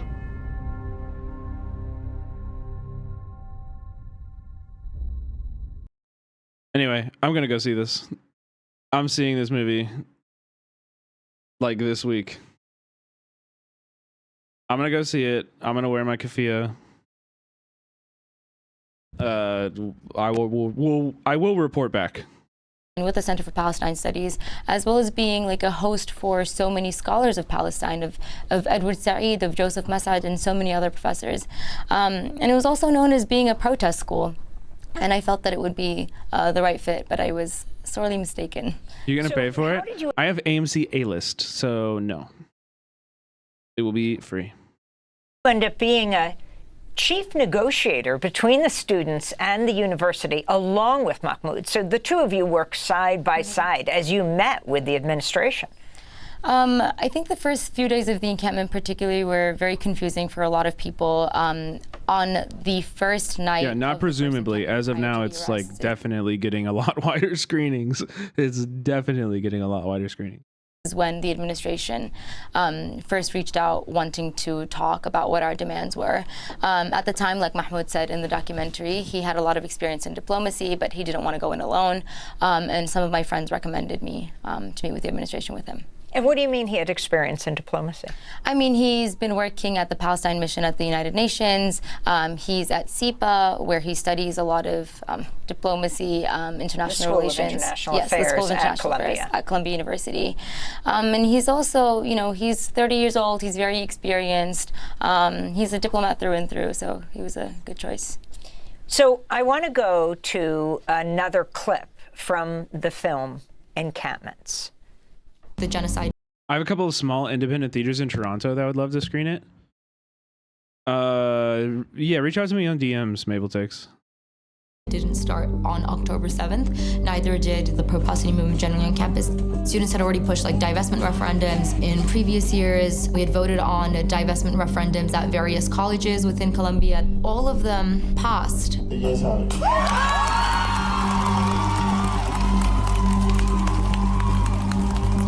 Immediately, the president sent out an email saying, we don't have actual general consensus amongst the student body or amongst our community, in which they include in the community the Columbia alumni. Free! Free Palestine! Free! Free Palestine! Free! Free! Free Palestine! Free! Free! Free Palestine! What do we want? Justice! But it's actually crazy how much of the documentary we are watching right now. We had done everything we could think of. We did peaceful protest, that was ignored. We did strategic interruptions, that was ignored and punished. Students had written up this whole divestment proposal saying that it is not only possible, but would be easy, and that was just dismissed out of hand. They changed all the protest rules. They wouldn't approve any of our events. They would just criminalize anyone who would participate in a protest. If they were just going to ignore us, then we had to do something that couldn't possibly be ignored by the administration. Another clip from the encampments, and one of the voices there was Grant Minor, the president of Student Workers of Columbia, UAW 2710. He's been fired and expelled, a fifth-year grad student. Grant, you're also Jewish American. Can you talk about why you've participated in this and address directly the issue of somehow the encampments creating an anti-Semitic environment? When Democracy Now! Went to cover it, so many of the students involved were Jewish students. Yep. Yes, I mean, why I participate in it, I mean, there's a number of reasons. I'm a labor organizer. It's really important to our members that we had a firm stance on this. We are a social justice union. UAW more broadly practices social justice unionism. And you're a graduate instructor. Yes. And so, it was important that we were there. I think as a Jewish person as well, it was important to me that, we be visible in the Palestine movement. And I guess to address the sort of, specter of anti-Semitism in the encampments, I mean, to be honest with you, it's just not something I've ever experienced in the Palestine movement. The encampments in particular were enormously welcoming. So with from what I know with the encampments so far, like I offered, I've reached out to them and spoken to them and been like, yo, I did films for Gaza in LA, like we could do like a cool community organized screening, and they're like, no, like our distribution company wants to do like big theaters. So I don't know, maybe eventually they'll do some like more underground community level stuff, but I think they're really trying to get it like in theaters multiple times a day, like treating it like a proper release, and it seems like they're pretty successful at getting that. I think it's been sold out in New York for a while. We had, services. The encampments coincided with Passover. There were actually members of the Jewish Studies faculty that would come into the encampment and speak and be in community with Jewish students. I wanted to go to another clip of the encampment with the Jewish protesters at Columbia and their allies taking part in a Havdalah service. The clip features the Israeli-American rabbi Abby Stein.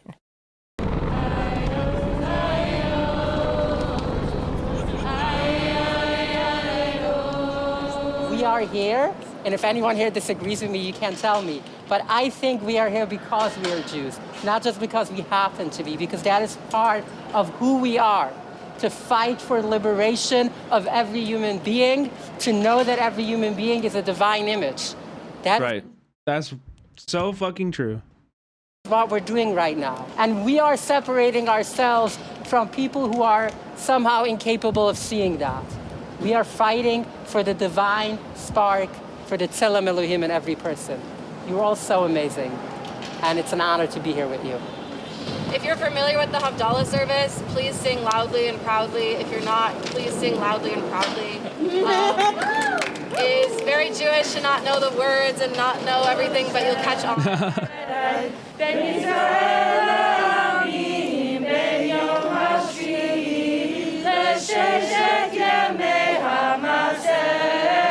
Blurred face.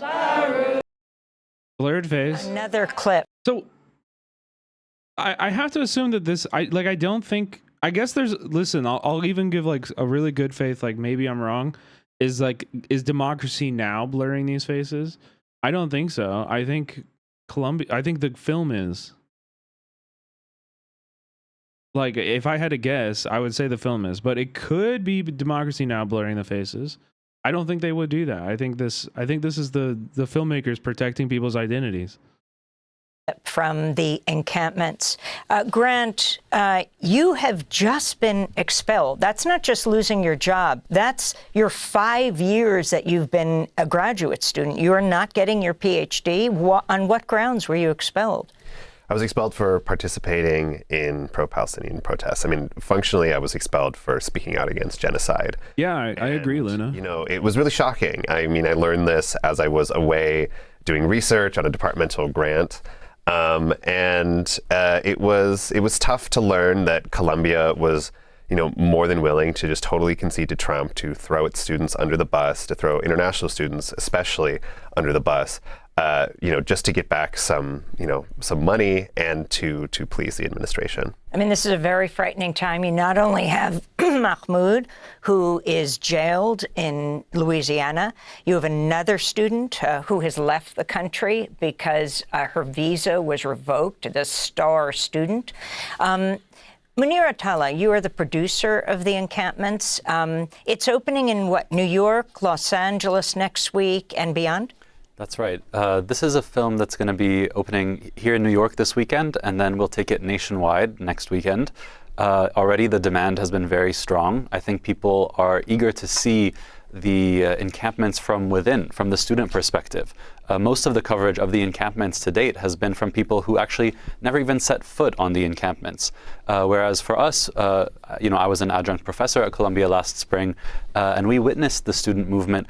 So you're teaching film there. Right, exactly. Actually a lab and documentary production. And some of our students even chose to cover this as part of their work. But, you know, what we witnessed... I saw many of the Columbia journalism students. It was quite something what they were doing. They had a little more access than other reporters because the university had shut down the campus. Yeah, no, I mean, Columbia has gone to... Columbia's radio station was like the best resource the night of the building takeover. They were like one of the only people that was like giving like moment to moment coverage.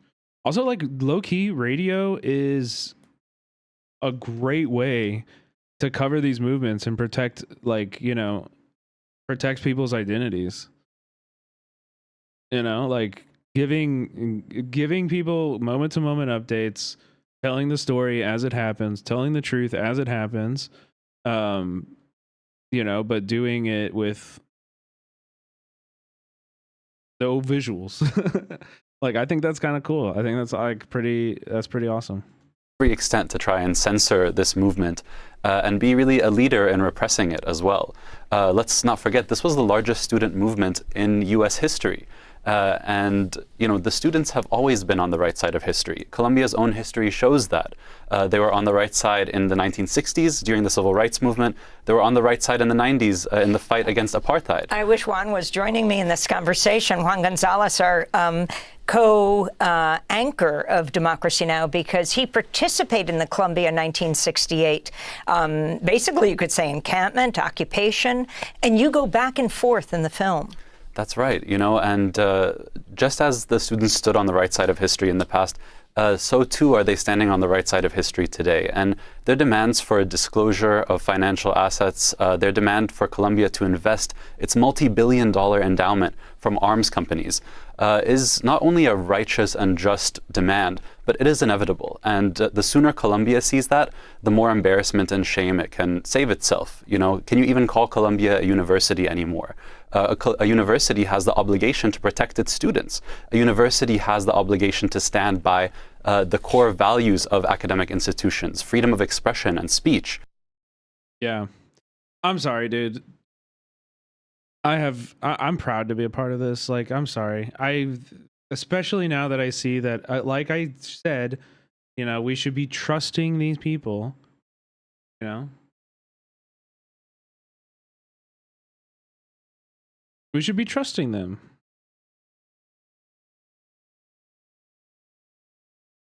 I think it's fine and it's good and I'm happy to be a part of it.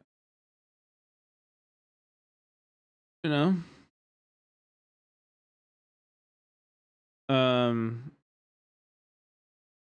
By the way, chat, W to Crake. Because Crake had a friend who went to the movie in New York and saw this. Hold on.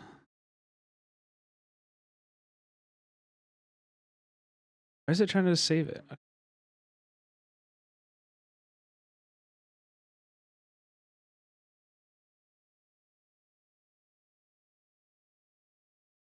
Check this out. This is the credits, chat. Additional cinematography. I'm right by Talia Jane, dude.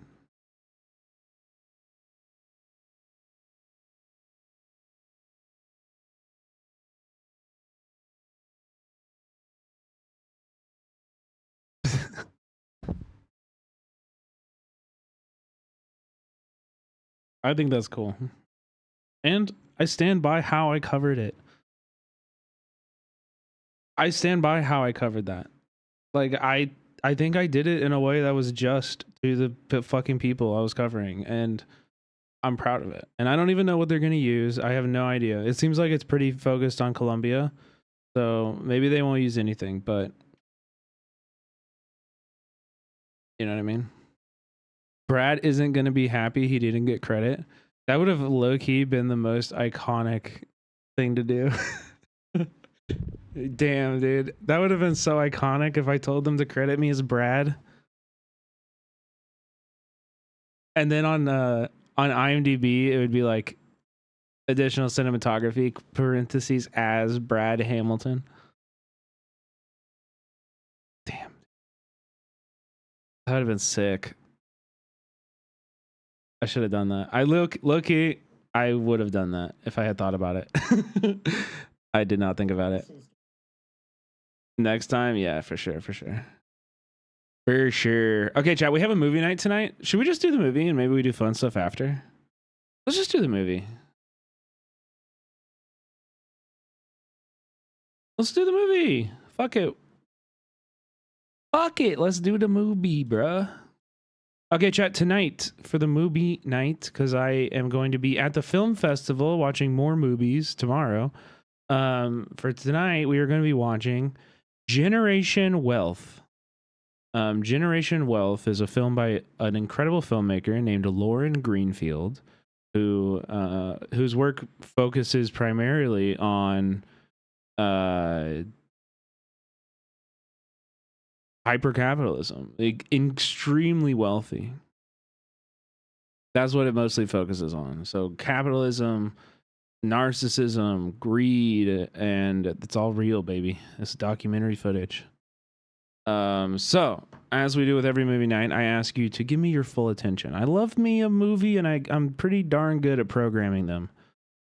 So if you could, hang out, put me on the TV, maybe get a blanket, get a drink, smoke a bowl, whatever makes you happy. We'll that's not correct, Blue Old. We'll fix it though. And yeah, this is your opportunity. I'm gonna go do it myself. I'm gonna get ready. I'm gonna get ready for the movie. So grab your gap and grab a seat, but don't forget to get something to eat. Delicious meat and nutritious meat. You can't beat my meat for a special treat. Sucking on me is really neat. Don't be a jerk and don't be a fool. Be a good neighbor and follow these rules.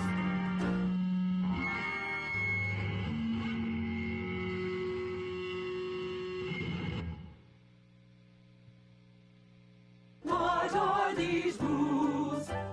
Remember to keep your shoes on at all times.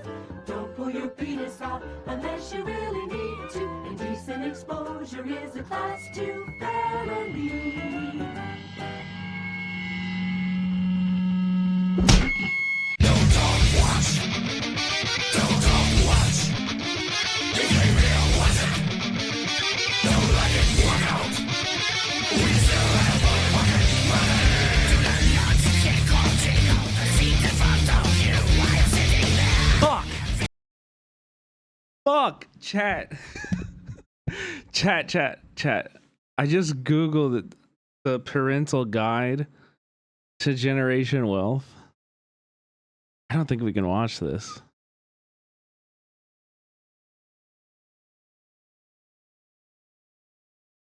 I don't think we can watch this. Yeah. The last one here, I'll just read you the last note on the parents guide under sex and nudity. The content in this movie is pornographic. Yeah. Several scenes include footage from within a strip club showing dancers in various positions, full frontal nudity.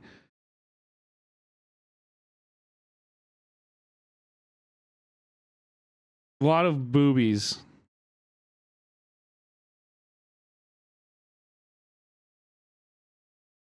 A lot of tits. Freak. Play it on the Discord? We could do that. We could do that. I think we might have to. Okay, well, are people going to actually come to the Discord, or is everybody just going to leave? I kind of don't care. I think it's okay. We had a great night tonight. We can do movie night.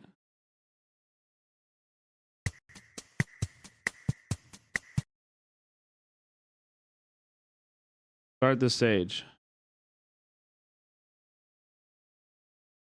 This is a good movie, but I did forget how like serious it is. So, you know, be I don't know. I guess trigger warnings.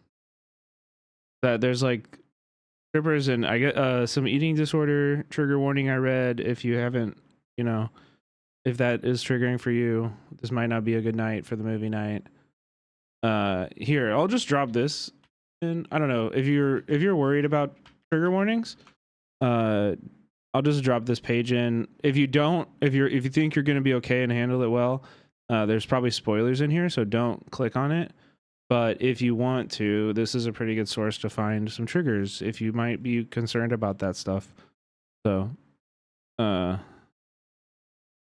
play the audio here and the whole thing on Discord and keep your react here. Yeah, I'll go full screen with the react. We'll figure it out.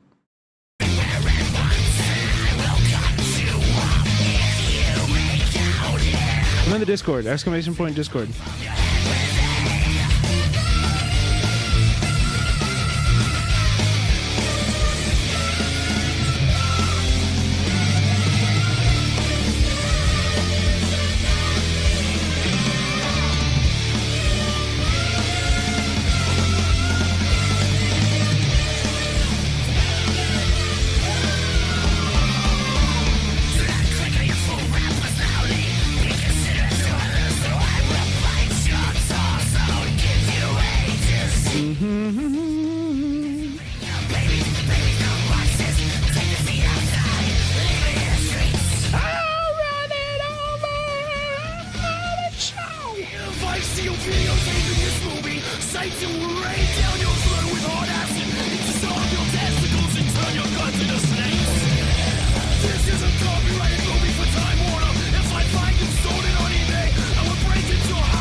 Is that a menthol cig? Which one? That guy? I think he's like a gumdrop. And that's nachos. And that's an ice cream.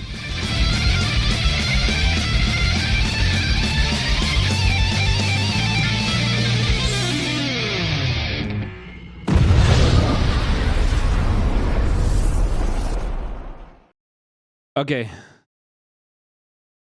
Once again, chat, this is a trigger warning. There is some eating disorder stuff in this movie. Come in the Discord to watch. That sounded awful. But this is the trigger warning is eating disorders, and I think maybe some self-harm. I'm not sure. And also sex work. There's gonna be strippers and nudity. So if you don't like that stuff, might not be your movie. Thanks for what you're doing. Hey, ACAF Forever, I appreciate you so much. Oh, you're no obligations to a gift or anything. You know, we'll get there. Don't worry about it. Okay. Starting the film.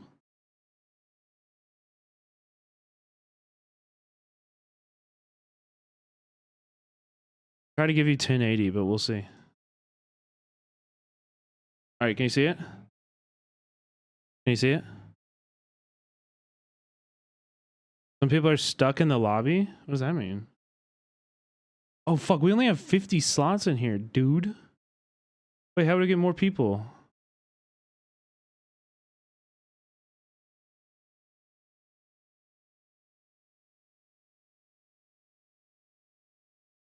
What the freak? We need to get more people in here. You got to boost to the Discord? Boost it? How do you boost it? What is boost? I think I'm boosted. No, I'm boosted. I paid. I did boost it. Xbox Game Pass has free Discord boost. You can only do it like once a year, right? Anyway, if anybody can boost, appreciate you. This is already making my computer run very... Oh shit, we got a fuckload of boosts. Wait, does that...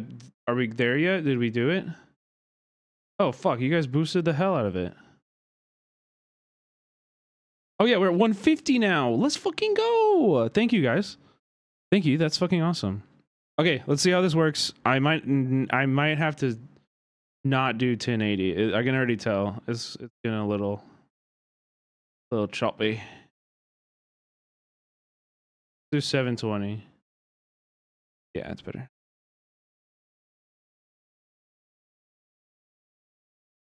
Okay, can you see?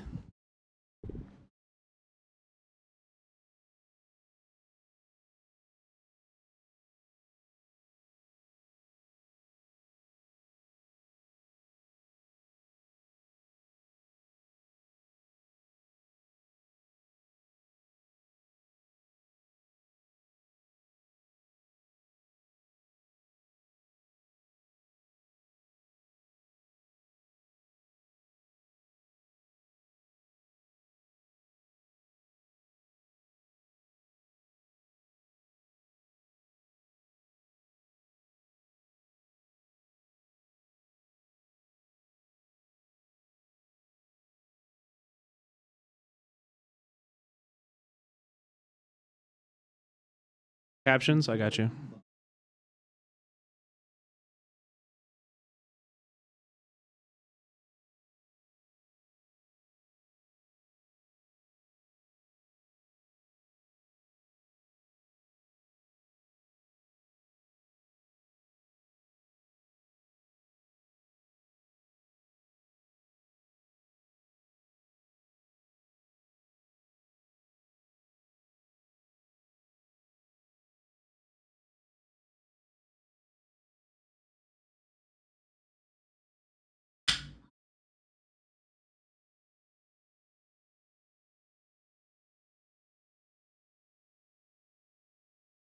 Oof.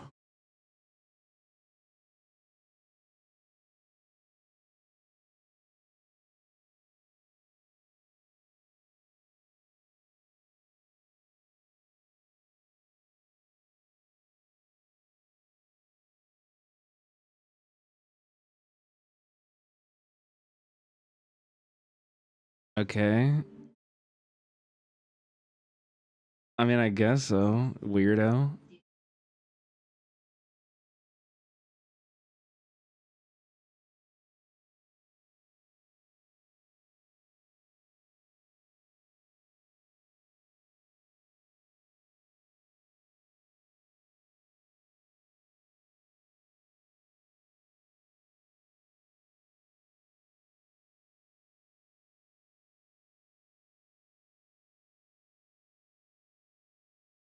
Hey, AI loops, try again. Try again, AI loops.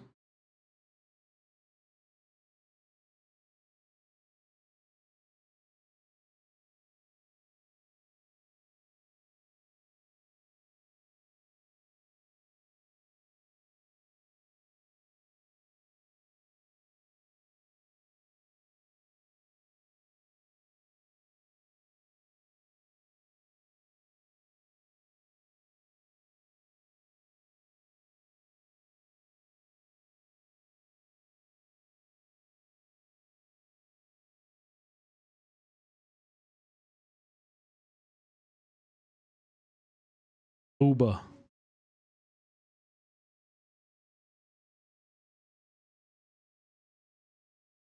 This is an incredible film, also, by the way. Definitely watch this movie.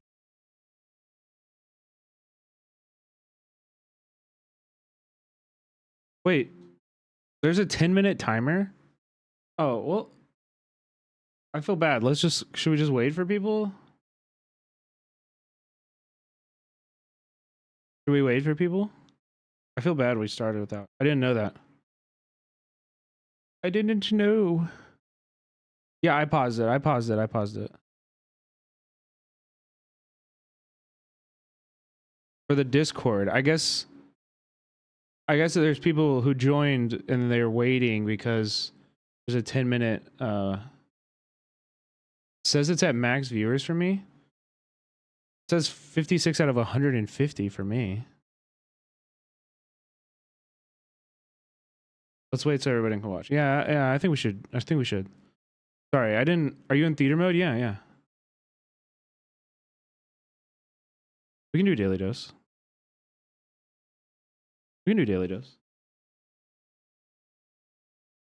Your daily dose of internet. This delivery driver saw this person's cat, and I'm not sure why. Oh, okay, I knew you wouldn't let me. All right, here, I'm gonna do a short one.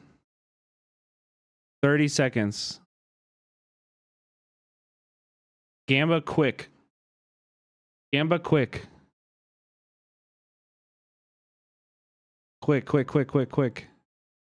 Go. Gamba now. I didn't get a timer either. Will, it did trigger some like weird like it thought we were being raided kind of thing in the Discord, so so you got 10 seconds left. It's okay. If you can't, you'll just save your money. Save your money. Gamba's bad for you, remember? All right, starting. But they started licking it.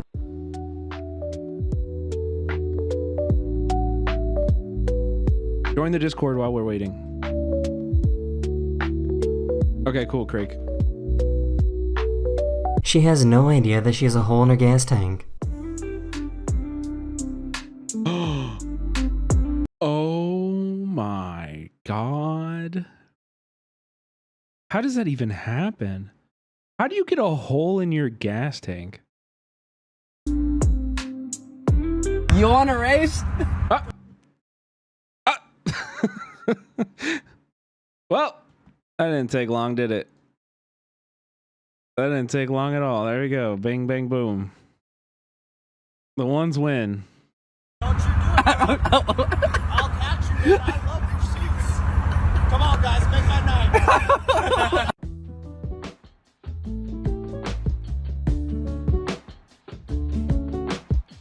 Whoever designed this water slide needs to go to jail.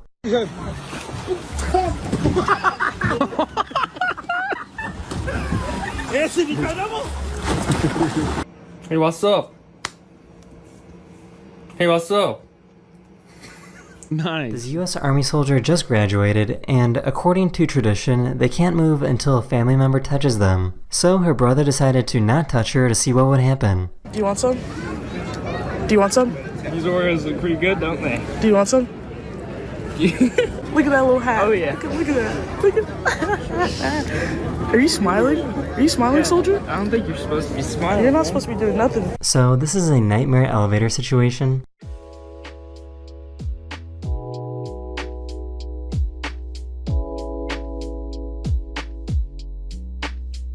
No. Oh my god. Oh, it was on that. Dude, I thought it was a part of her fucking clothes, dude. She could have lost a leg. Could have lost a leg.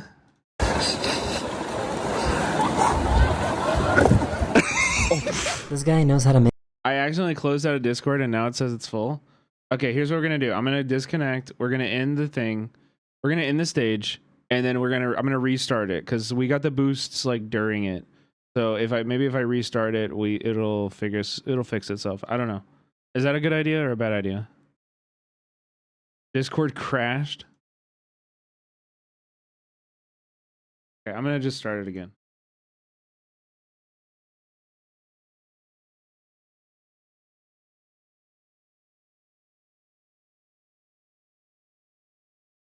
Okay, and then I'll wait to screen share. Just watch the stream right now. Make his voice sound like an echo. And this part is where they film. Mortal will come on bed 9 where Liu Kang versus Kitana. Here in this beach. What in the fuck? Dude, this guy's like he's like that guy from Police Academy. Who I always thought was the coolest guy ever. The guy from Police Academy that can do like all of the cool sounds with his mouth. That's like his whole thing. ACAB except for that guy. ACAB except for that guy. No, not ew. Wait, you guys know what I'm talking about? Police Academy noises guy. Michael Winslow. Best of.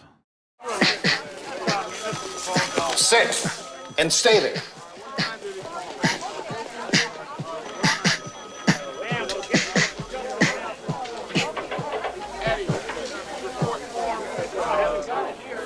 What are you in for? I'll show you.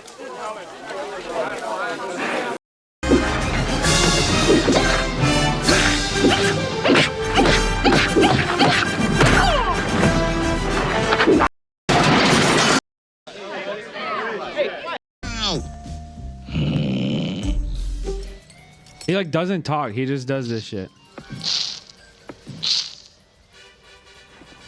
Holy cow! Bread! Veermeyer, thank you for the sub. Annihilated a fellow corgi. Globe.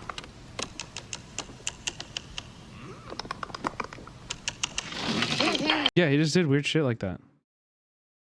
Fun fact, if you didn't know this about Samsung phones, every single Samsung phone comes preloaded with an image of a chihuahua. I swear to God. Every single one of them. Look. He was trying to predict when lightning would strike. Ó o trovão. Olha o trovão. So I guess iguanas are actually terrifying. Hey, Lappy, I got you a stuffed animal. Oh. Yeah. Okay. Dude, they're mean as fuck. A few days ago, there was a rocket launch that left behind a really weird phenomenon. It's called a blue spiral, and it's caused by frozen rocket fuel. What? That's crazy. Whoa! What the fuck? We're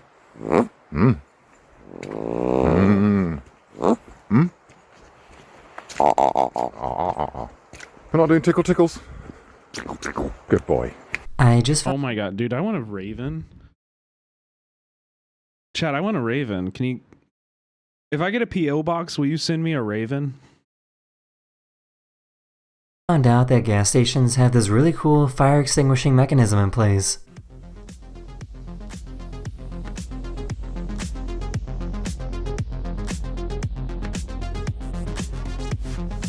That's crazy.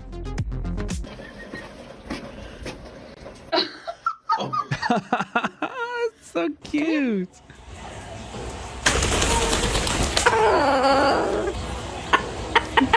This truck has a TV screen that allows you to see what's in front of the truck. What's the point of that? I bet Teslas get real fucked up by that.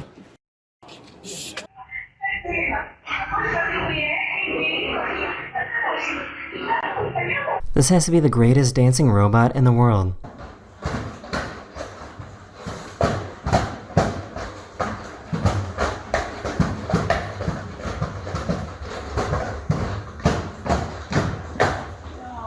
Whoa! First, the idea was Not that cool. chickens and toad.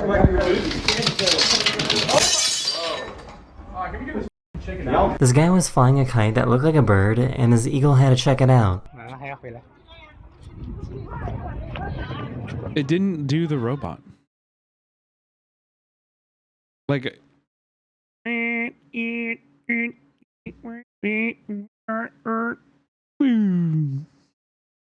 know? You gotta do that. If you're a robot, you gotta do it. He tried to out-AI the AI. Can I get a number 9 3-piece combo? Large? Which drink, fixin', and dipping sauce? My drink, a Pepsi. My fixin', fries. My dipping sauce, ranch. Would you like to add bowberry cobbler for $1.99? Absolutely not.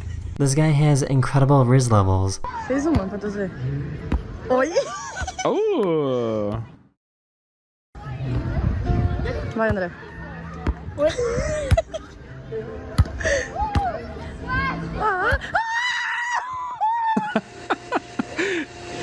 Yeah, that guy fucks.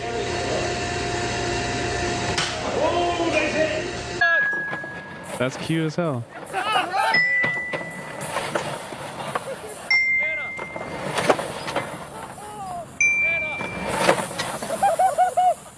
So this is pretty interesting. An artist decided to put in seesaws on the border between the United States and Mexico.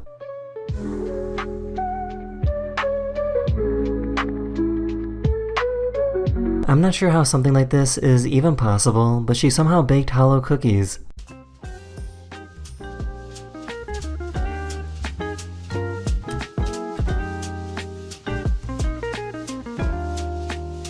They were just What? trying to record a romantic moment in Italy.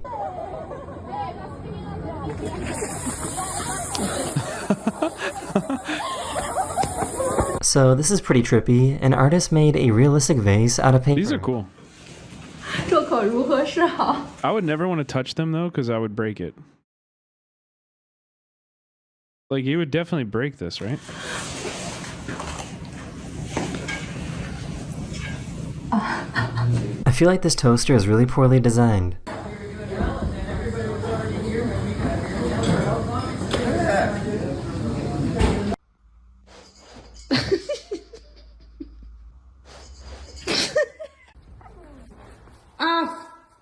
That's a real duck. Duck Hunt Dog. Hey, that's my main. Super Smash Brothers head. Let's go. She was getting some blood work done, and her boyfriend fainted after seeing the needle.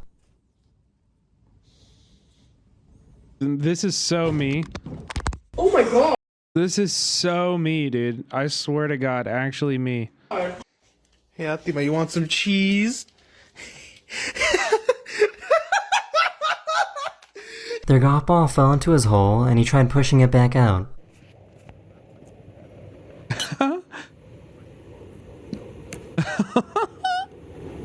Take your fucking ball, dude. Did it get out?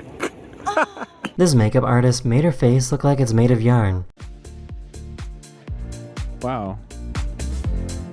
That's a fucking iconic look. Wow. That's really cool. Get out, get out, get out. Oh, shit.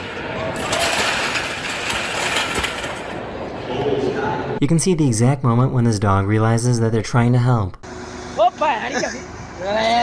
Opa ना मार चल चला गया ओए अहमदा में बात चल चल चल चल पता लग गया पैंट जो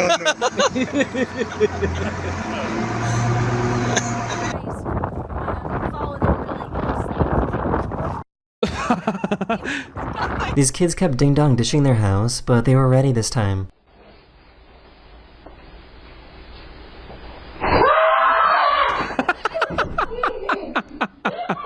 That is the end of this That's some good shit. video. Hopefully I made your day just a little better. And Chicago is the most beautiful American city. I'll say it. Okay, chat, please, can we go back in the Discord? Exclamation point Discord in the chat. Join the Discord. We're watching the movie now. You should have had all the time, all of the, you know, waiting periods. Join up in the Discord. We're watching the movie. We are watching the movie.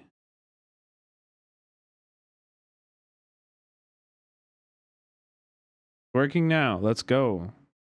Let's go. Thank you. Thank you. Okay, we're starting the movie in 5, 4, 3, 2, 2, 9, 0, 7, 1, go.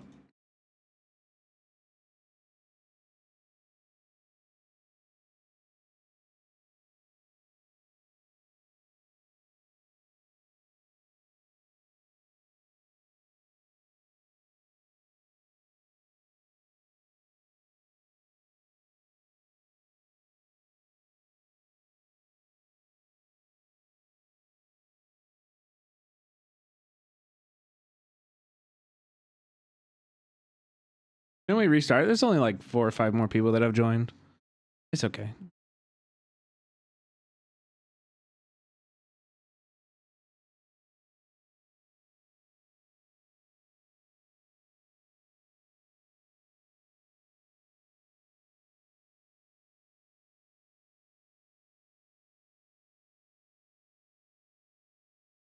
Can everybody else hear it?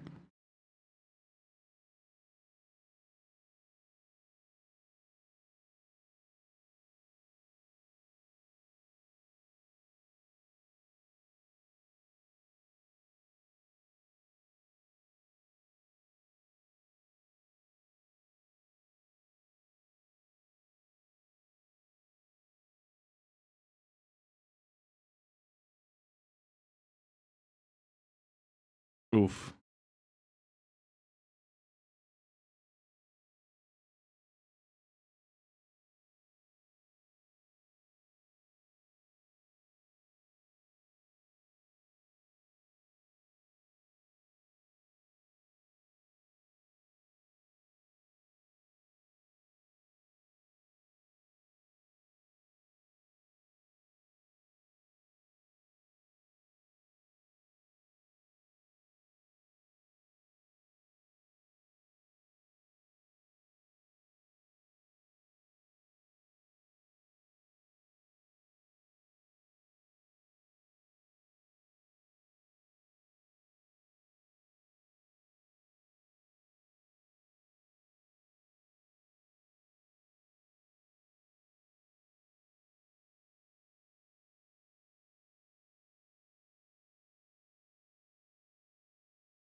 Oh my God.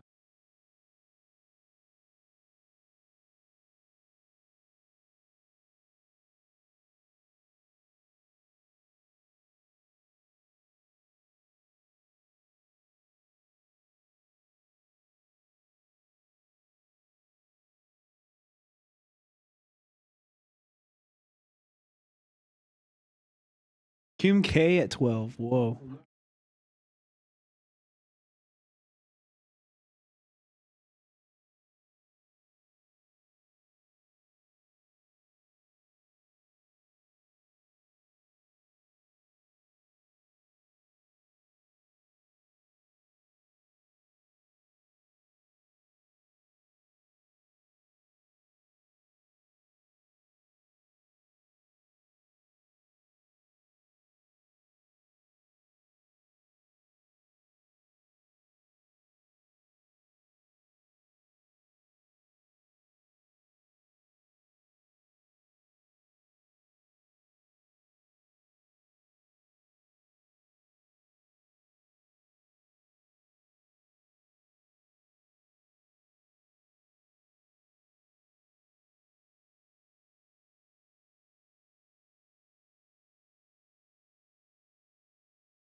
Name of the film is Generation Wealth.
Jesus.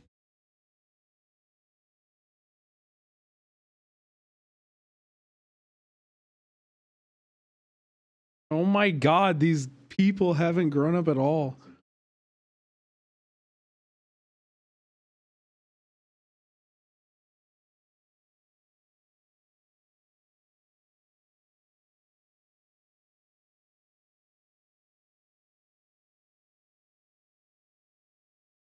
Oh, I totally see that, Craig. 100%. Yes.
Isn't Crossroads where Vivian said that she went today for high school?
That's hilarious.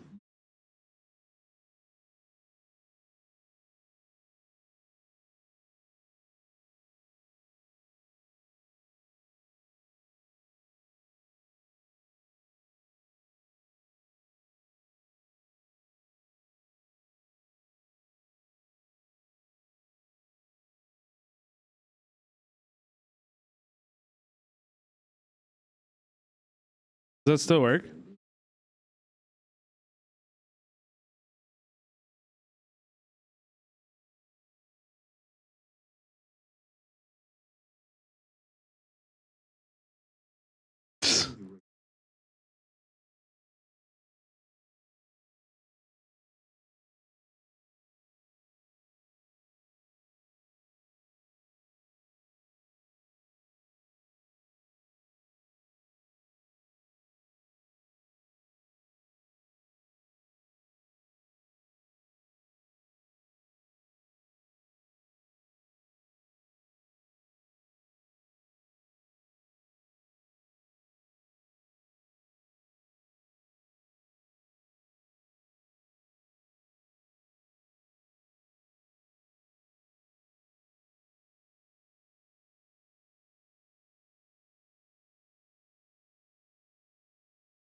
Oh, okay.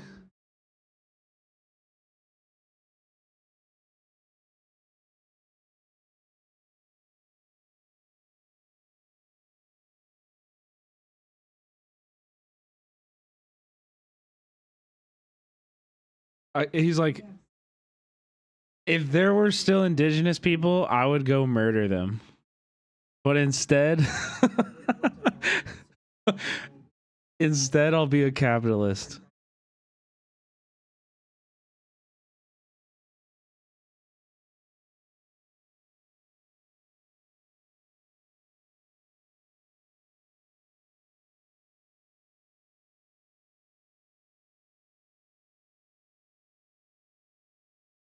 Okay, she is a Christopher Guest character. She is out of a Christopher Guest movie. Oh my god.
Humans are such weird creatures.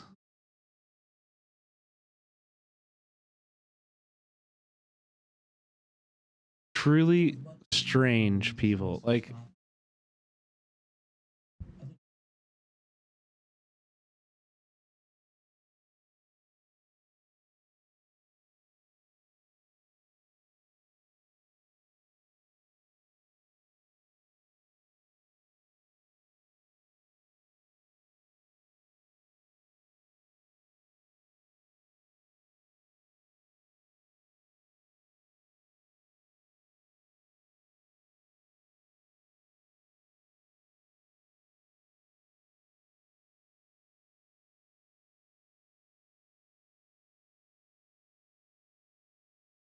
okay, those are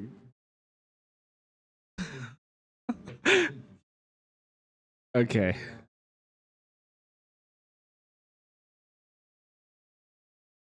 Those are kind of cool. I kind of fuck with that.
Craig.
Amazing film. Go see Queen of Versailles.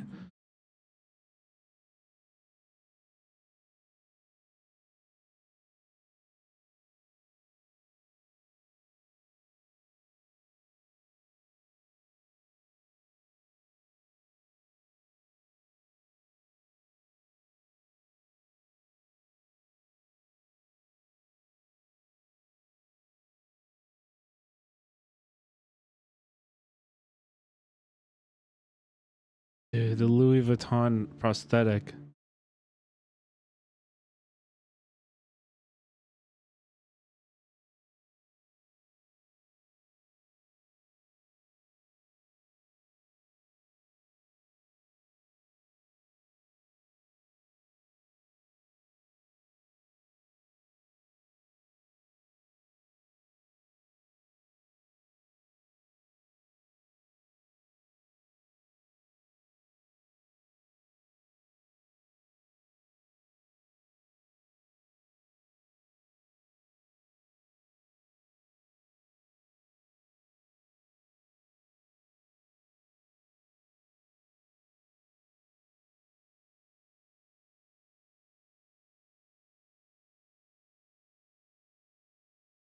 Dude, I love the Icelandic. It just reminds me of Bjork. They loan everyone money. And then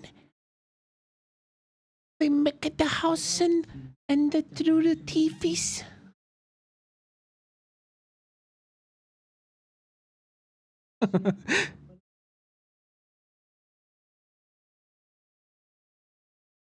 That's my Bjork impression.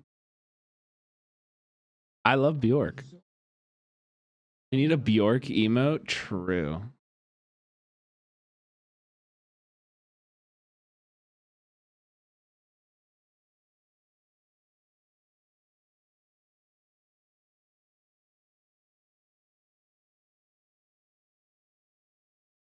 That's sick. Dude. I want to go there.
Oh my God. The linen rug. Did you see it? I'll go back. Dude, hold on.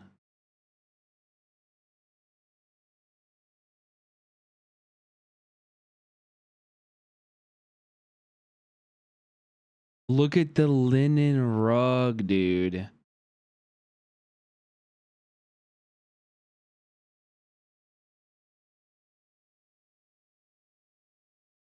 That goes unbelievably hard.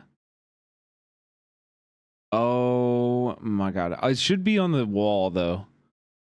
Like low-key should be on the wall. Also, I'm noticing on the bottom, there's like factories. There's all this. Ah, it's so cool, dude. Oh, that's so cool. Like actually a very cool work of art. Sputnik down there, yeah. That's actually sick.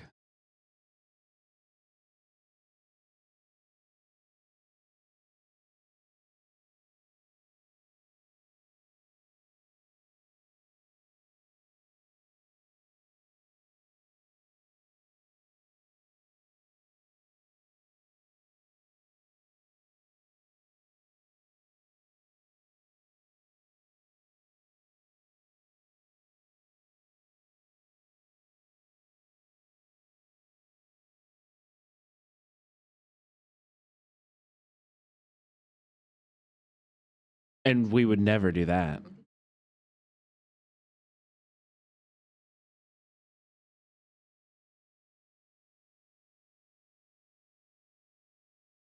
Who the fuck eats a banana like this?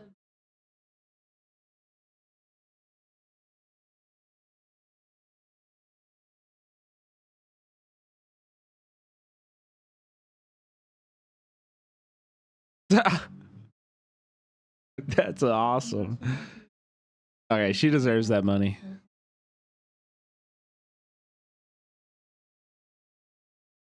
She deserves that money, bro.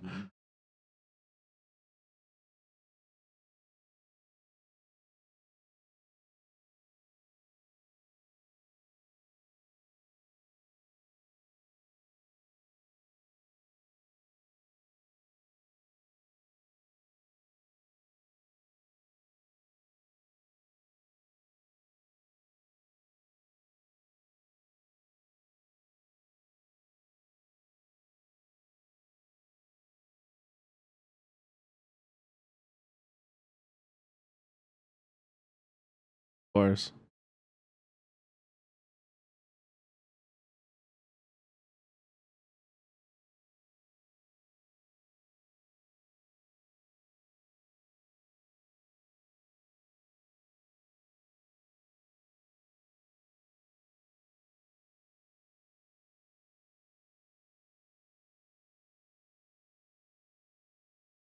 Getting an invalid invite message for the Discord link? Really? Exclamation point Discord's giving you invalid? There should be a permanent invite.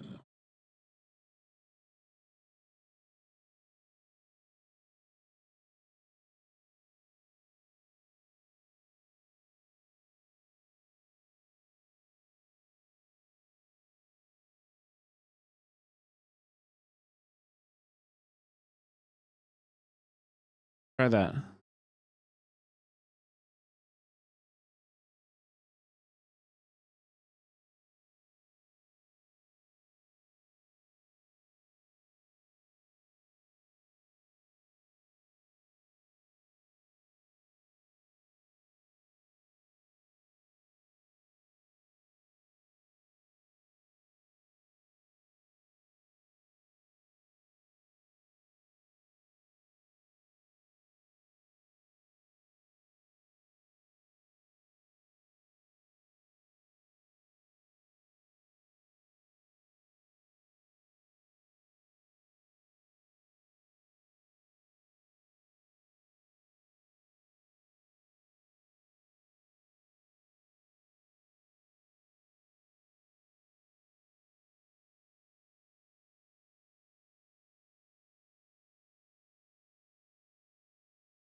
All that money and they couldn't take psychopath off her face.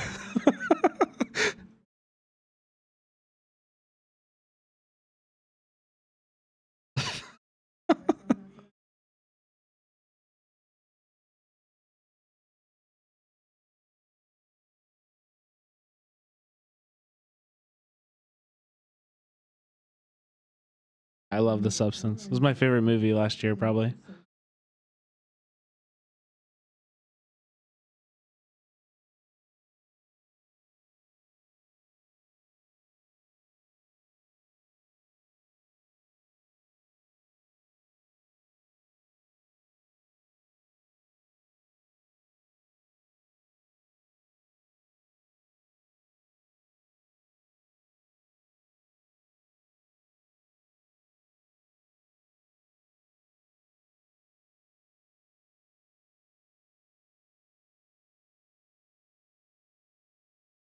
Trigger warning.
Why?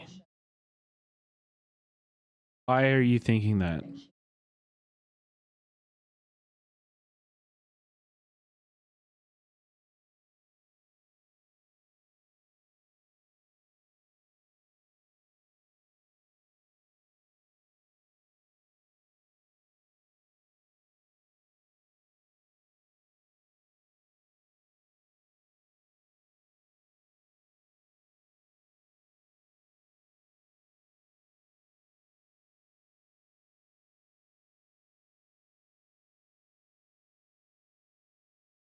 Does anybody recognize this guy? I feel like I don't know his name, but I've recognized him.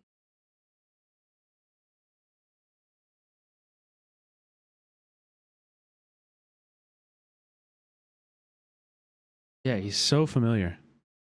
Chris Hedges, that is his name, yes.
Wait, is anybody watching Righteous Gemstones?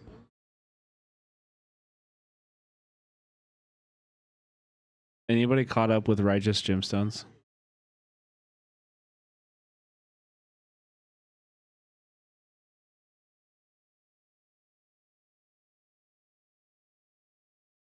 Salute to BJ.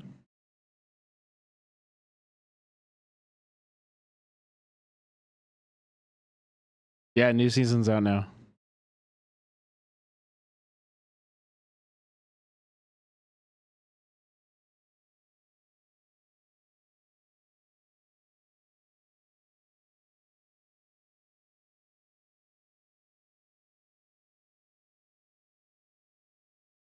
Yeah, for sure not acid.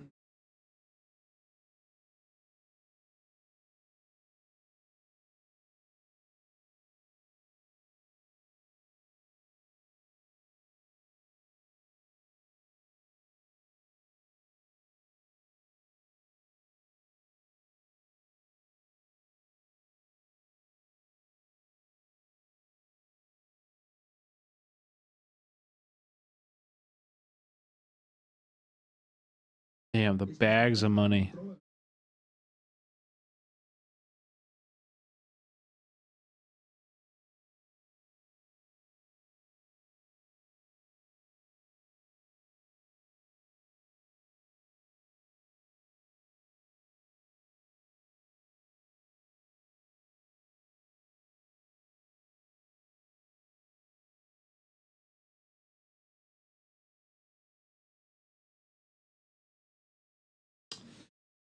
I love Honora. I thought it was brilliant. I liked it a lot.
Dude, how did that guy make his money?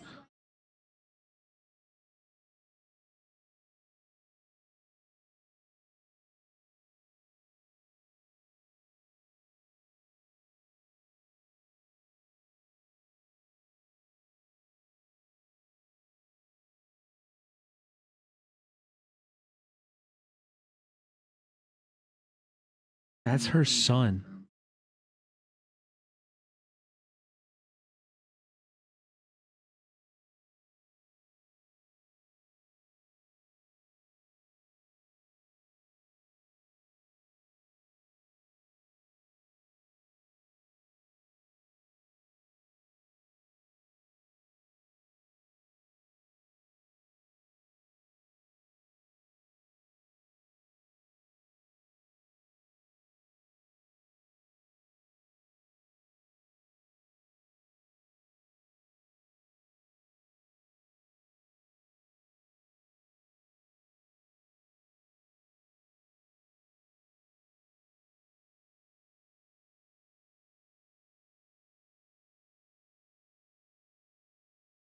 Someone save this kid.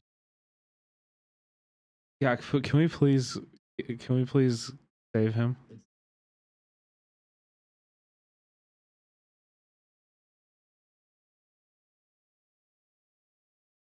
Really nice lighting.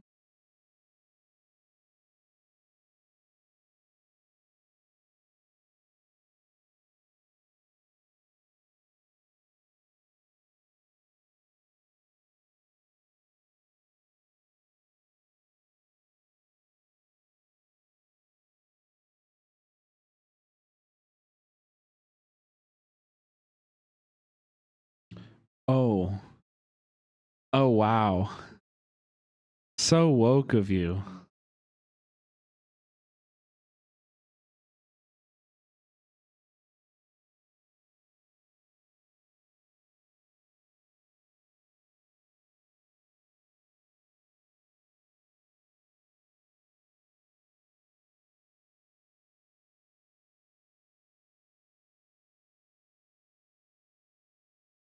Actually, what a piece of shit.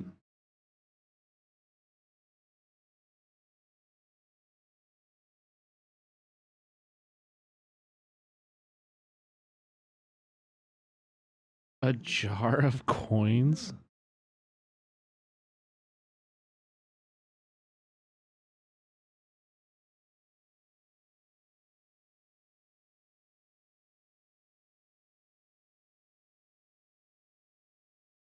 Oh god, with the girlfriend right there too.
Are you okay?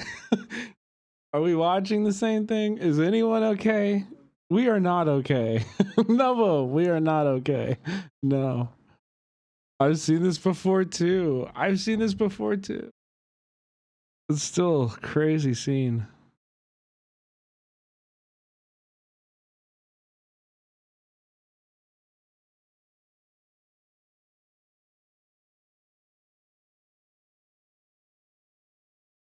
Mm-hmm.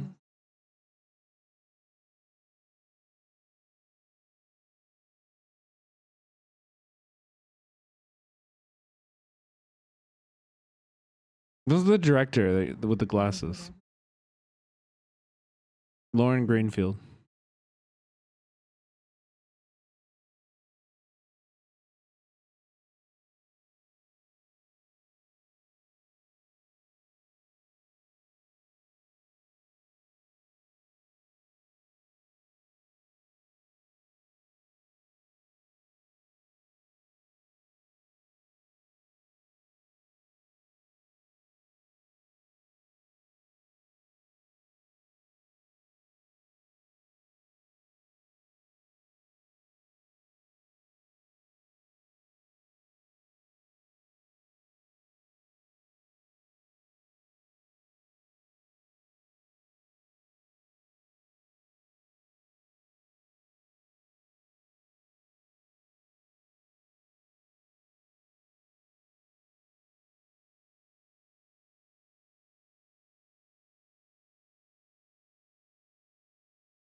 Mason, I do that for most of my movie nights.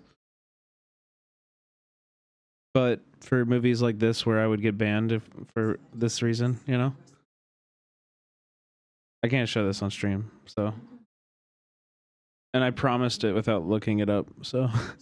Even though I had already seen it, I didn't remember all the nudity.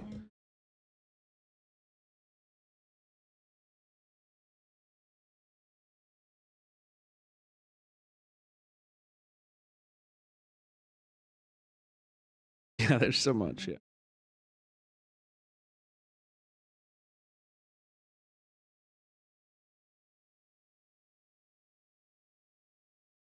Yeah, the film is generational wealth. Or generation wealth, actually.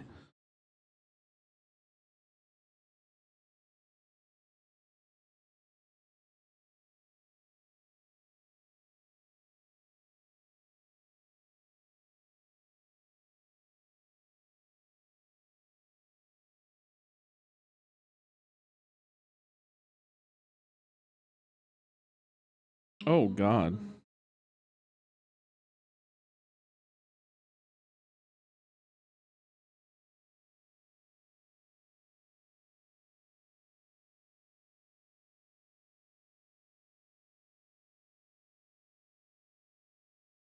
Jesus Christ, dude. Holy fucking shit.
Who's your doctor? Who the fuck is your doctor?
Dude, the girlfriend sitting here in that interview is so funny.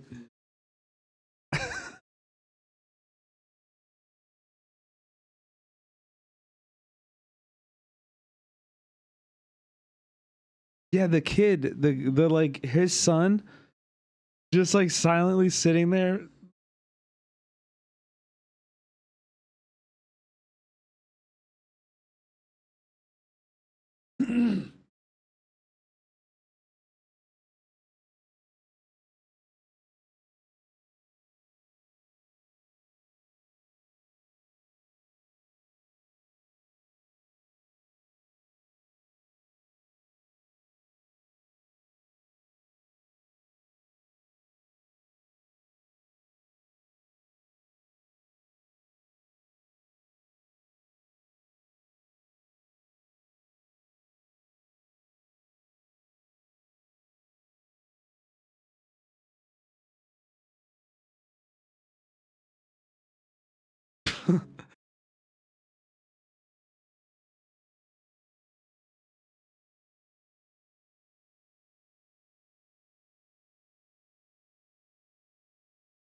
W dad.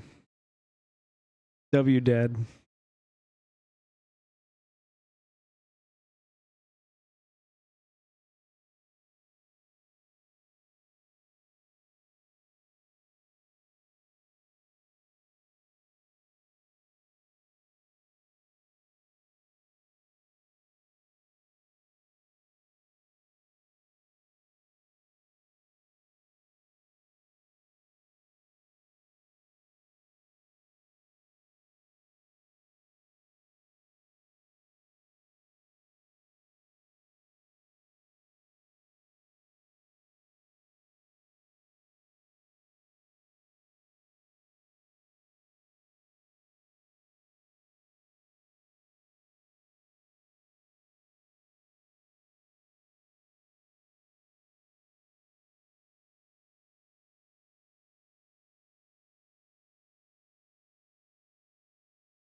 You see Bomi?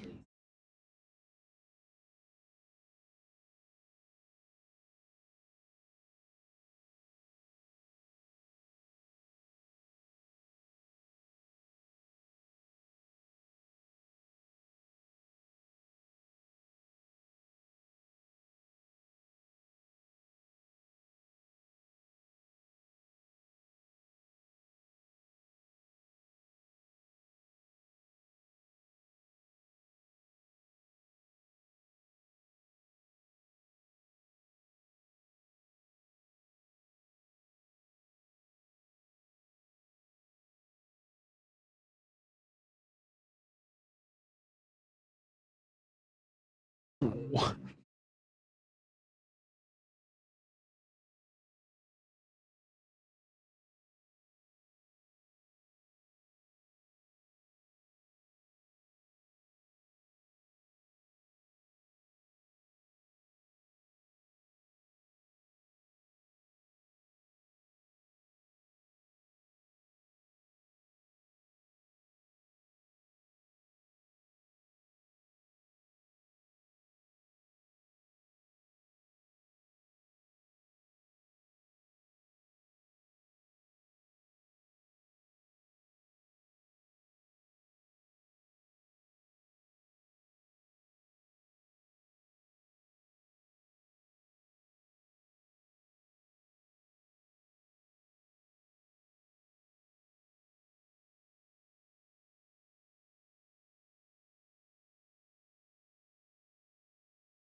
I'm so glad that Bomi is sleeping in here.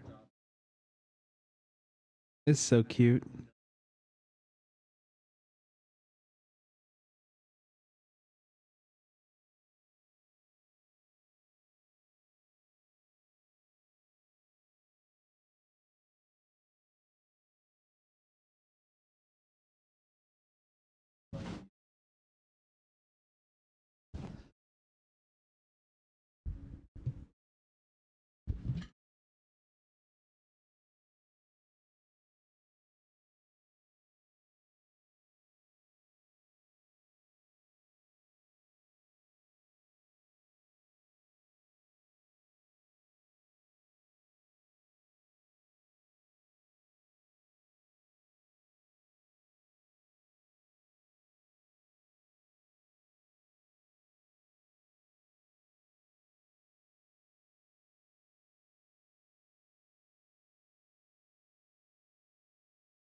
Source?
Oh my god.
Jesus Christ.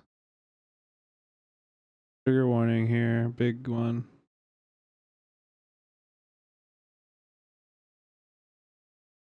Chat, look at the dog if you need to on the stream. He's sleeping very cozy right here. Also, she is interviewed in this film.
Boomer's here too.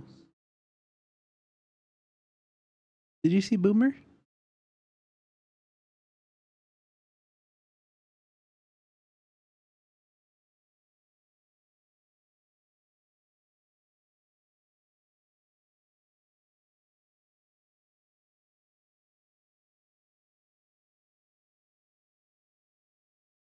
Popular tonight.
Munir, welcome in.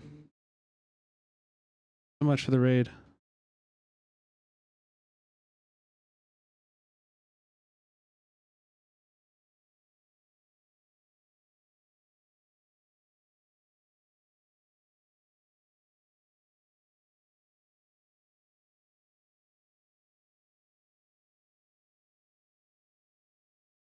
We're watching a movie right now in the Discord because it's got some adult themes.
Damn, dude. Elon.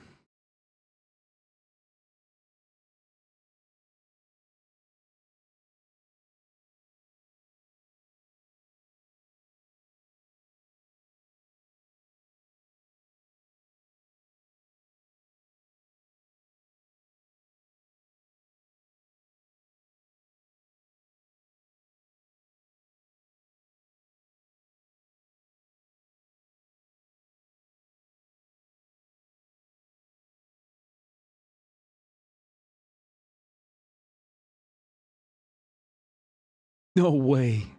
No way.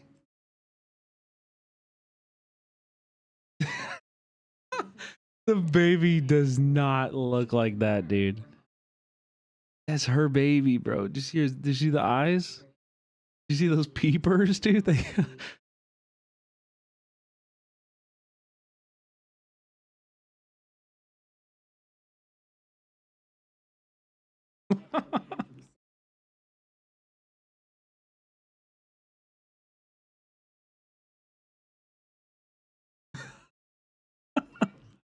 Did you see them though? Did you see them though?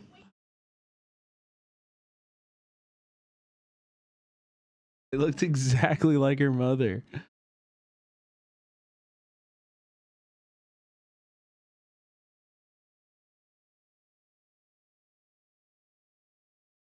Not going back.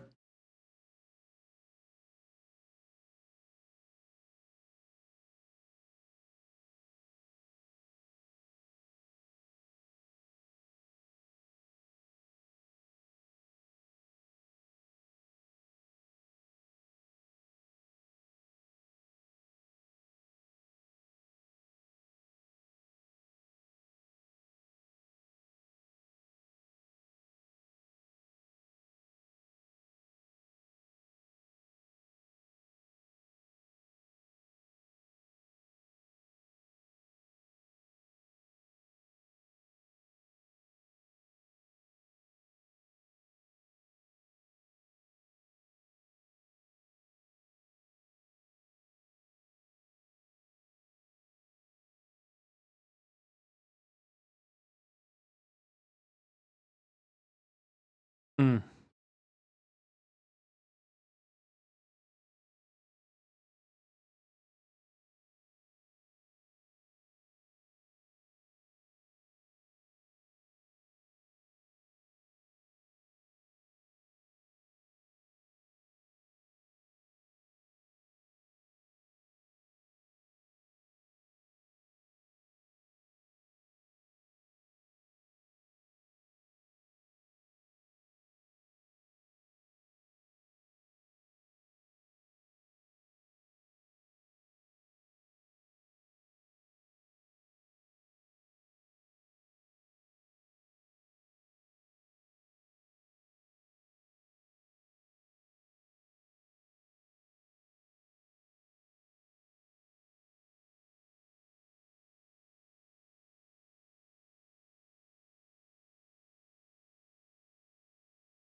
Oh.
He's dreaming.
No, I don't think we'll be watching the Don't Trust the Bitch in Apartment 23 next. I don't think we'll be watching that next. No. What a prodigy.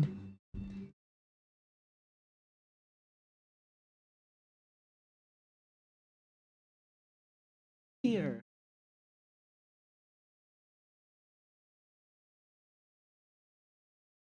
I got them all three. Look, somebody take a picture quick. Quick, quick, quick. It's all of us together. We were all together.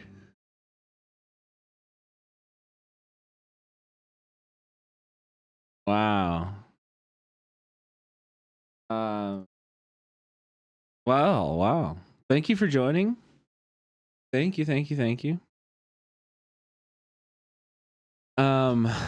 Beautiful film. Lauren Greenfield rules. Eventually one day we will watch her other movie, Queen of Versailles, which is less heavy. It's more like just following one family. There were in fact a lot of boobies, yeah, but never sexual. Like, it was never sexy, never sexualized, which doesn't have nuance and application. And I don't know. I mean, I'm okay with keeping that movie behind young behind a paywall by, you know, for youngins and shit, you know.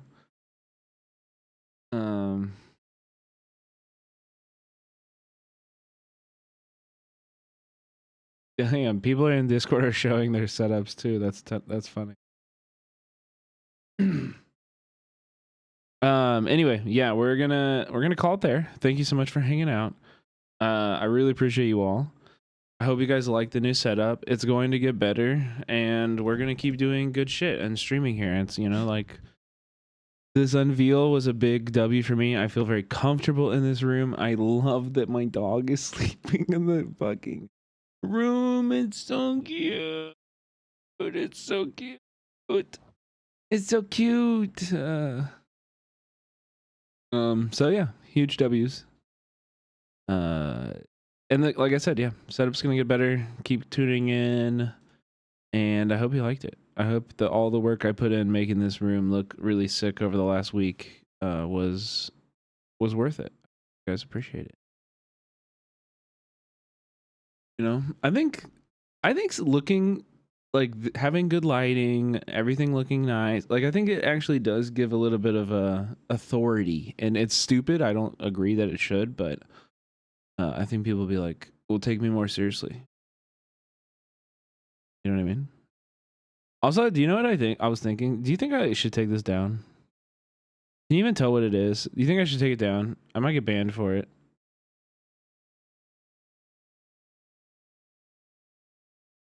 I didn't even consider it.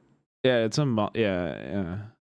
I didn't, when I was putting it up, I haven't even considered it, but then now I'm like thinking about it. I'm like, maybe I should take that down. Nah, the hammer and sickle I think should be fine, but like maybe I shouldn't. But like maybe like these two right next to each other is not good. I don't know. Yeah, I'll probably take it down. Or put it somewhere less. Also, I can hear my cat causing chaos in my closet. We love him for that, you know what I mean? Anyway. What's the other one? Yeah, okay, good. If you can't tell, then that's good. But I'm still gonna I'll just move it around somewhere. Maybe like put it at the very top. So it's like going out of frame or something.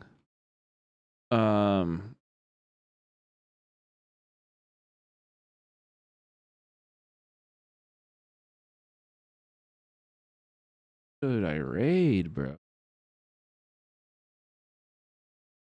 Who?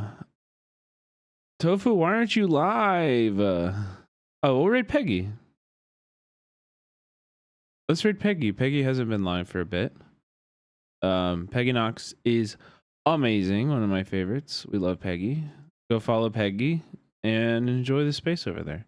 Looks like they're watching Reservation Dogs, which is a really cool show. So go show some love to Peggy. Please. Some love to Peggy. Thank you. Hope you guys enjoyed the stream. Bye-bye. Thank you we broke our hype train record tonight. W, thank you so much. Seriously.